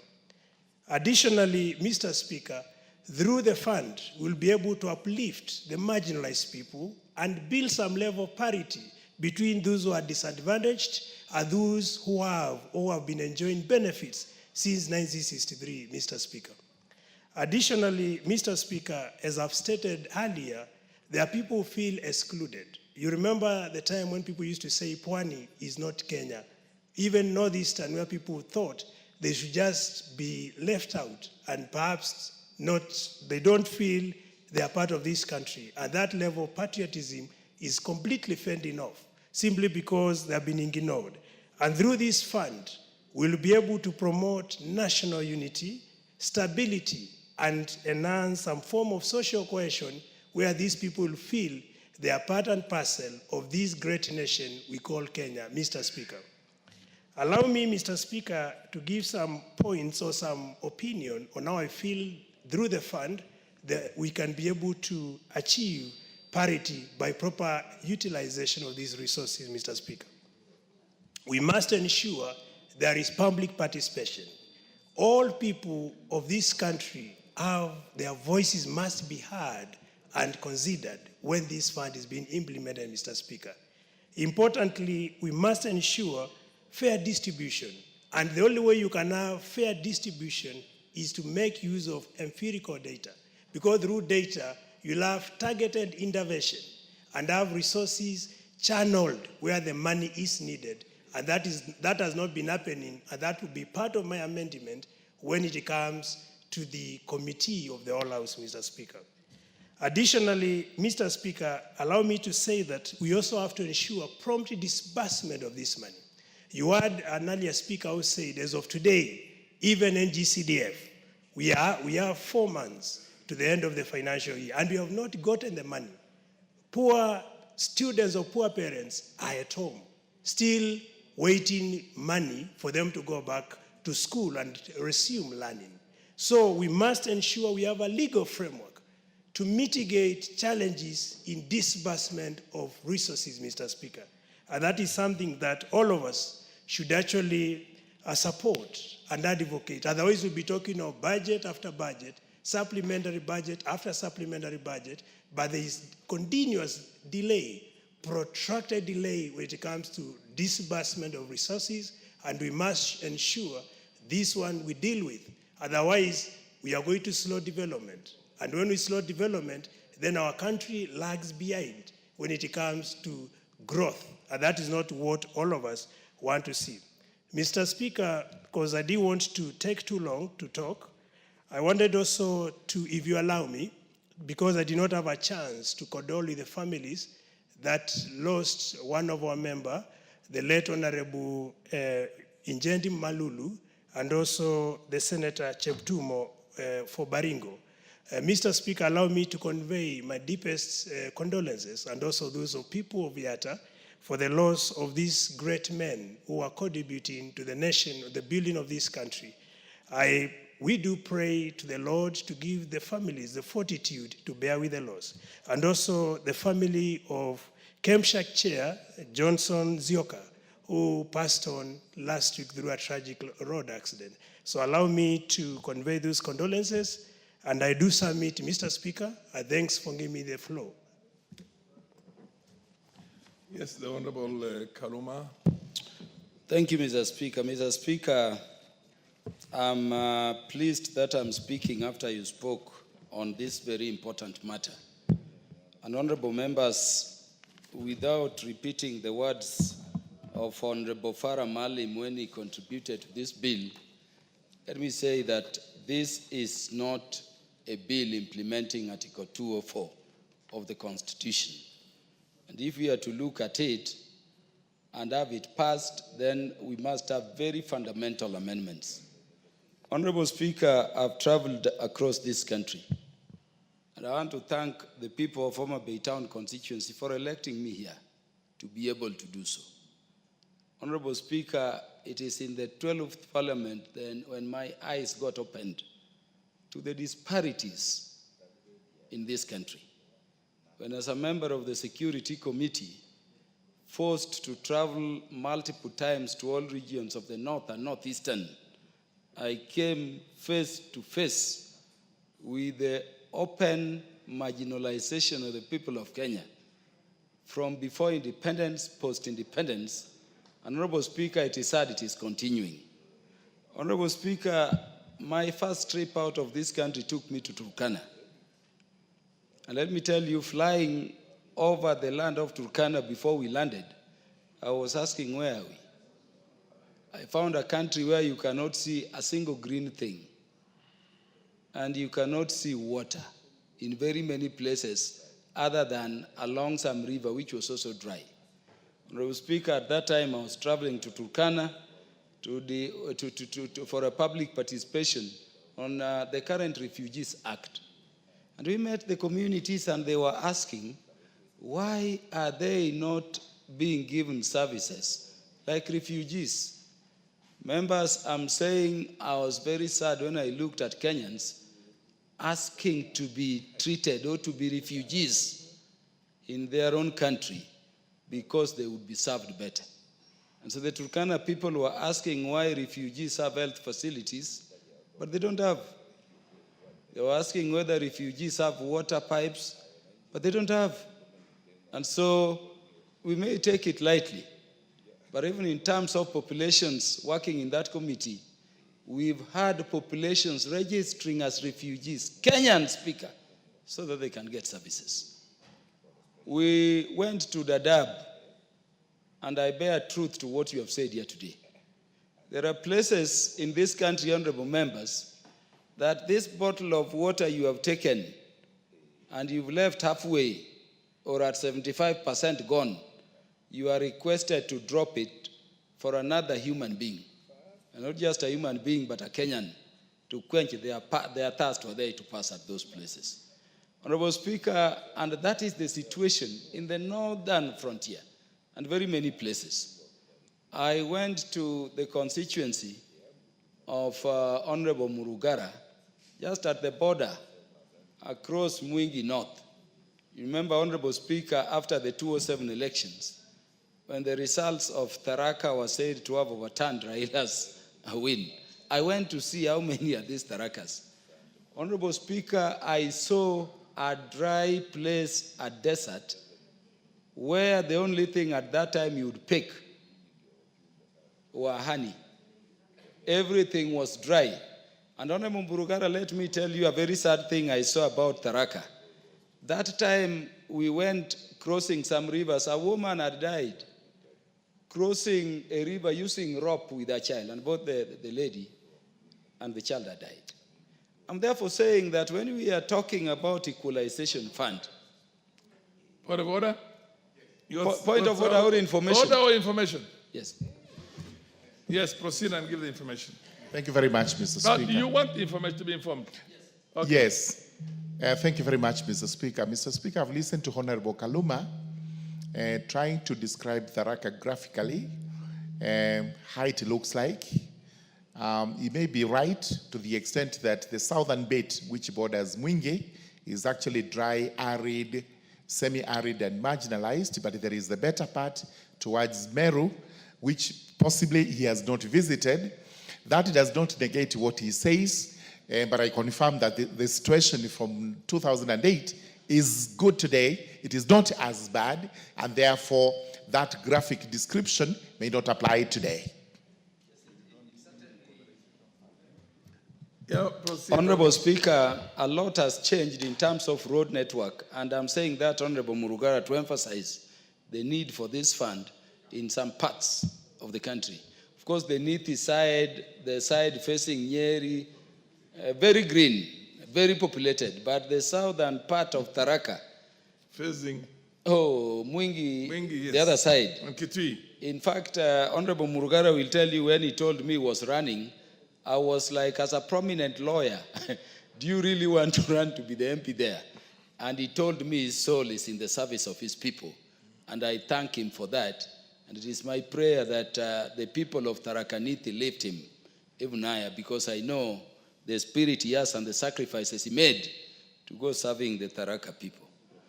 Honorable Speaker, when you are interpreting the Constitution, like Article 204, if it is literal, you go by it. But most importantly, if you look at Article 259, the rules of interpretation are prescribed. You are told you will go with the purpose, the spirit, and the intent of the Constitution in the very first clause.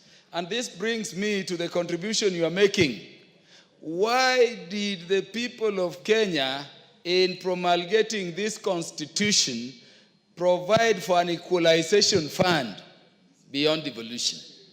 And let me tell you, and Honorable Murugara will agree, where it is not literal, you go to historical records. Absolutely. And the Supreme Court has said so, the Court of Appeal has said so, the High Court has said so.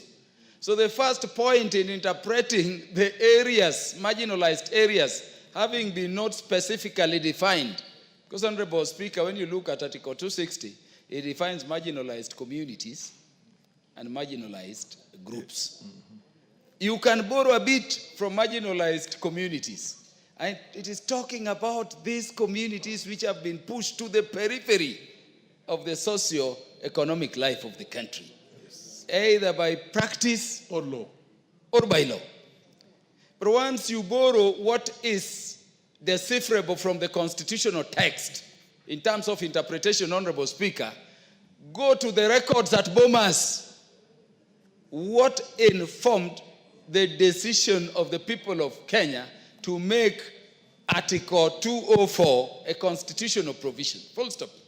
And when you go to that document, and I'm telling you, members, even if this matter were to be litigated later before court, those records will speak with finality before the courts of law. 14 counties. I don't want to repeat them. was selected. If any county were to come later, it must be properly justified. But Honorable Speaker, Equalization Fund should go to the 14 counties, the people of Kenya, designated as the reasons as to why this fund was to be created. Remember, honorable members, devolved funds or county funds is also to be distributed among the counties in some manner. We must be serious. If we are talking about Article 204, I don't know, Honorable Speaker, why you didn't refer to it when you were speaking or guiding the House. Article 204 already tells you that there is need, 204, sub-article 2, Honorable Speaker, if you would permit me to read it. Proceed. The national government shall use the Equalization Fund only to provide basic services, including water, roads, health facilities, and electricity to marginalized areas. Now, where I'm going is what I put emphasis on, honorable members. To the extent necessary to bring the equality of those services in those areas to the level generally enjoyed by the rest of the nation, so far as possible. That is the emphasis. We sat here and I presided over the committee on supplies with the permission of the Speaker, Honorable Speaker. And I was shocked. Homa Bay Town constituency is being given 6 million under Equalization Fund. I'm not saying we are not needy. But what are we doing with 6 million to equalize what? And then we don't have even measures in terms of how to oversight the money. By the way, where did that money go? And that is why, Honorable Speaker, I request you for just 3 minutes so that I speak to the amendments here. Yeah, because I'm on that one. Additionally, 2 minutes. So we have detoured, Honorable Speaker, from the intent and purpose of Article 204 of the Constitution on Equalization Fund. We are now using mechanisms, and it is sad this is coming from the Senate, whose duty is to undergird devolution. To score is the idea of equity and equality in distribution of resources across Kenya. And so now, we've taken meaning out of equalization. We are taking it even to places which were not spoken to by the Kenyan people at Bomas. Honorable Speaker, this bill, if it were not to be rejected, to be looked at afresh, I would say we have to look at the definition in this bill given to marginalized area. And Honorable Speaker, for a fund like this, with those existent historical records, I'm saying we cannot leave the designation of marginalized area to Commission on Revenue Allocation. No. We have to pick those and as a parliament enact them specifically in the bill. We cannot leave it to these vagaries of technical people defining. Honorable Speaker, Clause 4 was spoken to. It is speaking to 1/2 of all revenue collected. I don't know what has become of our Senate. This is very lazy drafting. Yeah. The Constitution says 1/2%. So we will have to amend and insert percent. If you look at Article 204, it says 1/2%. So the word percent is deliberately left here to mean that Equalization Fund would be even bigger than devolved fund. That correction needs to be made. Honorable Speaker, in terms of Clause 5, the word only, taking from the Constitution, must come before we specify the various services to be given. Because we need to remove confusion. We are talking of provision of basic services. Honorable Speaker, if we just leave it this way, then remember we will fall under Article 260 of the Constitution, where the word including is defined to mean including but not limited to. Yes. So you will have other services here, including sports, which were not the contemplation of the people of Kenya when this fund was being promulgated. Honorable Speaker, we are thinking of reducing boards. How do you create boards? You are even putting CEOs, and they are even marginalizing people. Why don't we say straight, money will go to these particular counties? The criteria can then be, defined, and we state in the act the agency to distribute it, whether national government or county straight away. I say this, Honorable Speaker, as I end by saying that my intent is that this bill as drafted is lazy, it is poorly drawn, it has not met the intent of Article 204 of the Constitution, and if not, to reject the whole of it so that we can give meaning to equalization as intended by the people of Kenya, we need to do substantive amendments. I thank you. The Honorable Mashako.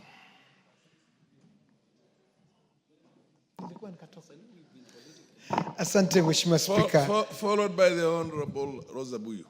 Asante Mheshimiwa Spika. Mimi nimesikia kwa makini sana vile wenzangu wamechangia mswada huu ambao umetoka Seneti, mswada wa Equalization Fund, Equalization Fund Administration Bill, Senate number 14 of 2023, Mheshimiwa Spika. Mheshimiwa Spika, mwanzo ningetamani sana kueleza bunge hili la kitaifa kwamba walioandika katiba walikusudia sana kwamba wafanye Kenya iwe ya sawa katika maendeleo ya nchi nzima. Mheshimiwa Spika, Mheshimiwa Spika, wale walioketi na wakakubaliana kwamba na Wakenya wakapiga kura kwamba katiba ipitishwe mwaka wa 2010 waliangalia sana kipengele hichi cha Article 204 katika katiba yetu ya Kenya ambayo ilileta kuwa tuwe na Equalization Fund ama tuwe na mfuko wa kusawazisha ili Wakenya wale ambao walikuwa wamebaki nyuma kwa miaka mingi ama zile sehemu za nchi zilikuwa zimetengwa na serikali ile iliyokuwa ya central government ama serikali ya kutoka Nairobi, ikawa kwamba basi walete mswada huu ama walete kipengele hichi cha 204 katika katiba yetu ya Kenya ili kusawazisha zile sehemu zilizobaki nyuma. Mheshimiwa Spika, linatia wasiwasi sana kwamba Wakenya walipokubaliana hivyo, Commission on Revenue Allocation ambayo ndio imetwikwa mamlaka ya kutengeneza ile tunaita marginalization policy, ili basi Article 204 ikaweze kufanyika kupitia kwa ile marginalization policy. Mheshimiwa Spika, commission hii ya revenue allocation, Mheshimiwa Spika, ikaamua mara ya kwanza, ile commission iliongozwa na yule aliyekuwa Central Bank mkubwa banki ya kitaifa Mika Cheserem, na wakakubaliana kwamba sehemu 14 za Kenya ama zile counties 14 za Kenya ziweze kutambulika kuwa zilibaki nyuma na ziweze kupewa pesa kupitia hii article 204 ya katiba ili ziweze kuinuka kimaendeleo na wakaweze kuongeza hali ya afya kwa kaunti zao, waongeze kuangalia mambo ya barabara zao, waweze kuangalia mambo ya maji na waweze kuangalia mambo ya stima. Mheshimiwa Spika, Mheshimiwa Spika, ni jambo la kutia uoga sana kwa kwamba baada ya ile commission ya kwanza, ikawa commission ilipokuja ya pili ikaamua kwamba sehemu zilizobaki nyuma, counties zilizobaki nyuma ziongezeke zikawa karibu counties 34. Mheshimiwa Spika, leo hii tunavyoongea juu ya mswada huu tunaona maajabu. Mheshimiwa Spika, county mfano tu nitakupa mfano wa county ya Taita Taveta. Ilikuwa kati ya zile county 14 za mwanzo, zile Wakenya walisema ni zile zilibaki nyuma, lakini CRA kwa kuwa na hekima makosa hekima wakaamua kwamba Taita Taveta iondolewe katika sehemu zile ambazo zilibaki nyuma. Mheshimiwa Spika, na kwa hivyo mswada huu tunavyojadili leo, Mheshimiwa Spika, ni sehemu kule waliotoa Taita Taveta, lakini nimeona kwamba wamerudisha sublocation bill, kata ndogo mbili ambazo moja iko Voi na moja iko Taveta.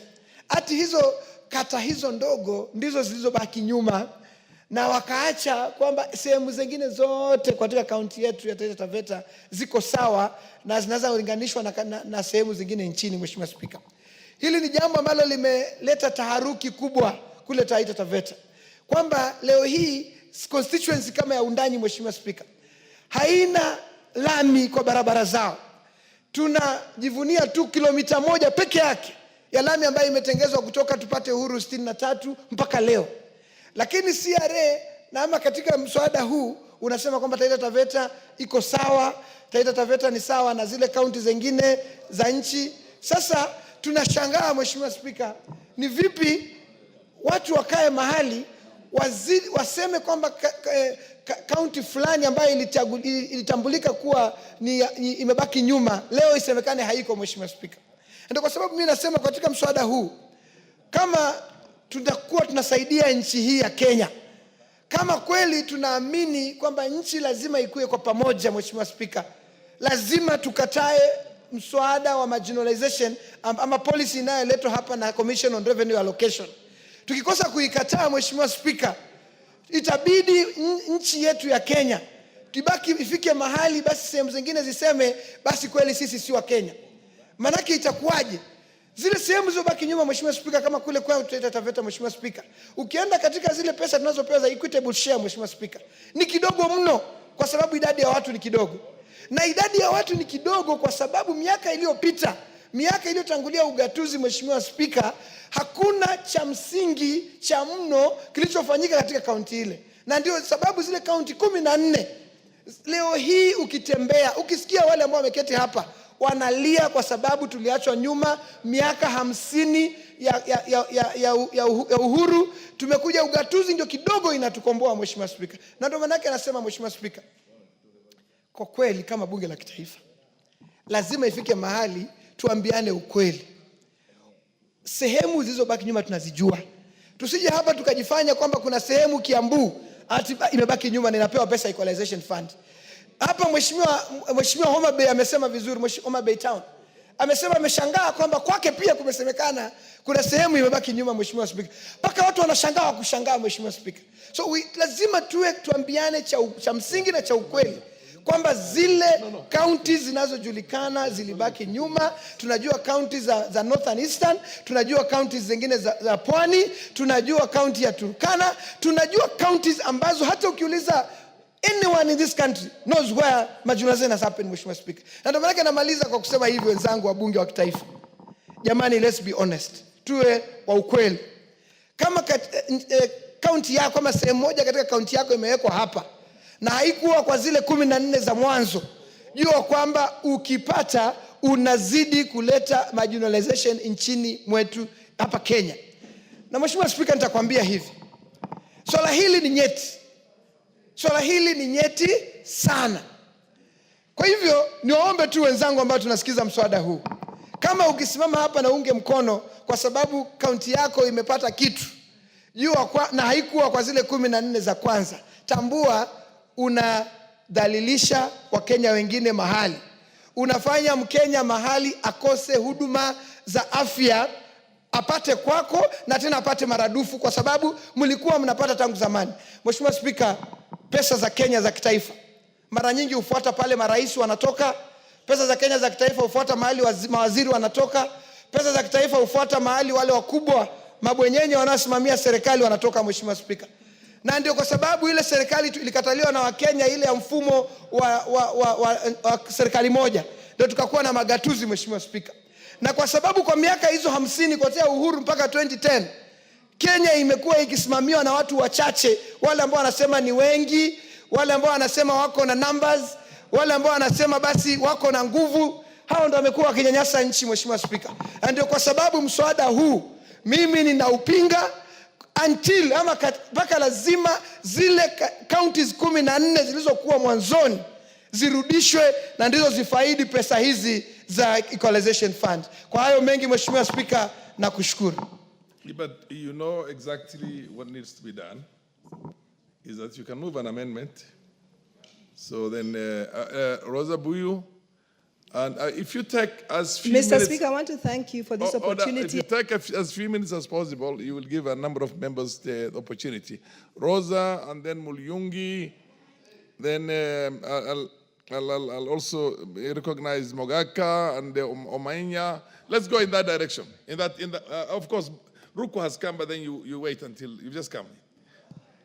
Proceed, and Rosa, take as short time as possible so that your colleagues also can get. Proceed. Mr. Speaker, I want to thank you for this opportunity. And right from the onset, I'd like to say that I will be considerate of the other members who wish to contribute. Mr. Speaker, from the onset, I do support this bill.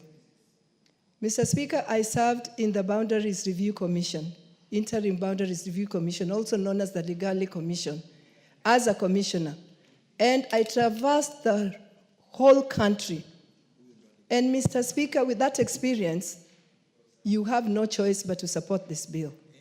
Because there are many parts of this country that have been left behind in terms of road network, in terms of electricity, Mr. Speaker, in terms of infrastructure in general. Mr. Speaker, I want to take you back to 1965 when we had session paper number 10. And a decision was made at that particular time that the whole country cannot be developed in unison. And a decision was made that the parts of the country that had good potential should be developed, and the proceeds that will come from those parts of the country will then go on to be used to develop the other parts of the country. Mr. Speaker, that has never happened. Instead, the parts of the country that were not developed have still been left undeveloped. And Mr. Speaker, when you see the clamor of one man, one vote, 1 shilling, coming from the areas that were actually favored at the time of independence and were given the opportunity and priority to be developed, as the other parts of the country waited to gain from those proceeds, Mr. Speaker, you cannot believe it. Mr. Speaker, there is no way we are going to fight for equality in this country when parts of this country have been left the way they are. Mr. Speaker, we know that our constitution has actually been celebrated as being very progressive because it's a constitution that aspires to bring up all citizens so that even if they are not at equal level, they are nearly as equal as possible. Mr. Speaker, for that reason, I want to support this bill, but I want to say that there is no way that Equalization Fund will be housed or domiciled within the counties. We must cap the priority areas in which this fund should be used. Otherwise, this fund runs a risk of just being lost within the rest of the funds going into the county, and therefore will not have done what it's intended to do. Mr. Speaker, I know there's not too much time and my colleagues want to speak. I want to say that I support this bill. I thank you, Mr. Speaker, for this opportunity. Yeah, the Honorable Mulungi, next. You will all get an opportunity. Omenya, I know that, and I also know the gracious lady there, Mogaka. Yeah, in that order. Thank you, Mr. Mulungi, Speaker. continue, and then Mogaka, and then Omenya.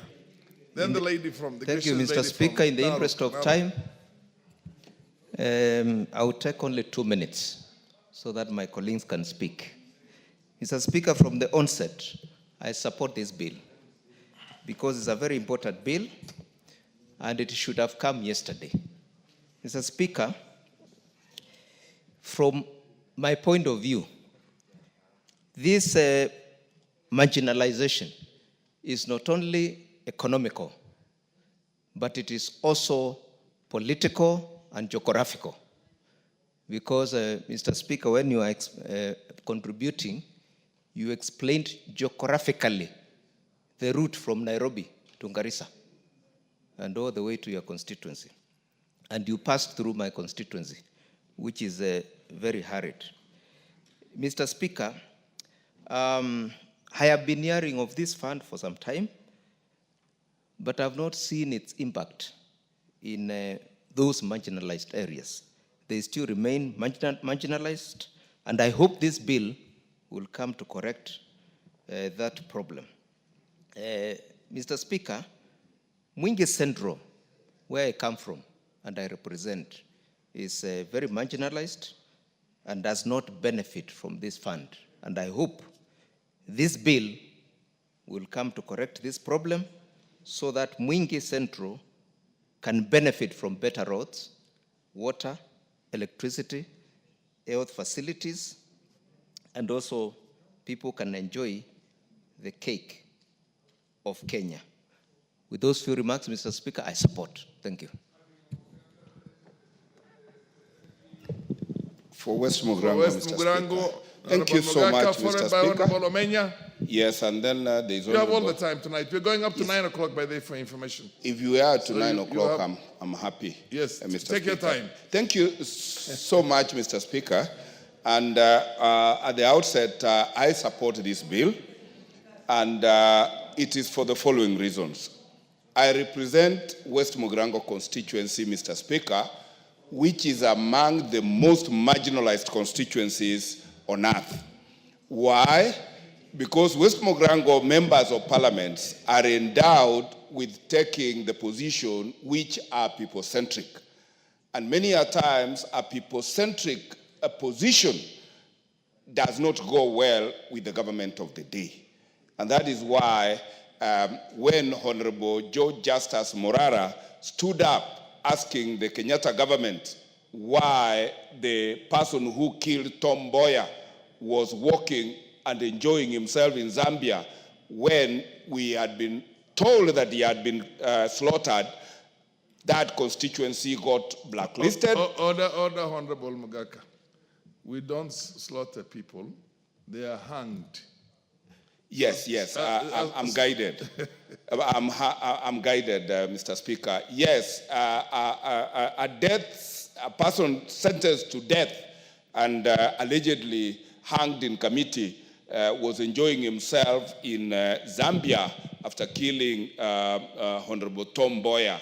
And when my member of parliament at the time raised that question, the government of the day responded, and Honorable Joe Justus Morara died in a suspicious road accident in Kakamega. And followed by Tom Mongare from the same constituency who never completed his term, followed by Honorable Henry Obocha, who stood up to President Daniel Arap Moi, and because of that position, that constituency suffered heavily. So there is political marginalization, as they put it. Political choices have political consequences, and that is why majority of regions in Kenya that have taken certain political positions have always got marginalized. And I want to support this bill, but I will be moving amendments because, Mr. Speaker, we cannot make this fund be again an extension of the county governments, because Article 204 is very clear that the national government must use this fund to correct historical injustices, to correct marginalization. And therefore, to cede this fund and devolve it, we will be doing the wrong thing and it will be unconstitutional. Secondly, Mr. Speaker, when I look at the composition of the board, where it is national government heavy and it omits the representation of the constituency, save that it is providing somewhere that the fund manager represents or appears in that committee. Mr. Speaker, this bill is oblivious of the court judgment that made the NGCDF unconstitutional, and therefore, by extension, we will not be having fund managers, assuming that judgment continues being the state of the law in this country. And therefore, we must move an amendment and align the representation or at constituency level, not to be that of a civil servant through the NGCDF board, but to be the representative of the elected member of parliament in that constituency. Mr. Speaker, when you look at the roads, West Mogrango is one of those constituencies that do not enjoy any bitumen road, when other constituencies were given a minimum of 60 kilometers of bitumen, those roads never reached West Mogrango constituency. It is therefore curious that we have an equalization fund that does not notice that and make a provision for compensating West Mogrango constituency with bitumen roads. And through this bill, which I will support and make amendments, I want to see electricity being distributed to those marginalized areas like Bokimo, Geseneno, Nyamaya Ward, Nyakunguru, and other areas that are dark today, including Bosamaru Ward. Mr. Speaker, I would talk and talk and talk, but because I want my colleagues, particularly my neighbor in West Mogrango, the MP for Borabu, Honorable Osero, who, Mr. Speaker, your eyes have not noticed, I will want to stop it there and say I support.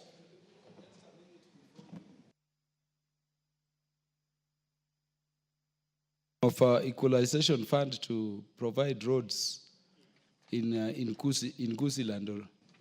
Yes, I am saying, Mr. Speaker, that political choices in this country have consequences. And the larger Nyanza region, for its political position historically, has suffered heavily. And Gusii region, including Western Mugrango constituency, is part of that. That is why, as I speak today, for the last 20 years, West Mugrango constituency has had no allocation of any bitumen road. And I'm saying it is curious that the Equalization Fund does not capture that level of marginalization and provide for support for that constituency. And I will be bringing amendments, Mr. Speaker, to ensure that constituencies that are clearly marginalized like West Mugrango and the Greater Nyanza region get captured, because that is really where this Equalization Fund should be expended. Mr. Speaker, I support. Thank you, sir. I was just thinking that what has been happening to Kisii and the larger Nyanza region is due to political marginalization, and it is intended. And I was thinking that largely it is due to budget distortions, which we could deal with in the context of the role given to this House to budget. And let me say, the Budget Committee, we all agree needed to be looking at that equity in terms of how we allocate the resources around. I doubt that, but it's for argument, it is for contribution only. Yeah, Mr. Speaker, thank you for that highlight. And indeed, at the appropriate time, and I hope Kimani Kuria is listening, we will be pushing that we have an itemized budget, because we have so far been taken for a ride where we pass balloon figures here and people go back and go and protect certain lines, so that when they go to the ministries have nothing to do, because that money is locked to certain regions, to certain roads, thereby marginalizing certain regions of this country. The time for reparation, Mr. Speaker, is now. Thank you.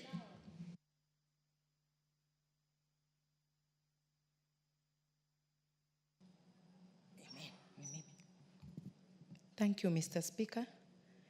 I support the bill firmly. Yes, the mic did not come, but it is your chance to speak, Honorable Manyo. Thank you, Mr. Speaker. I support in depth, because I come from Busia County, where Article 260 has given me a lot of hopes, because it defines marginalized communities that have been, it's like communities that have been unable to fully participate in socio-economical activities, meaning Busia is part of these marginalized areas. Because if you think of floods, every time we have a lot of rain, Busia County in Budalangi, many homes are swept away, and families, women and children, live in tents. And if you are displaced in your own nation, what another family in Eastern faces because of drought, a family in Busia faces that same challenge of having the opposite of that. And if you look at Article 204, we need to use the funds appropriately and targeting that by a year that has been mentioned, maybe offset year, maybe from now 20 years to come. Every marginalized area must have proper infrastructure. I compare many developed nations like Dubai, Qatar, that are in deserts. What exactly did they do with the funds? They improved infrastructure, created modern cities that are now tourist attraction places. They have piped clean water. The health institutions are working. We pump in a lot of money yearly to marginalized areas, but I think our priorities are upside down. I get many tear-stained letters in my office from places like Changara in Angurai East and Bwiri Ward in Funyula and Budalangi, the whole sub-county. people expressing how desperate they are and when anybody will ever listen to their cry, because you cannot write a letter for floods to come, and you cannot also write a letter for drought to come. But you can do a few things, baby steps into preventing and also making it better for future generations. So those who have never transversed this nation, they might have been in America or UK, but they have never been to Bwiri Ward in Funyula. They have never been to Angurai East in Teso North. They've never been to Budalangi. So many people, when you mention marginalized, they think of Eastern, not Eastern alone. But having been born and raised in Busia, we have pockets of marginalized areas in Busia County. And some people even make jokes whenever we have floods. They say Serikali's idea, and they are mentioning Budalangi and other few places in Kenya that also receive a lot of rains or overflows from the lake. So I want to support and make sure that when we repeal and top up this bill, we make sure that we rivet in a few the things that will make sure that areas that have been left out are also in the bill, so that we grow as a nation and not few areas in Kenya having it all and other areas lacking. Thank you, Mr. Speaker.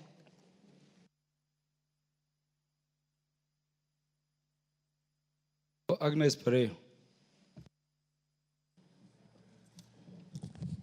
Thank you, Mr. Speaker, for giving me this opportunity to contribute to the Equalization Fund bill. From onset, I think equalization means bringing those communities or groups that were intentionally, let me say so, left behind while others are ahead of them. And it is clear in the Constitution and define who these communities are. And if you want to see them, don't go far. Come to Narok, where I represent. As you were contributing, I was almost crying, because Narok is very near to Nairobi. And people can think that people in Narok have electricity, can think that people in Narok have water, can think people in Narok have roads. We are at a pathetic condition. Just the other day, I want to thank His Excellency the President. When we went to him, we told him we have no electricity. He did send people to go and do a survey. And when they came back, he deliberately allocated 100 million to us, because he didn't also think that that was the situation. The 100 million is like a drop in the ocean.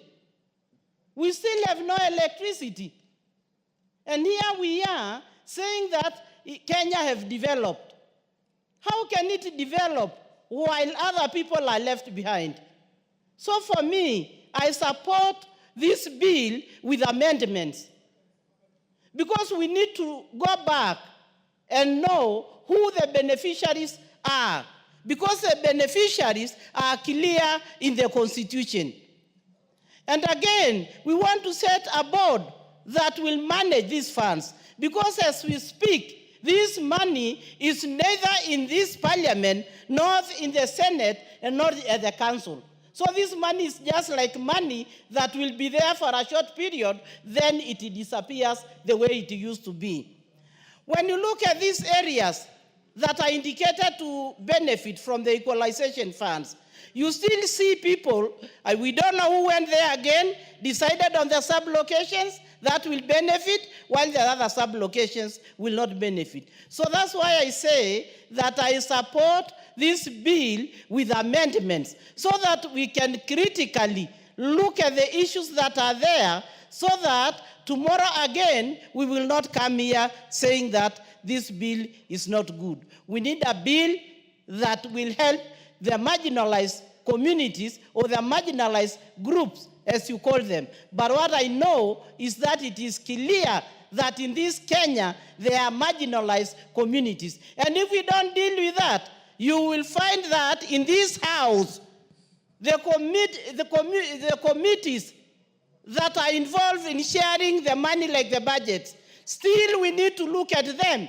because they are also marginalizing us as we sit here. And that one I can support from how the money is being shared.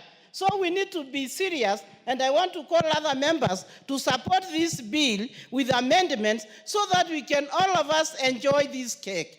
Thank you, Mr. Speaker, for giving me that opportunity.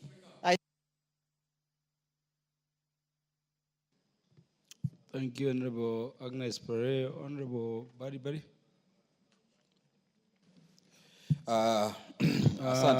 Honorable Badi, yes. A minute. You will be followed by Honorable Joseph Tonui for clarity. Okay. Asante sana Mheshimiwa Spika kwa kuweza kunipatia fursa na mimi kuchangia katika mswada huu ambao mswada huu tukiangalia Mheshimiwa Spika katika kipengee cha katiba 204.2 yasema kuwa katika sehemu yatakana kuangaziwa zaidi ni mambo ya maji, mambo ya miundo msingi, mambo ya barabara na vile vile mambo ya stima na electricity. Kawi.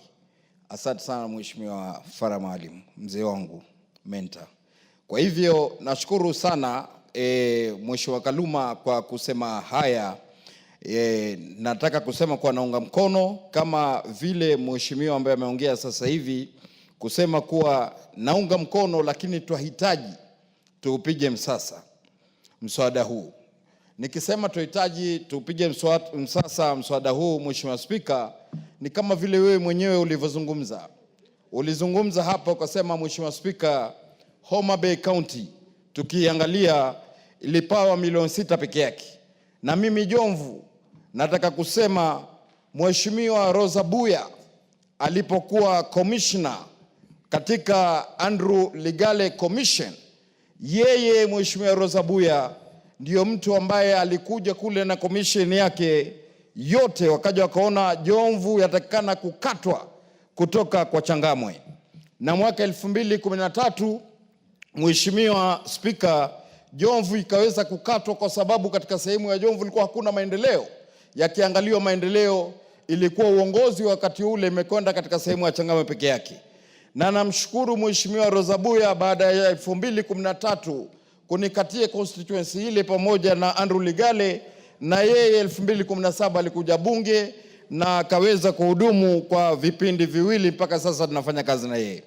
Kwa hivyo Mheshimiwa Spika, kitu ambacho mimi nataka kusema, hii kitu inaitwa Equalization Fund. Yenyewe kama vile inavyozungumziwa kwa Kiswahili tuweza sema ni fund ambayo ama ni mswada ambao wataka kuleta usawa. Na katika kuleta usawa, Mheshimiwa Spika, kitu ambacho nataka kusema mimi, maana ya usawa ni kumaanisha eneo bunge lako Mheshimiwa Kaluma liwe liko sawa na eneo bunge la Jomvu, liwe liko sawa na eneo bunge la Mheshimiwa Farah Maalim, liwe liko sawa na eneo bunge nyingine. Na hapa tuwaona imesemekana ni kaunti 14 peke yake. Lakini Mheshimiwa Spika, nataka kuzungumza kitu leo tofauti kabisa. Katika kaunti 14 hapa hakuna kaunti yetu ya Mombasa. Na ukiangalia kaunti ya Mombasa, wengi sana wana fikra ya kuwa ni kaunti ambayo ni ya kidosi, ni kaunti ambayo watu wana pesa, ni kaunti ambayo kila kitu kiko sawa, ni kaunti ambayo iko mjini. Lakini Mheshimiwa Spika, nataka kusema leo ukiangalia katika eneo bunge langu la Jomvu, shida kubwa sana ambayo inakumba watu wangu wa Jomvu ni mambo ya ukosefu wa maji. Na maji hakuna, mpaka ukiangalia katika sehemu ya Miroroni na sehemu nyingine utahurumia Mheshimiwa Spika.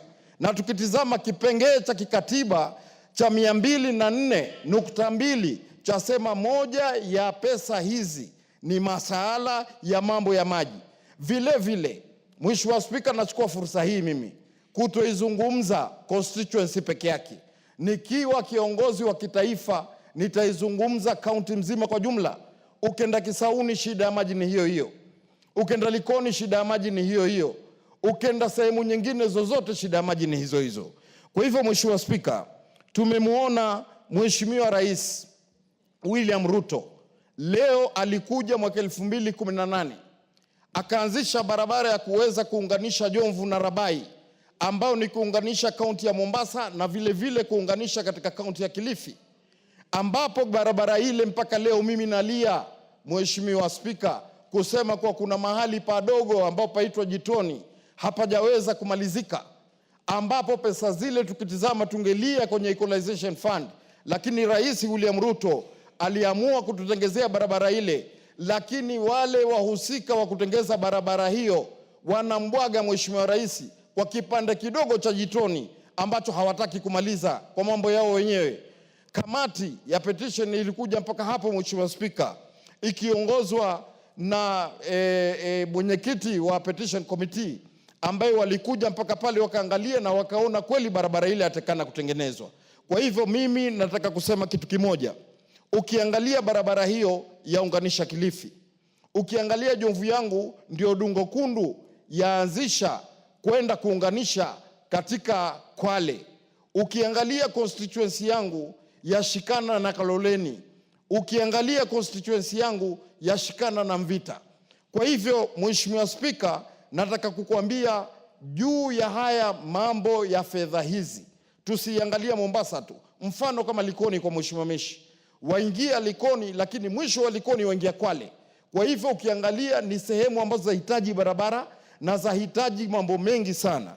Ukiangalia katika mambo ya kawi, sehemu nyingi sana hazina kufikiwa katika mambo hayo ya kawi. Nenda Mbuyu wa Chapa hakuna kawi katika constituency yangu ama eneo bunge langu. Nenda Miroroni hakuna kawi, ambao kuna shule mimi nimejenga mpaka junior secondary iko pale. CBC tuatengeneza pale, yatakikana kuanzisha program za kompyuta. Tutafanya na nini Mheshimiwa Spika bila mambo ya kawi? Kwa hivyo wenzetu walinena na wamesema zaidi juu ya haya. Kila kiongozi anaingia pesa hizi azifuta katika sehemu yake. Kila kiongozi anaingia pesa hizi anazifuta katika sehemu yake. Na unaona watu wengine pia viongozi wanatoka kwenye sehemu zao, lakini pia nao wanakuwa victims of circumstances, ama tunaona kuwa wao wanafanywa katika hali ya kudhulumiwa. Mfano kama Mheshimiwa Kiboreki amesema hapa kwa Baringo Moi alitoka huko. Kwa hivyo serikali zilizofuata zilikuwa na fikra ya kuwa Baringo hahitaji lolote kwa vile Moi alikuwa bado yuko katika ile sehemu ya pale. Kwa hivyo mimi Mheshimiwa Spika, nataka kusema leo katika haya mambo ya kusema kuwa hizi kaunti 14, moja kaunti ya Mombasa pia iingizwe hapo ndani katika kupigiwa msasa. Kwa ajili kaunti ya Mombasa tukiangalia haina ukulima. Kaunti ya Mombasa tukiangalia hakuna madini. Kaunti ya Mombasa tukiangalia mpaka uprovide services, ufanye kazi na kazi hakuna. Vijana hawana kazi, vijana wazunguka, vijana makampuni ukenda kule kuambia tangu corona hakuna kazi. Kwa hivyo tukiangalia katika masala haya, watu wasitupake mafuta. Sisi pia tunaumia na sisi pia twastahili tupate mkate kama vile watu wengine wanavyopata mkate ndani ya kaunti ya Mombasa. Mheshimiwa Spika, nataka kuchukua fursa hii kwa niaba yangu mjumbe wa Jomvu kutoa rambirambi zangu mimi, familia yangu na wananchi wangu wa Jomvu kwa seneta wa Baringo Mheshimiwa William Cheptumo, ambaye tuliweza pia kufanya naye kazi katika bunge hili, na vile vile kutoa rambirambi zetu kwa Mheshimiwa Malulu Injendi, Mheshimiwa wa Malava, eneo bunge la Malava. Nikisema hivyo nataka kusema kwa Mheshimiwa Injendi alikuwa ni mtu wa busara sana, na busara yake Mheshimiwa Spika ilikuwa ukiiona mpaka kwenye kifua chake.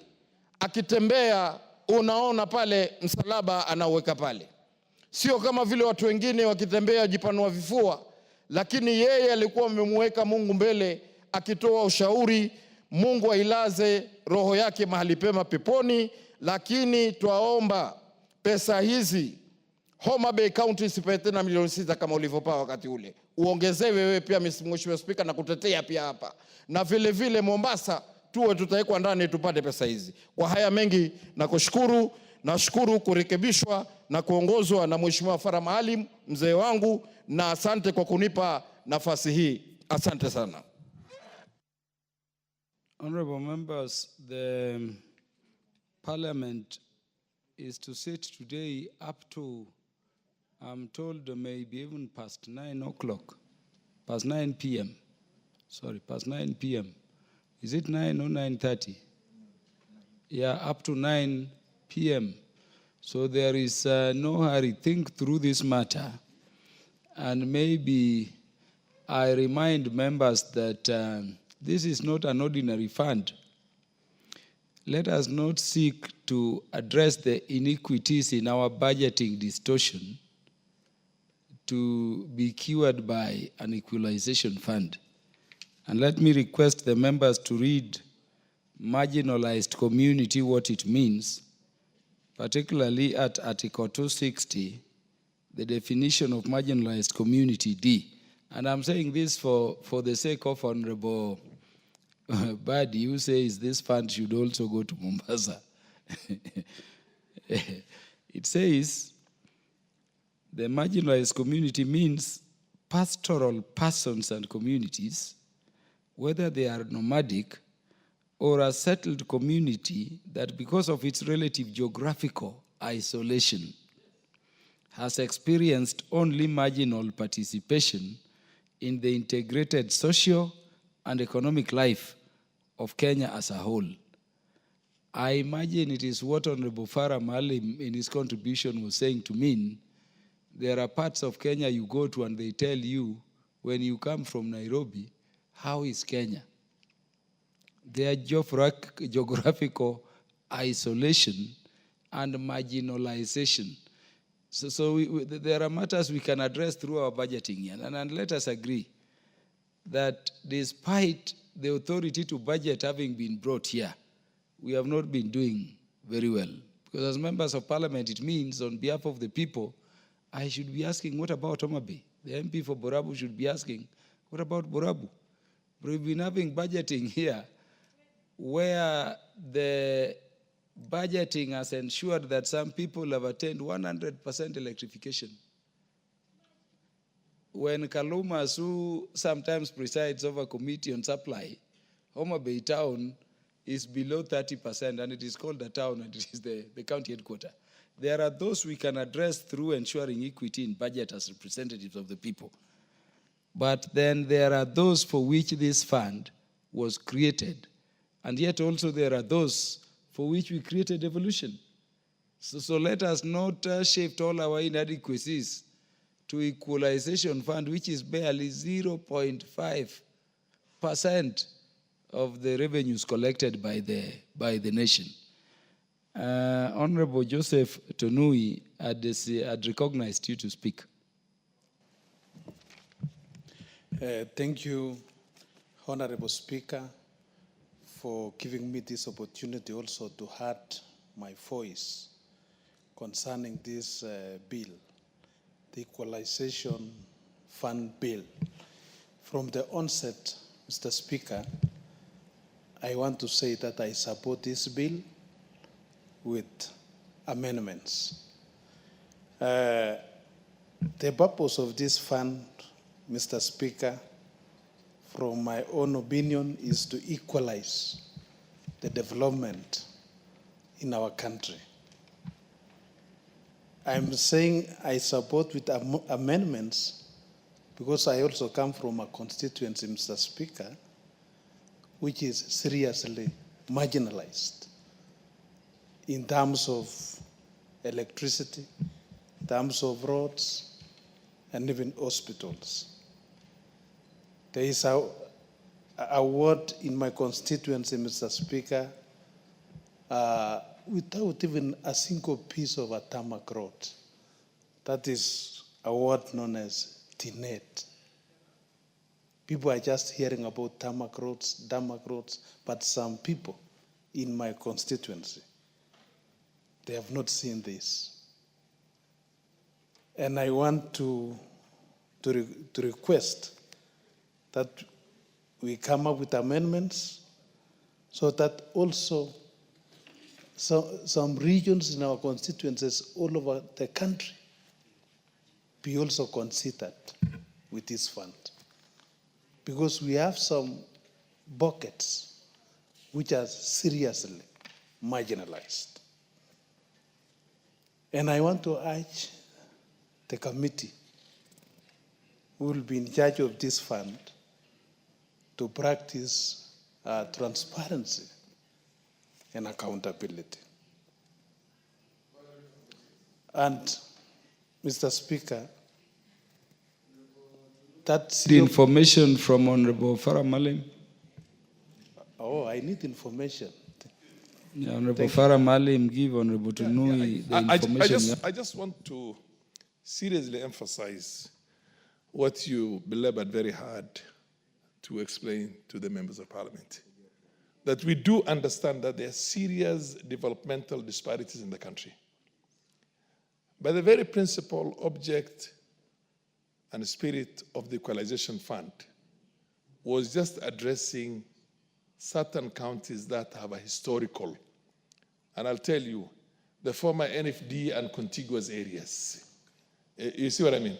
So I want us to address your issue very hard, but of course it's not possible to involve it under this.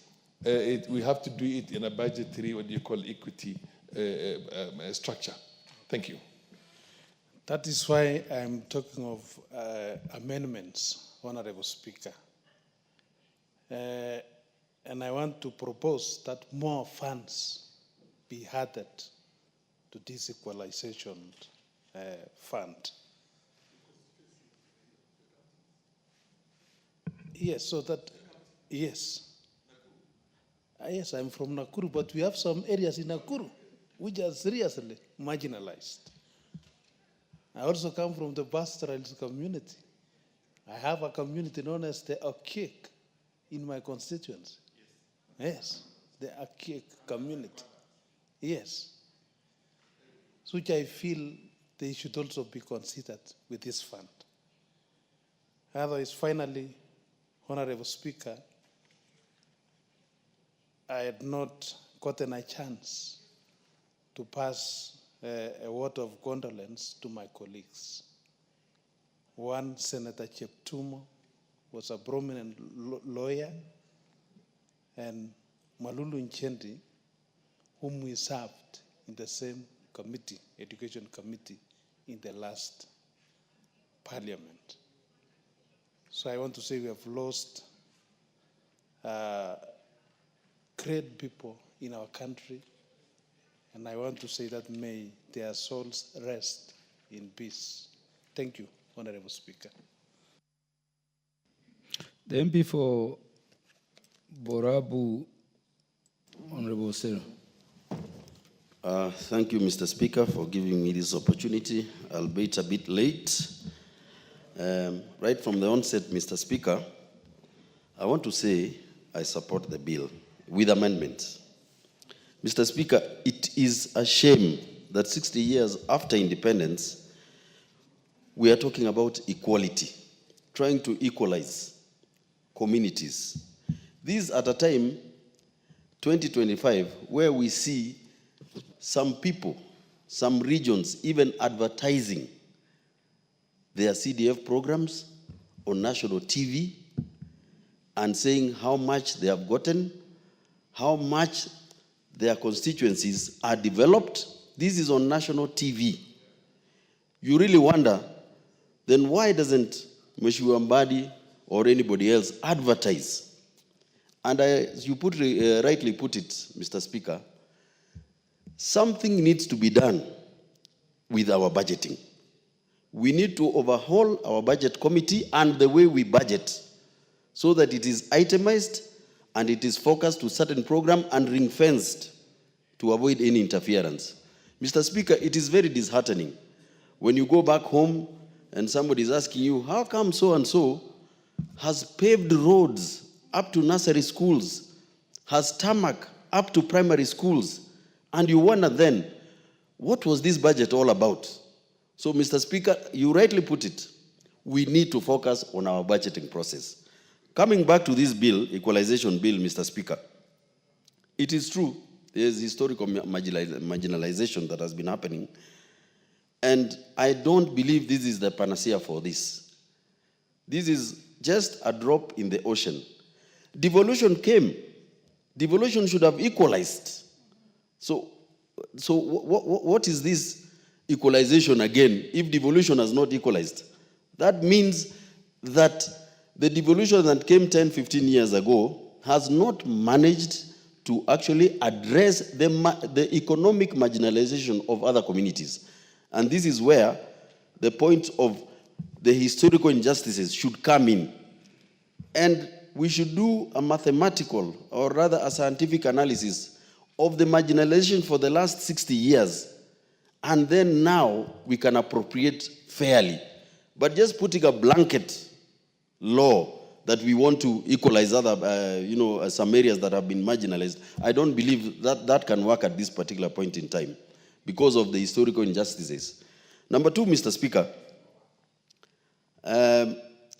we have seen the effects of devolution. Fine, rural-urban immigration may have fallen, but activities, normal, money follows activities. In my constituency in Borabu, for instance, we had issues of cattle rustling, and our neighbors, we realized that there was little economic activity across. Immediately we put some economic development, the cattle rustling went down.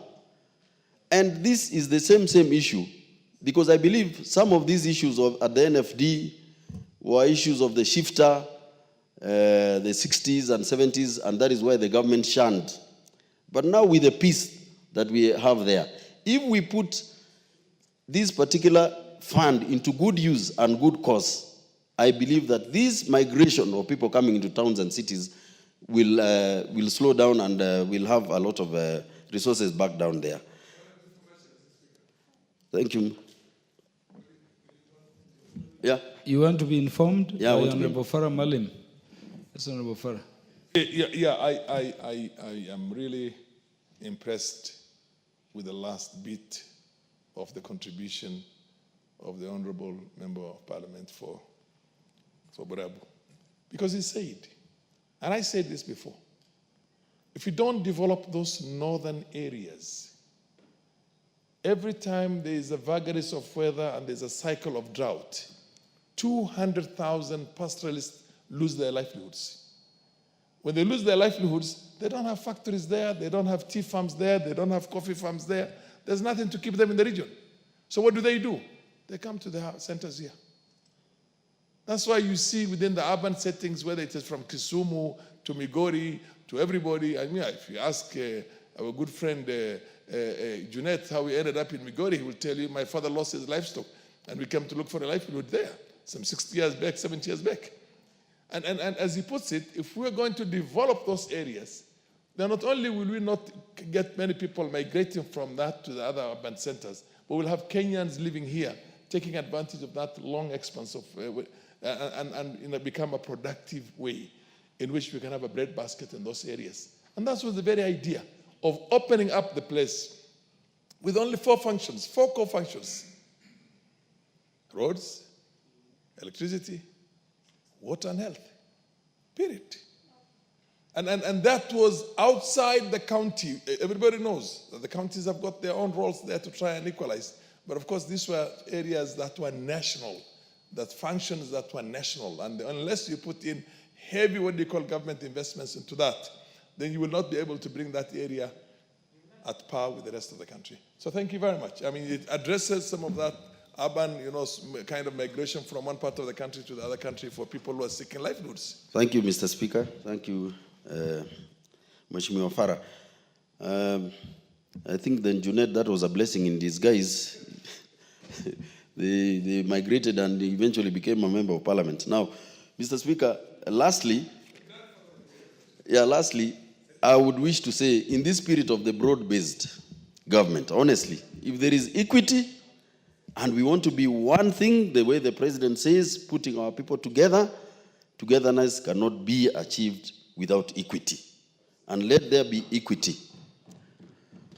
Lastly, Mr. Speaker, I did not have a chance also to send, sorry? And equality. Thank you.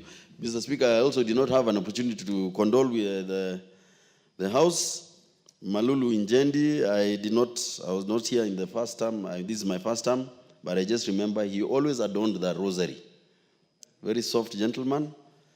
We say Paula to the family, and that of Baringo Senator. On behalf of the people of Borabu, I wish to send my sincere condolences. Thank you, Mr. Speaker.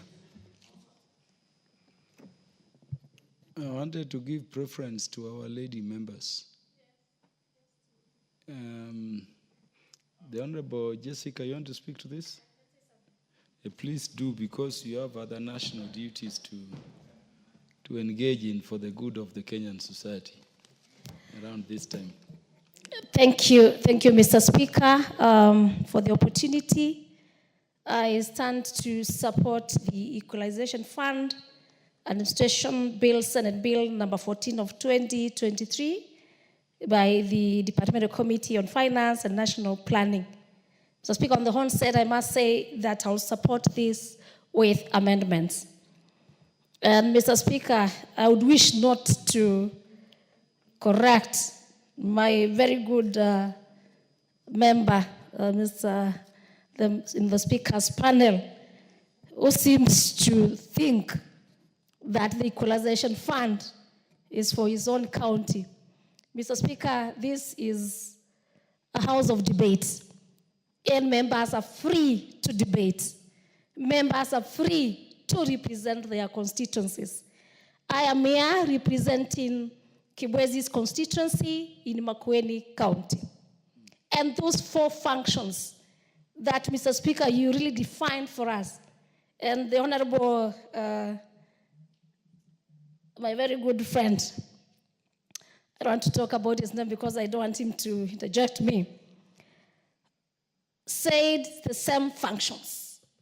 Issues of water, Kibwezi's constituency, Makueni County. And because you are talking about counties, let me speak about my county, Makueni County. We do not have water. And as you defined the marginalization fund, the equalization fund, Mr. Speaker, it is one place.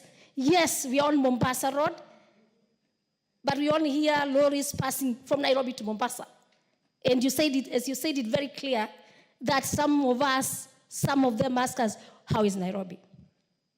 And we came to Nairobi, where the house is, Mr. Farah Maalim. We came to Nairobi to represent them in this house. And when we go there, we will tell them, yes, it is true. The 4 functions are not in our constituency, are not in our counties. Mr. Speaker, the issue of roads, the tarmac roads. If you go to Garissa, you will find tarmac roads. We only see the Nairobi-Mombasa road. Yet inside wards, even on the Zambani ward, Tange ward, all the way to Masongaleni ward, Mutiti Wandei ward, we have no tarmac roads.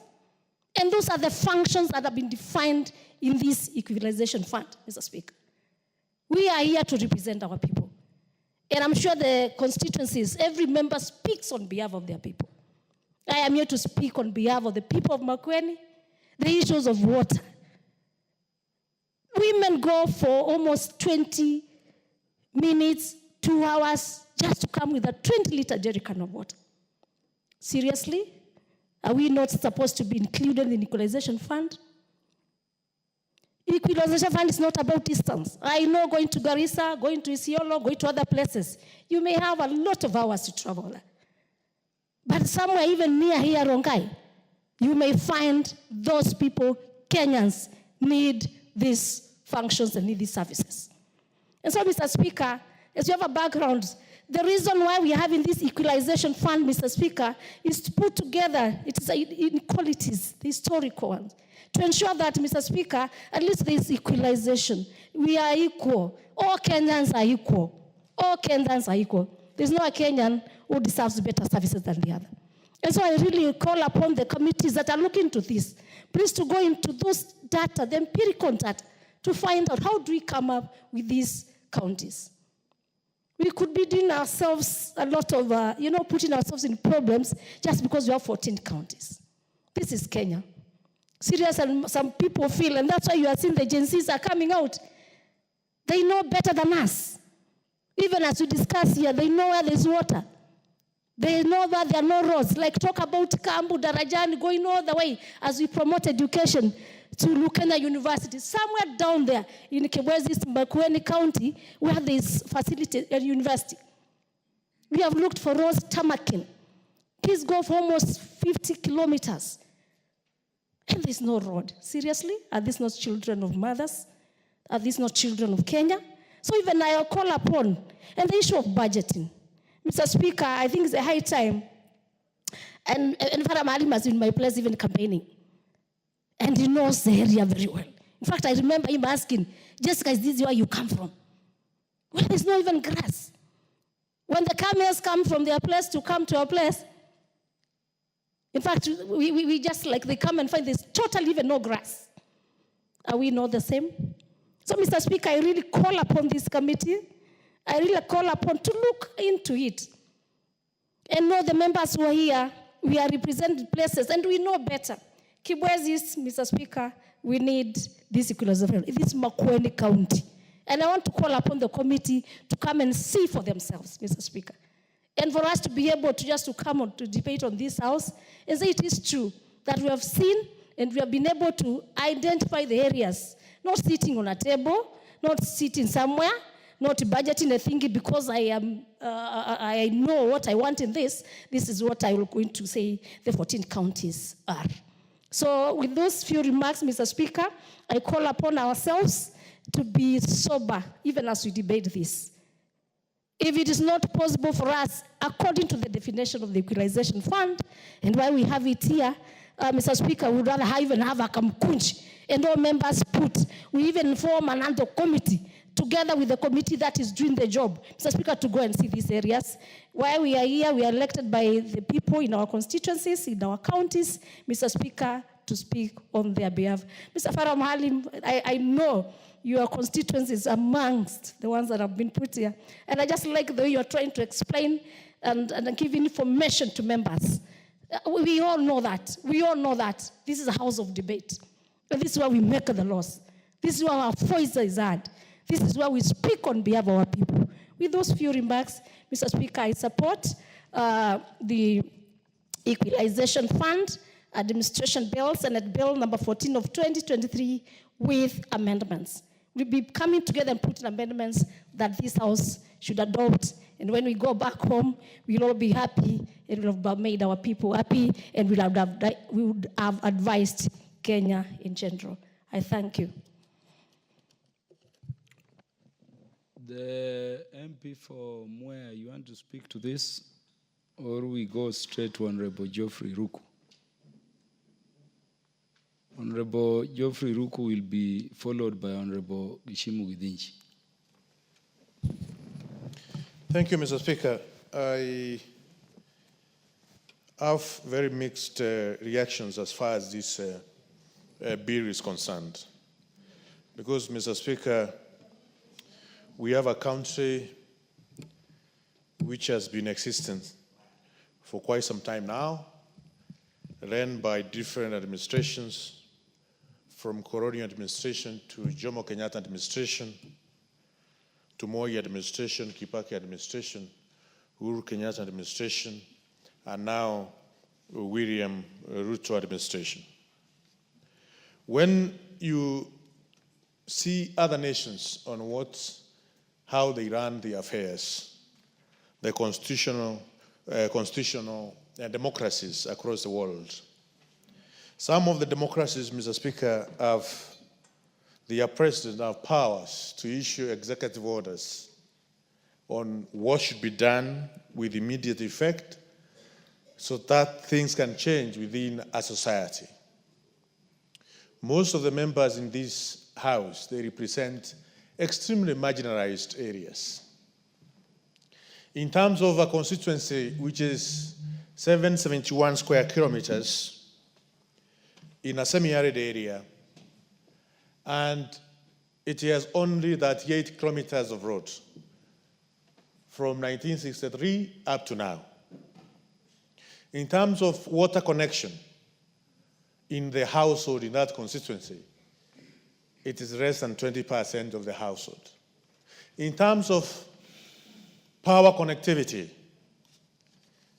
in the household of that society where even about 4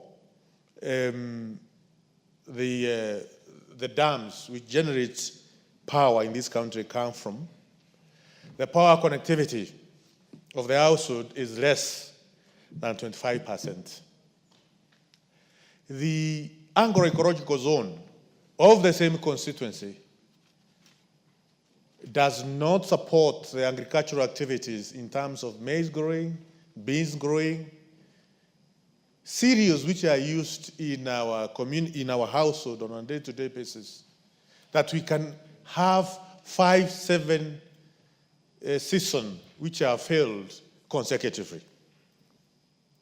You find, Mr. Speaker, the children of that of this community I'm talking about, which I represent, who are born gifted, bright children, are marginalized.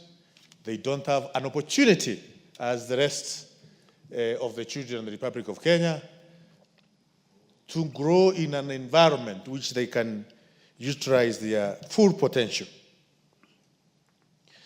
And we sit here, Honorable Speaker, to discuss a bill on how some of these things can be achieved in different communities of our society, of our nation. When we have an administration which can wake up and decide moving forward, this is how the monies of this nation are going to be allocated, are going to be utilized, spent in the most prudent way to ensure those who have been marginalized for many years are able to have a rebirth on the social amenities which are provided in other parts of the country. Mr. Speaker, I don't think that we seriously need an equalization fund bill, law, so that we can be able to achieve some of these things. I think we have the necessary institutions.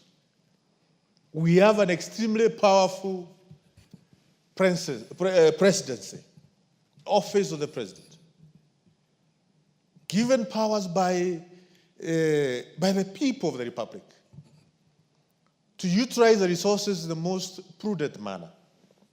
Remember, Mr. Speaker, the budget which is forwarded in this House by the executive, we can only change it to a certain percentage. And I understand it's not more than 5%. That demonstrates how powerful the executive is. So, Mr. Speaker, yes, equalization fund law is needed. But also we need to ask ourselves, what is this we have not done? What is this we have failed the people of the Republic? Why should we have a semi-arid constituency of 771 square kilometers with that 80 kilometers of tarmac road in the year 2025? When we have some other areas which have tarmac road of about coverage of 70, 80%. So, Mr. Speaker, yes, our Constitution talks about equalization fund. The framers of our Constitution, in their own wisdom, as well as the people of Kenya, through the promulgation of this Constitution, adorned themselves the provision of our laws that we have equalization fund. Mr. Speaker, it is now 14 years, 15 years, it's now from 2013 to now, it's over 10 years since we enacted our Constitution, promulgated our Constitution. One of the things which we were supposed to do immediately, as a people, as this house, is to ensure how this equalization fund can be utilized. But it has taken us ages, a decade, to be here discussing this. I think, Mr. Speaker, it's shameful. We are letting down Kenyans.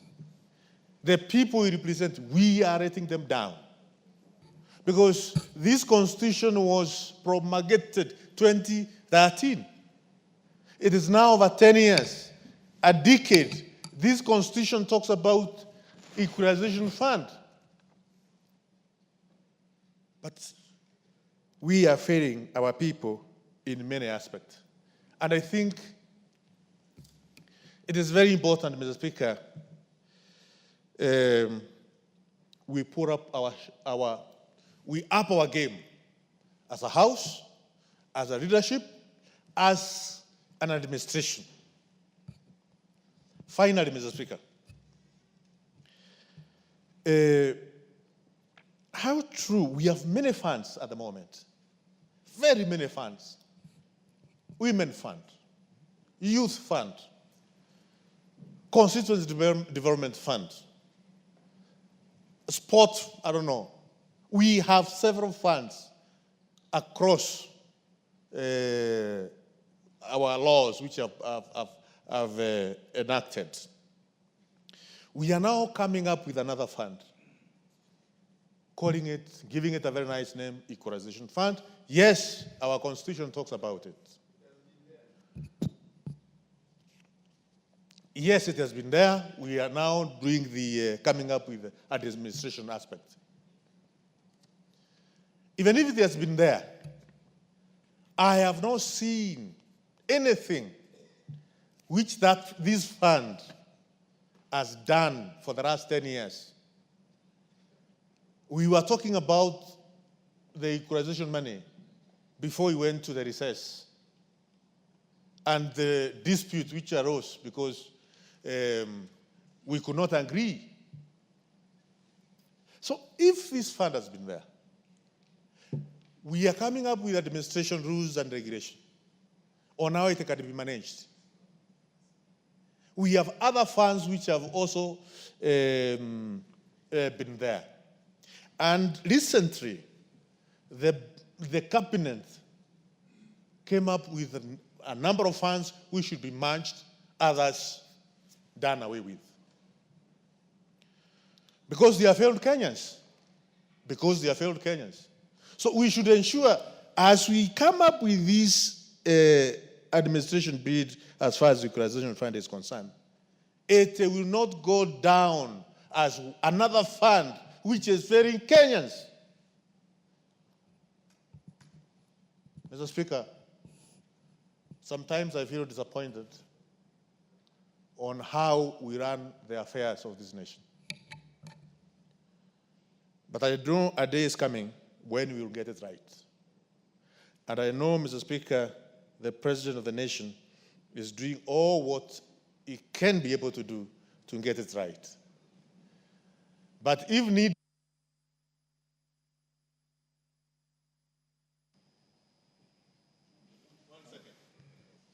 give Honorable Ruku 1 minute. Thank you, Mr. Speaker.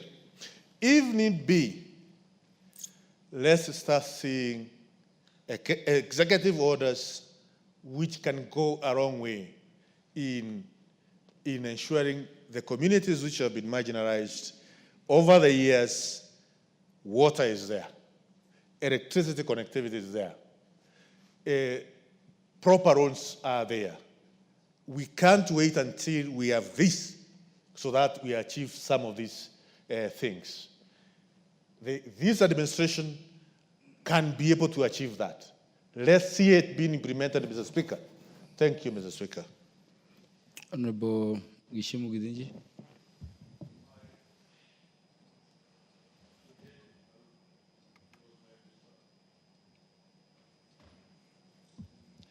Thank you, Honorable Speaker. It's now time for Honorable Gidinji. Thank you. Thank you for that opportunity, Honorable Speaker. And since Parliament has lost members who would probably be also participating in such a debate.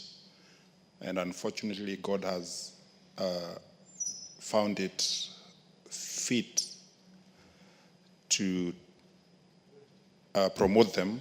I hereby take also this opportunity to eulogize Honorable Malulu Ijendi, and my sincere condolences to the family. And also, let me also eulogize Honorable Cheptumo, Senator from Baringo, and also my sincere condolences to the family. May God give them strength to withstand the loss of their loved ones, who we also loved as members of this parliament. And Honorable Speaker, now going to the debate in contributing to this, I generally support the passage of the law in tandem with the Article 204 of the Constitution on Equalization Fund. But I associate myself, and I was impressed by your contribution, Honorable Speaker, when you're contributing, but on this other side, that this is a law that requires a lot of input and a lot of panel beating to give effect to Article 204 of the Constitution. The historical bit that was also given by Honorable Malim Mohammed was also an eye-opener to this parliament for people who could not understand how it came to being.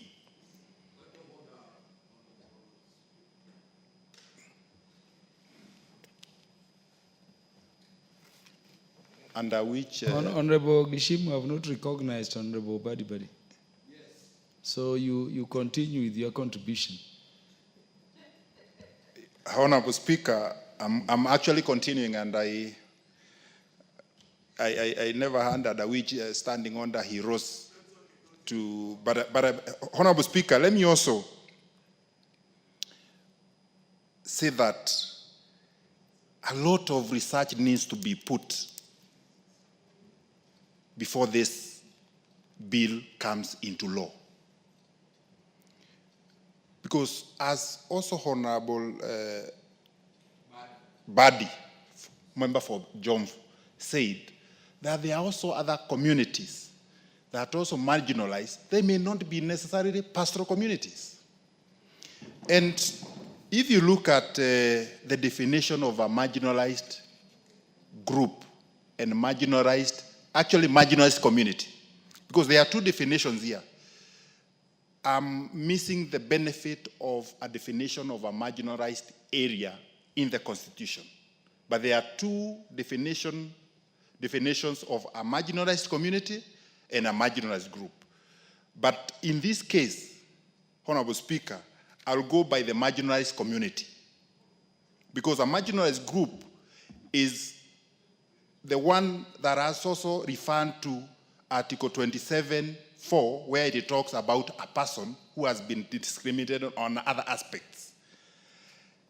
And when it comes to be a mature group, it's like a plural of a person.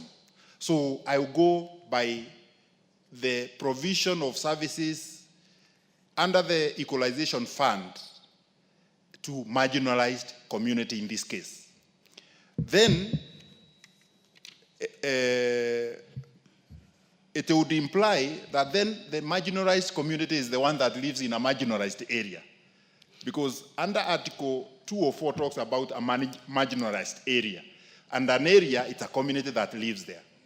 So if you look at the definition... Honorable Farah, you should be listening to Honorable Gishimu Gidinji. This is a top lawyer, and the distinction he's making is very critical. Remember, funds are given to the people. So in as much as we are talking about marginalized area, you don't give fund to area, you give to the people. And so he's saying you need to listen to him, draw the distinction between marginalized group and marginalized community, and why the fund, in terms of the definition of marginalized area, should borrow from marginalized community. Proceed, because this is important for all members. Yes, Honorable Speaker, I said I elect in the spirit of the letter of the Constitution that a marginalized community lives in a marginalized area. So I would leave the definition of a marginalized group to the discriminations under Article 27(4) of the Constitution, which are the other now discriminations about sex, race, and those kind of things. So in this case, the Equalization Fund is supposed to apply to a marginalized community. Now, when we narrow down now to the marginalized community, and where now, that is where now I'm also supporting Honorable Twalib, is if you go under A, we should not also limit ourselves to the pastoralists, because there are 4 definitions or the meanings of a community. If you go to a community that, because of its relatively small population or any other reason, my emphasis is any other reason, has been unable to fully participate in the integrated social and economic life of Kenya as a whole. So if there is any other reason that makes a certain community not to enjoy, not to have that economic integration, it falls within a marginalized community. And that is why it falls within a marginalized community and a marginalized area. That is why I'm saying, Honorable Speaker, a lot of research needs to be done by whoever, either the Commission of Revenue Allocation across the country. Because if there is a certain community in this country that lacks electricity, lacks water, lacks roads, and we need to define roads also, are we talking about any road or tarmac roads? And also lacks healthy facility. That community or that area is marginalized in my construction of the definition under the marginalized area, marginalized community A. And then this marginalized community should not be limited to counties. We might have a county with a small section of it. Honorable Gishibu Gidinji, we are listening to you more on this interpretation because you are a top lawyer. Thank you, Honorable Speaker. One of the best in this country. Thank you for that. But I wanted to request you read the whole of it and you use the ejusdem generis means of interpretation, looking at the kind of communities as a whole comes under the genres mentioned here, and then tell us which kind of communities could be included here. So I'm giving you time, and by the way, I'll even add you time. Can you read the whole of it, and then using the ejusdem generis, guide the House in terms of what communities would be targeted by Equalization Fund? We may approach the definitions in different You've read A, so yes. Kindly help the House with the reading of B, C, and D. What I'm saying is that if you read all of them, there is a thread running through the communities being spoken to, which would be useful to the House to hear as we then engage on this. And I've stopped the watch for you to help the House with that interpretation as a top lawyer. I know Kirima, Honorable Kirima, will be speaking after you. Thank you, Honorable Speaker.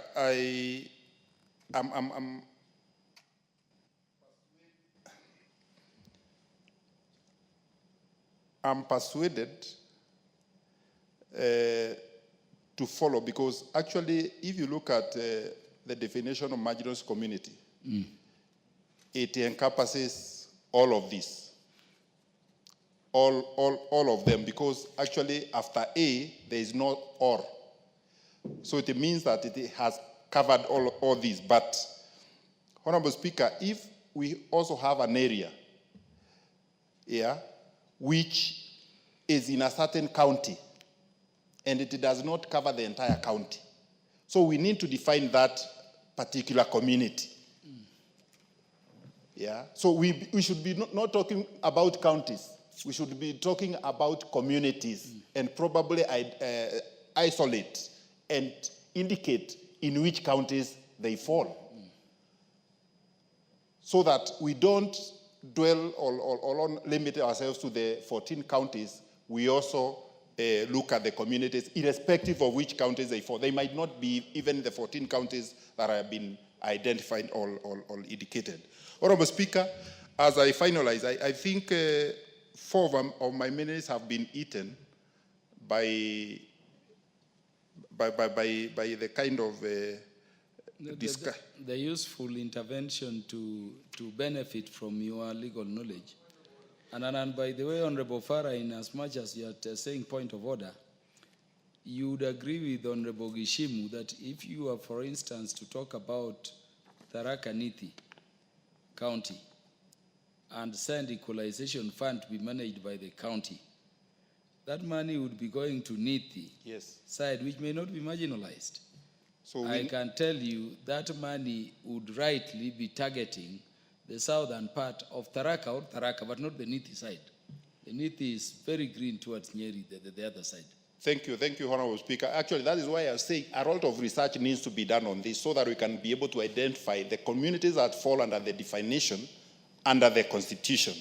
And finally, Honorable Speaker, we also need to leave out the representation of the Senate in the management, because how do you oversight and manage at the same time? Because there is a proposal in the bill to have a representative from the county. And also, we also need to be gender sensitive when we are appointing a body to manage such resources. That has not been captured in the bill. And Honorable Speaker, finally, CRA cannot be left out of this game, because under Article 204 and Article 216, they have been tied that there shall be consultation. There must be consultation with the CRA, because CRA has also been mandated under Article 216(4) to come up with a criteria to identify. And that is the body that needs to do very serious research, come up with these communities, and we are able to list them in the bill. Honorable Speaker, I beg to support generally, but also with the myriad of amendments at the appropriate time. Thank you. Thank you for the constitutional interpretation skills you brought to bear on Article 260 and Article 204. I want to give the chance to another great lawyer, the Honorable Moses Kirima, who will be followed by a non-lawyer, the Honorable Paul Biego, in that order. Thank you, Mr. Speaker, sir, for giving me this opportunity to contribute to this important bill. And mine is, Mr. Speaker, sir, mine is to say that as much as my learned friend, Mr. Gichimo, Honorable Gichimo, as trying to interpret the Constitution as per Article 204, there are some things which I find wanting in the same. And because, Mr. Speaker, sir, when we talk of marginalized areas and marginalized communities, there is a distinction between the two, whereby marginalized areas are areas which are far-flung and which are not accessible to the basic necessities as prescribed in Article 204. Far-flung areas from the center of the government or from the center of development. Those are the areas which we refer to as marginalized areas. But when it comes to marginalized communities, as per Article 204, Mr. Speaker, sir, marginalized communities Still, if you look at the prescribed counties, which are here, the 14 counties, you will find that in a place where we have a community, let's say the Somali community, the Meru community, or any other prescribed community in an area, you find that in that community, there couldn't be an area in that same place where that community live, but the area is marginalized due to its geographical location, its existence or conditions which exist in that area, compared with the same community which is located favorably, geographically, or climatically. And you find that, let's take a place like Tharaka-Nithi. Mr. Speaker, sir, if you look at Tharaka-Nithi, which is not included in these counties which are defined as marginalized counties, you find that one section of Tharaka-Nithi, one section of Meru County, it is in a favorable geographical location in all aspects. But to go to another section of Tharaka-Nithi, you find that it's equivalent to Tana River. It's equivalent to Narok. It's equivalent to Kilifi or any other place. And the conditions are so bad to an extent that since I am neighboring that area, my constituency neighbors that area, our own division of Kiago, the one defined as Kiago, it is so much marginalized to an extent that a child is born, goes to school, the school has no teachers, because no teachers would like to go to a place which are not paid hardship allowance. The child grows, he does not see electricity, he does not see water unless the child travels for 20 kilometers to see water or to fetch water. And that child will only manage to see electricity when he goes to Form 1. And it happens that Form 1 must be very far from that area. So you find that it's Meru community. Yes, it's Meru County. And the people who are living in that area are Merus. But within that community, there is a section of that community which is purely marginalized. So I'm praying that when it comes to the people of to be established to vet or to see the areas which are defined as marginalized, they should not just strictly stick to the counties which are mentioned here. They should look at, go and behold what is described here and look at those areas which are really marginalized.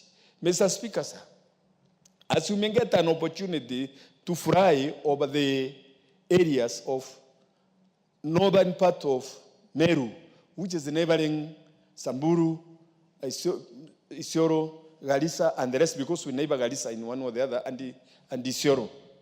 You'll find that there are places which has never been seen around of any nature, not tarmac, neither Maram Road, or any kind of development at all, but there are structures there, vast structures, and the people living there are pastoralists. They move from one place to the other. And it's not included here. Among the pastoralists or among the communities which requires this kind of equalization fund, they are not defined here. So what I'm trying to say is that by the time this Article 204 was established, or it was put in our constitution, that time in one or the other has been overtaken by event. And as we speak now, it is somehow discriminatory to areas which are so much affected by the environment or by lack of budget allocation for development.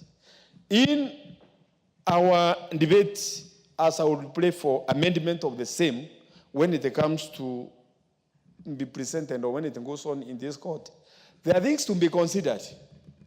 When we are talking of equalization fund, we should be talking of affirmative action of areas which lack those basic necessities, both water, electricity, roads, health facilities, and the rest. Because we are just living in assumption. There are some counties which we live in assumption that they are the best.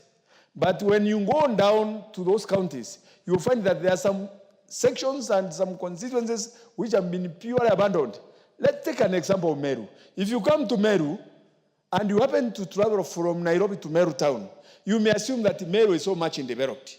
But if you are a little bit going down to some constituencies, let's say like Central Menti, which has been squeezed in between two giant constituencies, you'll find that things are so terrible to the extent that if it comes to equalization, there are areas which, yes, my colleague would like to inform me, Marim, but if you go to Garissa today, if you go to Wajir today, if you go to Isiolo today, you'll find more tarmacs in those areas than in my area.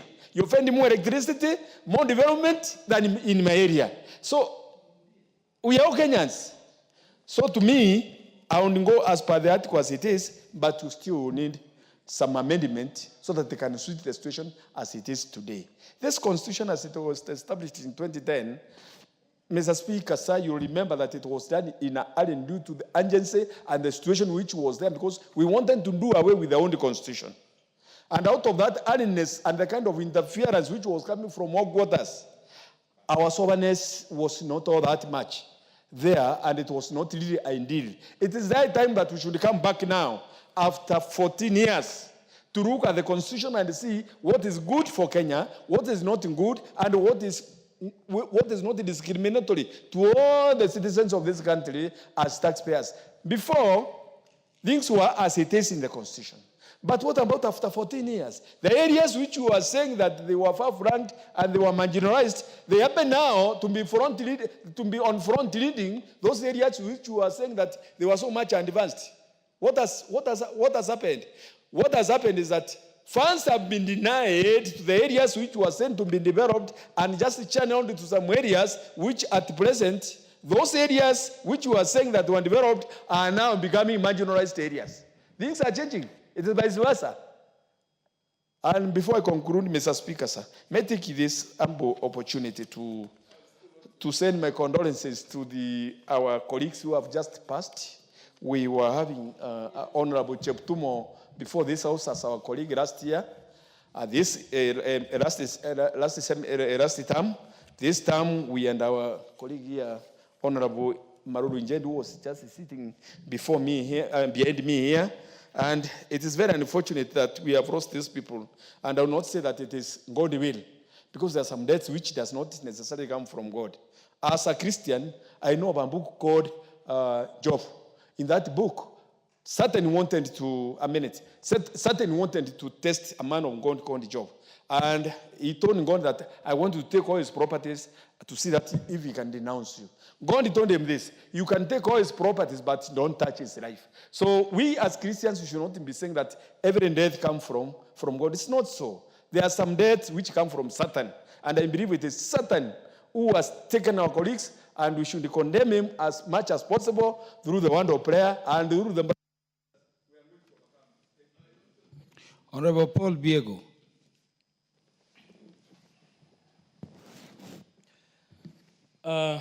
Thank you, Mr. Speaker, for giving me this opportunity to add my voice. And before I do that, let me also take this opportunity to join my colleagues in mourning our colleagues, Senator Fubaringo Jeptumo, and our very own Ijendi. May his soul rest in peace. He was a very close member to me, and I know as much as you do that today, being Wednesday, we really missed him in our church. You know, we have prayers at 7:30 Mass every morning on Wednesdays, and we really missed him. So may his soul, or the souls of the departed, rest in peace. This opportunity you've given me, Mr. Speaker, after lawyers talking and trying to intimidate us because they are talking like they're in court, but it won't stop us from presenting or from me supporting this bill. I'm one of the members of the Finance Committee, and on the onset here now, I rise to support it in totality. And this bill seeks to provide for the administrative structures for the management of the Equalization Fund, as established in Article 204 of the Constitution. And it establishes the Equalization Fund Advisory Board. Additionally, the bill seeks to outline the structures and responsibilities of bodies or officials tasked with administering the fund. So I believe that this amendment which has been done would actually help and make Equalization Fund more visible. I've had many of my colleagues saying that they have not seen or they've not appreciated the Equalization Fund. But of course, if it is not in your county, then you may know very little about it, because it is on 14 counties. And for now, what we need to be actually discussing about is what amendments should we actually do so that the monies that are given under Equalization Fund are well utilized. And of course, Mr. Speaker, the bill will help provide basic services, including water, roads, health, facilities, and electricity to the marginalized areas to the extent necessary to bring the quality of these services or the services to help those areas that are marginalized to actually enjoy the services that other counties or other areas which are not marginalized are. The bill also seeks to provide for sources of the funds, and as you were presenting your presentation, you actually mentioned the typo error which needs to be corrected, and these amendments are correcting it by including the word 0.5% of all the revenue collected by the national government. So I seek to actually support this bill in totality, and of course, when I read through the bill, it also requires a representative nominated from the Senate not to be included in the,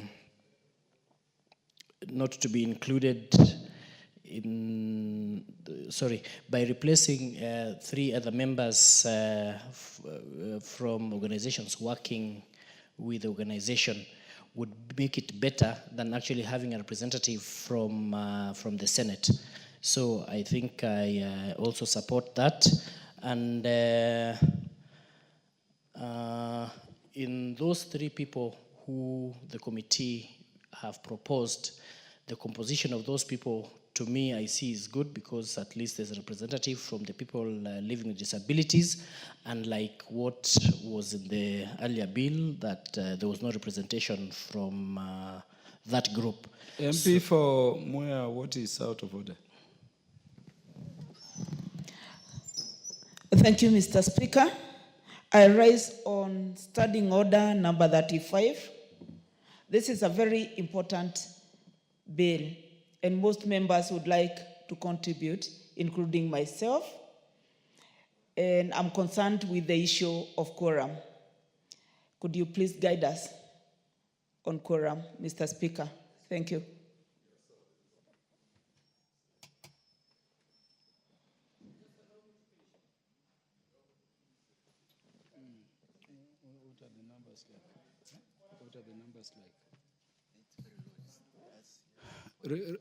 Let the bell be rung as per standing order, I think, for 10 minutes. A quorum bell to ring for 10 minutes.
Order, honorable members. Honorable members, in the time being 8:32 p.m., this House stands adjourned until Thursday, the 20th day of February 2025 at 2:30 p.m.